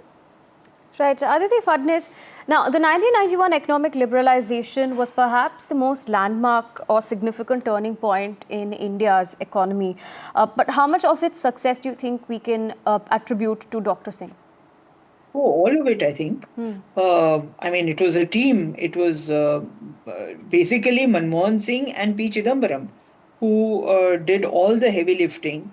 This was an era when my colleagues who covered trade policy could actually tell, till 1991 happened, who could actually predict on which paragraph what element of the trade policy would say what. It was so predictable. And I still remember on 7th of July 1992, Mr. Chidambaram sat all night, all day. Much later, he told me that. He sat a straight, I think it was around 32 hours, and rewrote the entire trade policy. Dr. Manmohan Singh told him what he expected from it, and it was such a brilliant document because it merged seamlessly with the kind of reforms that Dr. Manmohan Singh was trying to do. So this kind of synergy is very rare and quite hard to find in a government which is attempting such an important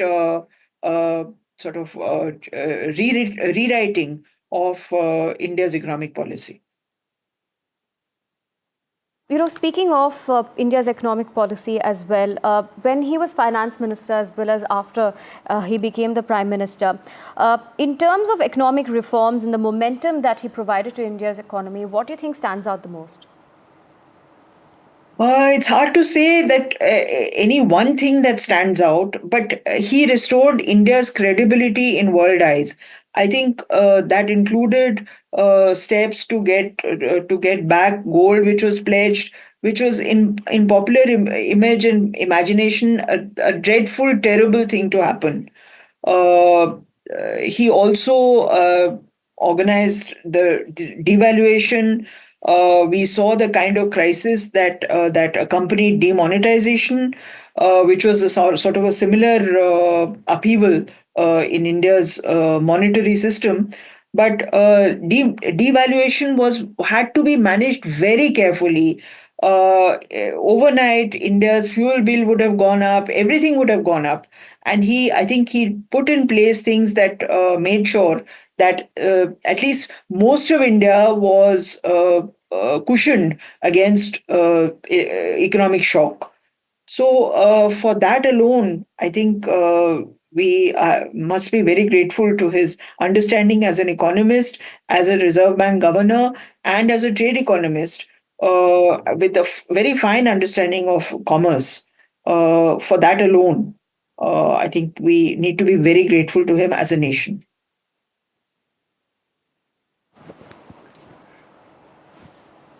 All right, it is an end of an era. One of the finest statesmen, one of the finest economists, and one of the finest human beings, Dr. Manmohan Singh. He has passed away. He passed away on Thursday night. The former Prime Minister, Dr. Manmohan Singh, he was widely recognized as the architect of India's economic reform, especially since the early 1990s. He was 92 years of age. A 7-day state mourning has been declared and all flags are flying at half-mast. These are live pictures that you can see from the Nigam Bodh Ghat. The Congress President, Mallikarjun Kharge, he's paying his final tributes to Dr. Manmohan Singh. You could also see the Prime Minister Narendra Modi, along with the Defence Minister there, and other dignitaries who have arrived to pay their final respects to the former Prime Minister of India, one of the architects of India's economic reforms there. These are the live pictures that you can see of the last rites of Dr. Manmohan Singh. The mortal remains, remember, it was kept at the All India Congress Committee headquarters for an hour from 8:30 a.m. People from all walks of life, Congress workers, everyone, they paid their respects. state funeral is taking place with full military honors. Prime Minister is there. Congress, in fact, had urged the Prime Minister as well as the Home Minister to hold the cremation at a site where a memorial of Dr. Singh could be built. It was a life that Dr. Manmohan Singh lived. It was a life of service and achievement.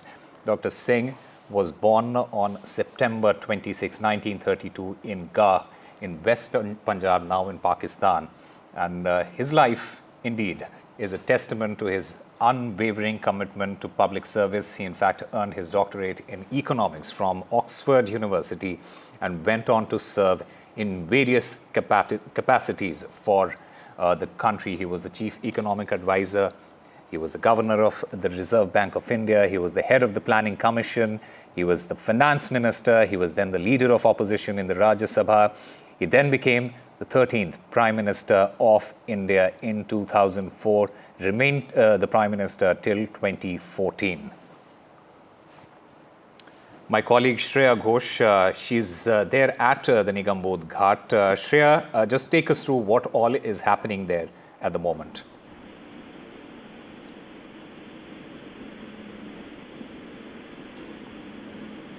Earlier also, and yesterday also there were some events which were cancelled. The party level, the BJP party level.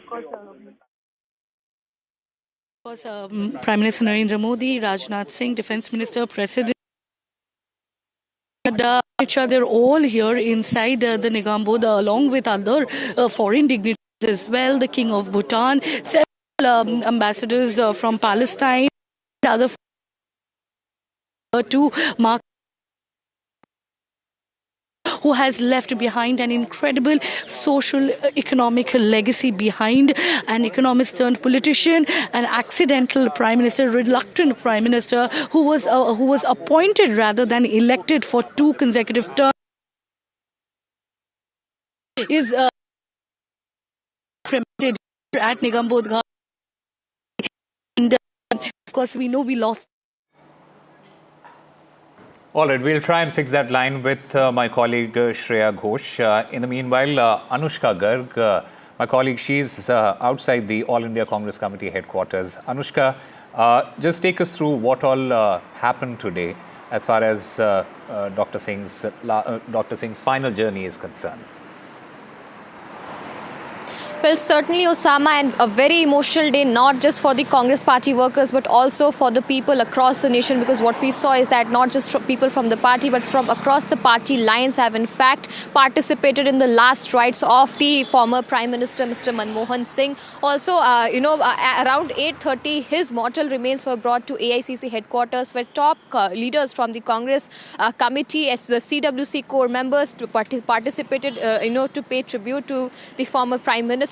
And also, what we saw is a formal procession took place wherein the leaders of army, several army chiefs with all state procession, in fact, took the mortal remains to its last journey. Now remember, after a certain while, Dr. Manmohan Singh would be walking into history, because what we are also seeing is that several people, participated in the formal procession that took place also in Nigam Bodh Ghat. What we are learning from sources is that several of the, people from outside of India have also participated in this whole procession.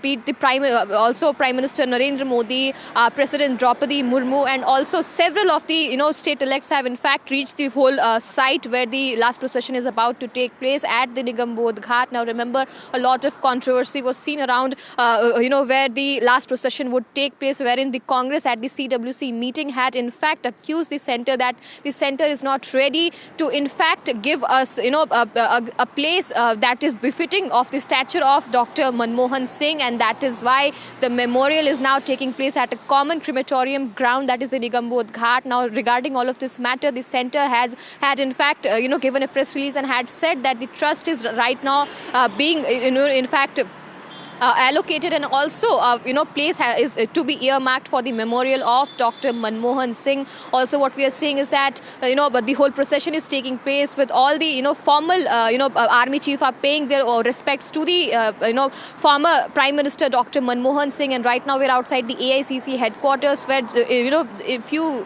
minutes back the procession took place, and several of the Congress leaders were in fact participating in this whole procession, and participated in the last journey of Dr. Manmohan Singh. Back to you, Sama. Right. I also have my colleague Sunil Prabhu there outside the All India Congress Committee headquarters. Sunil, it has indeed been a very, very emotional day, not just for the Congress workers and as Anushka was mentioning there, for a lot of people who loved Dr. Manmohan Singh, who believed in all the good work that he did. So as we speak, you can see the King of Bhutan, who had a great relationship with Dr. Manmohan Singh and really paying his last respects to the former Prime Minister. As these are the final moments, this is now the state funeral part, where finally, after the tribute that has been given by all dignitaries, finally, the national tricolour will be taken. He will be given a gun salute, and then the religious ceremony will be in. So we are at the last moments of Dr. Manmohan Singh's final journey. It's been a tumultuous last 3 days, I think, across the country, across the world. People cutting across party lines, cutting across whichever government they've been, and former people, really coming out from all walks of life to pay tribute to what was a simple, humble, minority Prime Minister of this country. A rare sight to see, and that's what we have seen right now. Of course, the President of India is now paying her last respects to the former Prime Minister, who's seen as the architect of India's economic reforms and taking it to great heights in the international sphere. Absolutely, Sunil Prabhu. You're absolutely right. In fact, I'm also currently joined by Prabhu Chawla as well as Neerja Chaudhary at the moment. Prabhu Chawla, the editorial director of New Indian Express, he joins us. Sir, welcome to NDTV. We have been talking about his achievements as a politician. I want to talk to you about the kind of a person that he was. He has indeed left a legacy of integrity and humility, something that very few people, that you can say about very few people. Yeah, Susie, I must tell you that I've been a part of his journey, 50 years journey, amazing journey from professor in Delhi University to Prime Minister of India. It was a journey which went through hills and valleys. He has suffered with his setbacks, but he was always on the top. I knew him as a lecturer because he was a professor of Delhi School of Economics, where I was a student in 1966. And he was my teacher there, and he was so humble, and his voice was so low, as it has been to the last, that all of us, the students, young students, girls and boys, used to sit in front there and below his desk to listen to him. So he was a very humble, very meeting everybody, looking after the student, and he would give lectures once, twice a week, and we would go there. And from there, I've seen becoming the secretary to the government of India, then becoming RBI governor, then becoming chairman of the Prime Minister Advisory Council of Chandrasekhar, and from there he became the UGC chairman, and then became finance minister, then he became the Prime Minister of India. But I must give you one or two anecdotes which are important because that are relevant as explains his conduct, how he was conducting himself. Mr. Chawla, Mr. Chawla, I'm extremely sorry to interrupt you. The gun salute is happening at the moment.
So the state funeral of Dr. Manmohan Singh there taking place with full military honors. These are live pictures that you can see from the Nigam Bodh Ghat.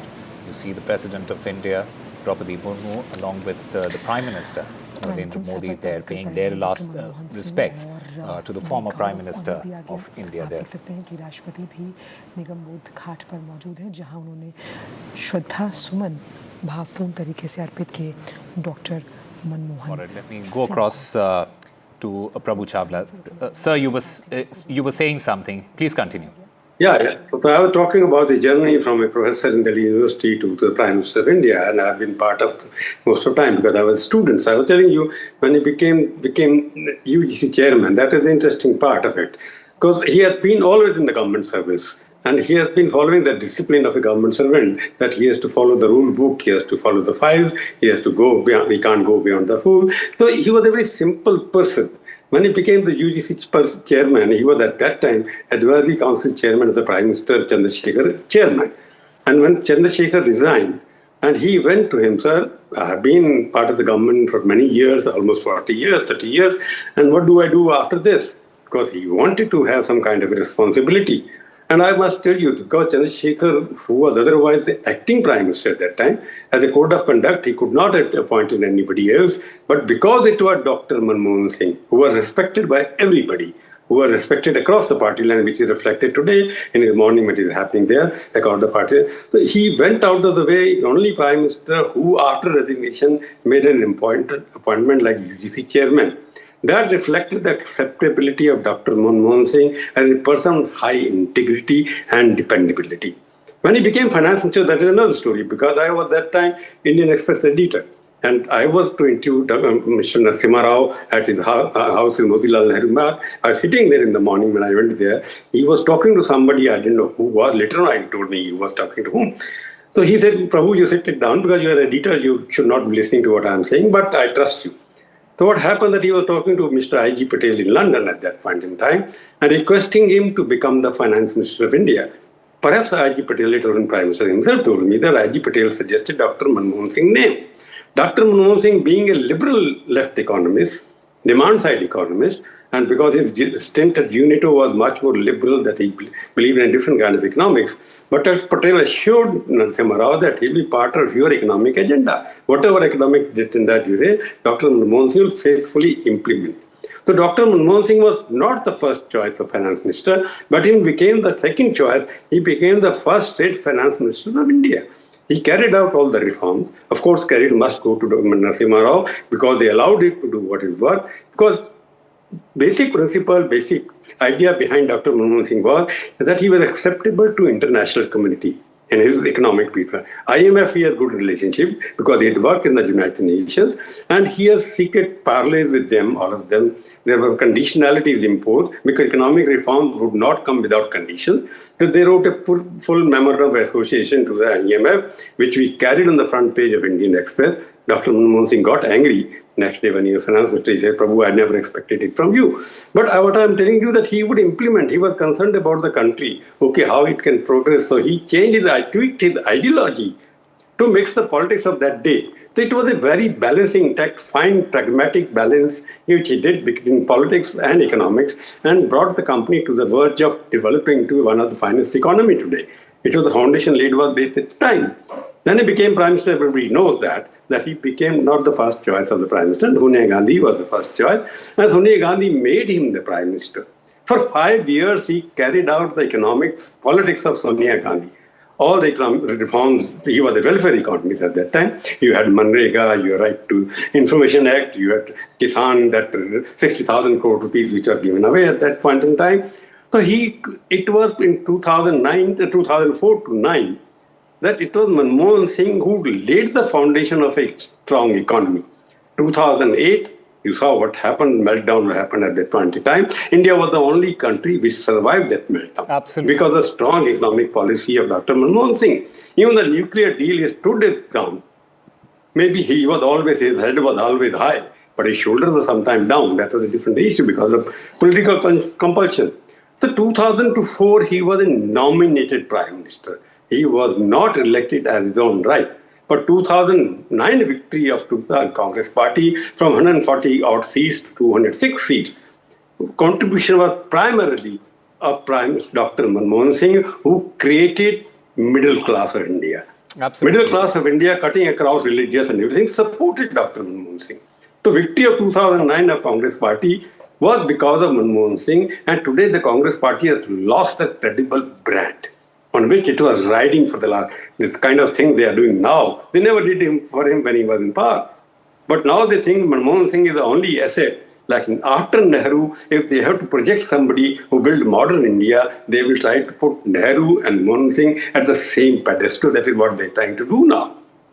Absolutely, sir. And in fact, I was watching one of his interviews that he gave in the late 90s. And funny that you mention it regarding him being the finance minister at that point of time. In that interview, he mentioned that I didn't think I was going to be the finance minister for as long as I was. You're right, absolutely right. Because there was so many problems at that point in time. And after the scam happened, that was the biggest stock exchange at that time. The scam happened, and he took one upon himself. JPC was appointed, he was explained to everybody else. At point of time, he was willing to resign also. But Mr. Manmohan Singh was supported fully by Narasimha Rao at that point in time. So the entire party was behind him. Narasimha Rao, because Narasimha was not, there was no good relation between Sonia Gandhi and Narasimha Rao, and the Congress party split. People walked it away, but Manmohan Singh did not walk away with Arjun Singh, Sheila Dikshit, etc., who left the party. But in spite of that, Sonia Gandhi chose him. That is what is reflected, because many Congress previous presidents have died, prime ministers have died, but then Narasimha Rao died. Congress party never bothered about them. Sitaram Kesi died, Congress party, nothing was done about him. The Congress party gave him this extra going out to the way, and because they know Dr. Manmohan Singh commands respectability, not as a minority person. They are trying to invoke today the minority thing by asking that he is being denied the right to be cremated, the same spot where Atalji and everybody are doing that. But BJP is quite smart. BJP has done, okay, we will do it. Government of India will appoint a trust in which the land will be given. So there is another, other than Nehru, there is another person from the Congress party who was a pride of place among the leaders of the country.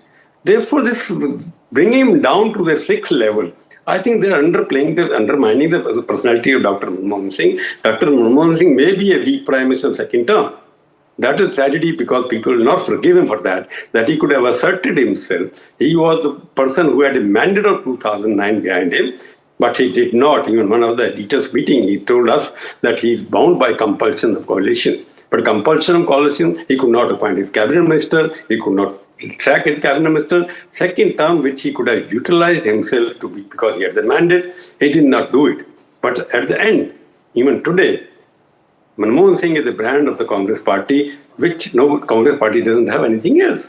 So they are therefore celebrating this in that way, playing him at a pedestal which is Nehru, Gandhi, equalizing themselves. And Manmohan Singh was unifier.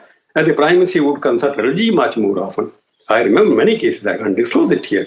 And he was a so simple, humble man. Anybody could go. I met him twice, thrice. After that, he stopped meeting journalists also because of political compulsion. But he never behaved like a prime minister when he was meeting people.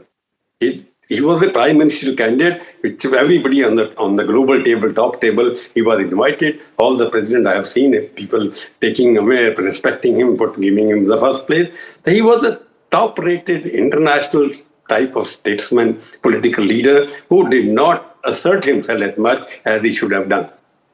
Absolutely, sir. Absolutely. I also have with me Neerja Chaudhary. Ma'am, you know, we have been speaking about Dr. Singh's integrity and humility, but, you know, his legacy, it extends far beyond his impressive list of achievements. Just shed some light on that. You know, of course, Prabhu has spoken at length about his legacy and his career. One of the few people who had the kind of exposure and experience that Dr. Manmohan Singh had. He was an academic who came into bureaucracy, and in bureaucracy, finance secretary, UGC chairman later, RBI governor, chief economic advisor to the prime minister, And then, of course, 1991, later they called him an accidental prime minister, but he was also an accidental finance minister. When Narasimha Rao chose him, and it was Venkatraman, the then president, who used to say that it was my idea, and I told Narasimha Rao that first go for I.G. Patel, and then he said no, then go for Narasimha Rao. I'd go for Manmohan Singh. And P.C. Alexander was deputed to go and see him, wake him up in the morning and tell him he was going to be the finance minister of India. So he strayed into this, and of course then he became the leader of the opposition for several years, and finally the Prime Minister of India. Not just the Prime Minister of India, he navigated a very difficult coalition for 10 long years. And it wasn't easy because, as Prabhu was saying, the mandate was for Sonia Gandhi to become Prime Minister. She'd been elected as the leader of the Congress Parliamentary Party, of the UPA Parliamentary Party, and the president was all set to give her a letter inviting her to form the government. And then she decided that she would not take it and decided it would be Dr. Manmohan Singh. So implicit in that model of coalition was power sharing with her and the party. And the division that, they would refer to all the time, though, how with the Prime Minister, politics can be separated from administration and governance is another subject. But Dr. Ahmed Patel, who was the political secretary of Sonia Gandhi, would often say in frustration, Dr. Saab, but this is our area. This was particularly during the long months when the Indo-US nuclear deal was being debated or, was going through the motions of getting passed through various hurdles. And so he was supposed to look after governance. She was supposed to look after politics. And the point is that for 10 long years, it was not only very difficult allies that he had to contend with, and he threatened to resign several times, but did not do so in the end. So he moved with grace even at that time. But it was the Indo-US nuclear deal which forged a new and strategic relationship. I wouldn't say new because Atal Bihari Vajpayee had also initiated that, but strengthened the strategic relationship with the United States of America. It was there that you saw the killer instinct of Dr. Manmohan Singh. He just would not give up. He just would not let up. And he staked his government. And Sonia Gandhi was opposed to it to begin with. Then she came around and the left parties threatened to withdraw support. He mobilized the support of the Samajwadi Party, initially opposed to the deal. And then they came on board, the government survived and the deal went through. But it showed a side of Dr. Manmohan Singh few thought existed. And because, people used to say he's a political novice. Of course, they used to joke he's an economist amongst politicians and politician amongst economists. So what will the country remember him for? If you go by the tributes that are being paid today by ordinary people, it's what Prabhu has talked about: humility, self-effacing, didn't push himself forward, understated leadership. And the question that comes to my mind is, are these qualities that people are now valuing that were associated with Dr. Manmohan Singh, is there a change taking place in the mood of the country? Mr. Narendra Modi succeeded him. This Moni Baba that the BJP used to attack him for, today is that Mon being appreciated that much more in, decency in politics. Is that what people are looking for? And I would also say, today in death, he's become a symbol of unity. Absolutely. He, in his last months, would talk about this, how Absolutely. He was most exercised about bitterness between the two sides. But today, both sides are there together. True. And we speak about his humility and honesty and transparency, but we rarely talk about his unassuming leadership style. And more importantly, Neerja-ji, his willingness to listen. Yes, that's absolutely correct. Willingness to listen. He spoke very little, spoke very softly. You could barely hear him when he would speak. particularly in the last months, and that is true. But that the government has agreed to have a memorial in his name is given the contention in politics of late and what we've seen in Parliament in the recent winter session, and that they should do it for a leader of the Congress. And I must say, this is probably the first leader, maybe after the 50s, who has non-Nehru Gandhi family, who's had this kind of a funeral, and one who's not died in harness. He was Prime Minister 10 years ago. Absolutely. So, yep. True. Absolutely, ma'am. In fact, Prabhu Chawla, not a lot of people give credit to Dr. Manmohan Singh with respect to the vision that he had and his ability to think critically and strategically about India's future. No, that's now you can see that everybody giving credit for everything else. As India is today becoming the third largest economy, on the verge of becoming the third largest economy, is because of what foundations Dr. Manmohan Singh laid. Because making the economy grow by lifting the curbs in terms of various rules and regulations, Dr. Manmohan Singh started it. And he did it at that time very, very forcefully as finance minister and later on as Prime Minister of India. So he had a determined agenda. He had a target mission in mind. He would not talk about the mission, which most of the politicians do now. He would follow the mission with a missionary zeal. So he was a missionary, quite missionary, who knew what was good for the country. He was mixing welfare economics with market economics. He was expert in that. But at the same time, I said earlier, he created about 150 million strong middle class economy by making them to invest in the market as well, and by giving the tax concessions at the same time. He was the best finance minister, which was followed by the best second finance minister, was Jaswant Sinha, who also introduced what he laid the foundation for economic reform. No other government had the guts even to reverse some of the processes even. Not even one of them. Everybody, there was a continuity of anything else. They might have forgotten. But in the Indian establishment, continuity of Manmohan Singh's legacy and economic reformer continues even till today in Modi's government as well. So that is what the contribution Dr. Manmohan Singh has.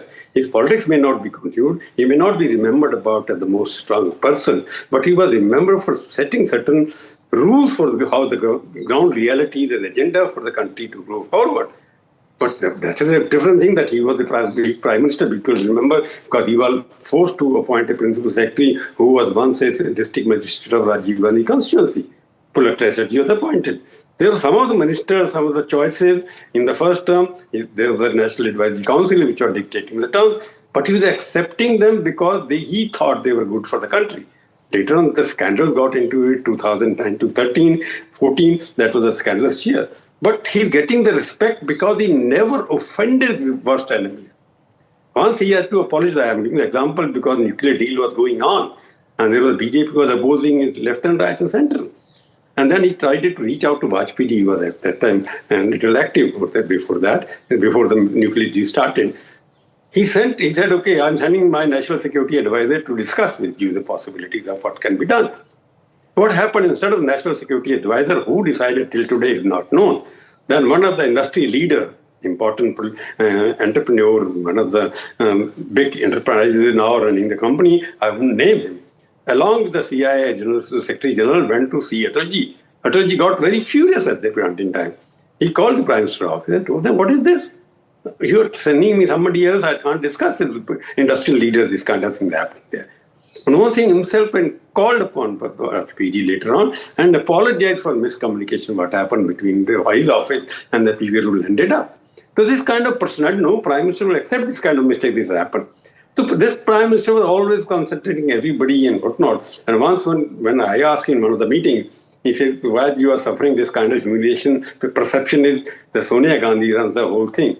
I remember even the Foreign Secretary was appointed. Manmohan Singh had chosen a particular person as Foreign Secretary later on. But that Foreign Secretary, Sonia Gandhi, suspected that he was close to the BJP. So he was not appointed, but he accepted it. I'm just saying, when I met him, I asked him once, because I never met him quite often. He was my teacher, so he was willing to talk to me earlier, but later on he did not meet any journalists. So I asked him, why are you doing this? He said, Prabhu, you don't forget it. I was not the electoral politics. I was appointed Prime Minister by Gandhi Parivar. So I cannot forget that I am their nominee here. If they have certain reasons to do certain things, why should I question? Because they are in politics. I am not in electoral politics. Therefore, he accepted them as the political guiding force because of them the Congress party has won. So this kind of adjustment happening within the Congress party, within the coalition partner, outside the coalition partner, he knew the art of bringing everybody together according to his point of view. He may not agree with them, he may not be able to carry out with them. So Manmohan Singh was a person who could compromise on the basis of what was good for the country, and which would not destabilize the existing relationship between political parties. Now we are going to the confrontation politics. Manmohan Singh never believed in confrontation politics. He was always for a dialogue. He believed in democracy, where dialogue was the most important ingredient of a healthy democracy. So I would say, now the Congress party is celebrating when he was alive. They did not give him that much of respect which was required, but they are giving him respect. All the Gandhi Parivar members are present there. So you have said the old Manmohan Singh dead, but the Congress party, new Manmohan Singh has become alive now. He is giving them the guidance now as the former Prime Minister who made India great, who survived the whole thing. That is what is happening now. Absolutely, sir. And it is always fascinating to listen to you, Prabhu Chawla, as well as Neeraj Chaudhary. Do stay on with us. We'll take a very short break and we'll be back with more.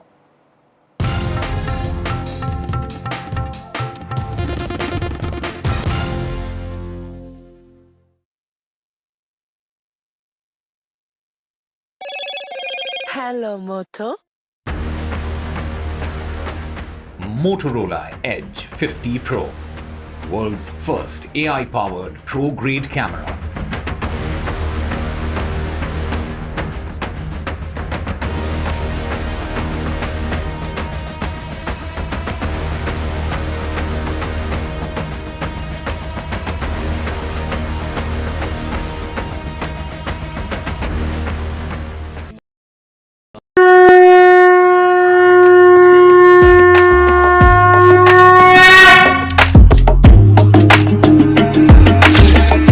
Mahakumbh, a festival of faith, the world's biggest spiritual festival, the divine dip at the spiritual Sangam,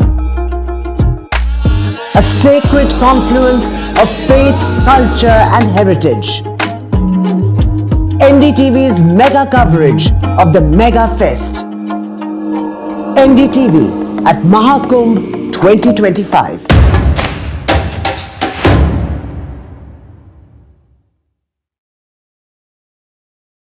NDTV shines with 38 prestigious wins at the News Television Awards 2024. Powerful journalism to cutting-edge digital innovation, production excellence to regional leadership. NDTV sets the benchmark. 38 awards, each a testament to your trust in NDTV. NDTV stands for trust. In today's interconnected world, India's voice is more crucial than ever. When India speaks, the world listens. At NDTV World, we are that voice, bringing you intelligent and insightful news from India and beyond. From geopolitics and diplomacy to economic shifts, migrations, tech disruptions, and the stories of our diaspora. We cover the news that shapes our global future. NDTV World, your new home for global news is here.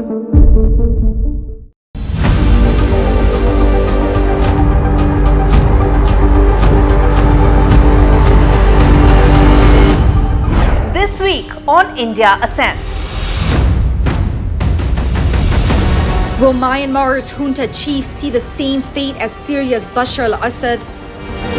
Beijing in limbo as Xi's purge extends to his own men? How Trudeau's own misgivings are likely to become his end? And broken souls in a broken system, why young Wall Street bankers are getting by using ADHD pills. All this and more only on India Ascends with me, Gauri Dwivedi, at these timings on the NDTV network.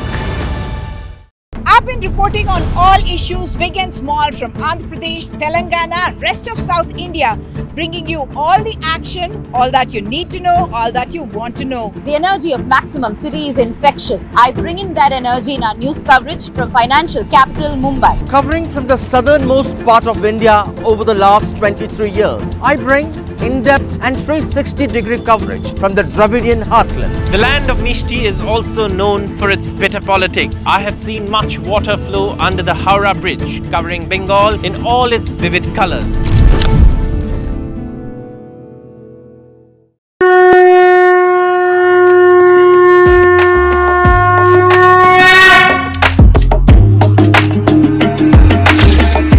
Mahakumbh, a festival of faith. The world's biggest spiritual festival. The divine dip at the spiritual Sangam. A sacred confluence of faith, culture and heritage. NDTV's mega coverage of the Mega Fest. NDTV at Mahakumbh 2025.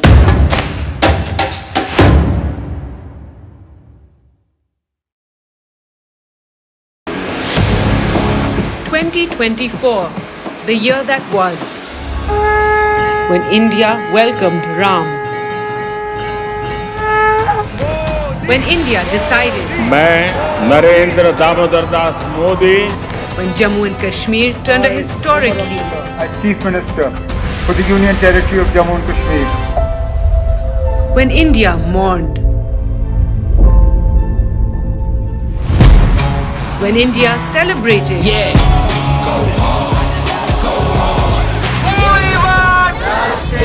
When India protested. When India felt proud.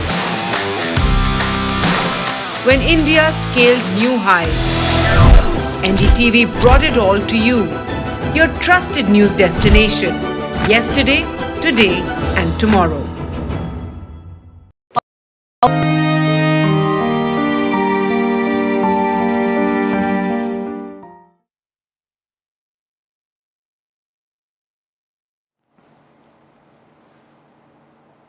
Welcome back. These are live pictures that you can see from the Nigam Bodh Ghat, where Dr. Manmohan Singh, the former Prime Minister of India, is being laid to rest. The Prime Minister of India, Narendra Modi, the President, Draupadi Murmu, the Union Home Minister, Amit Shah, as well as the Defence Minister, Rajnath Singh, along with Sonia Gandhi there, sitting, paying their tributes, paying their last respects to the former Prime Minister.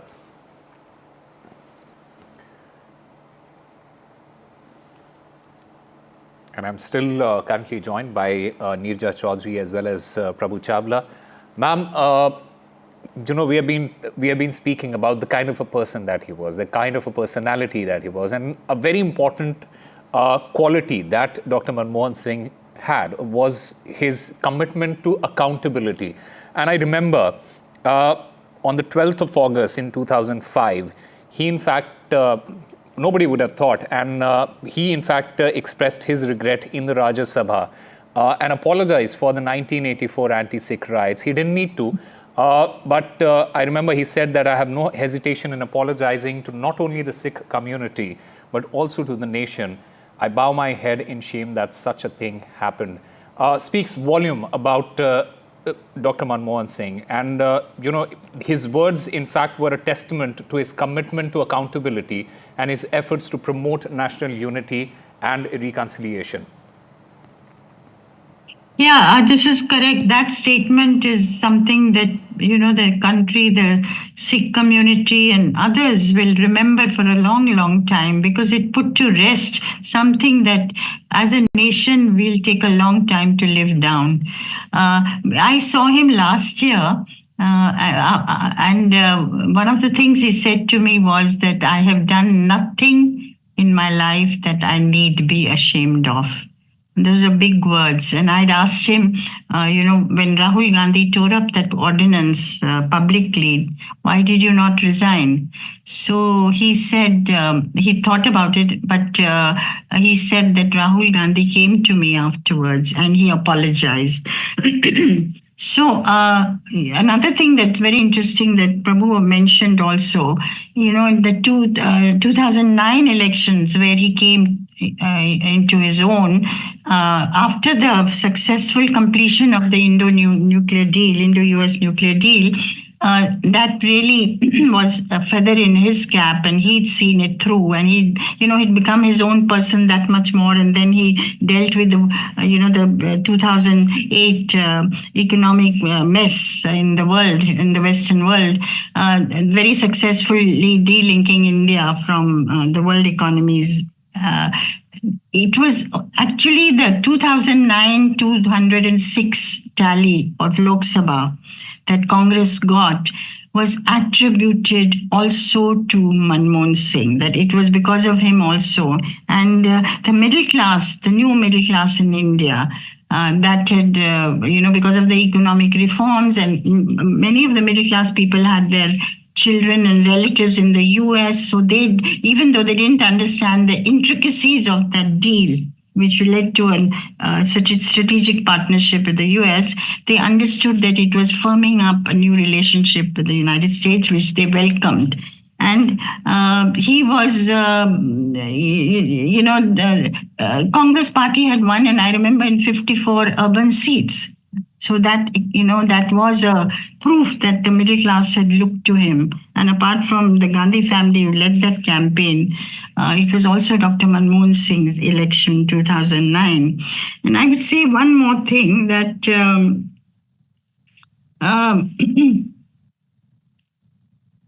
sometimes you wonder, of course, there are two sides of Dr. Manmohan Singh. There is his legacy, economic, foreign policy, navigating the coalition government successfully, though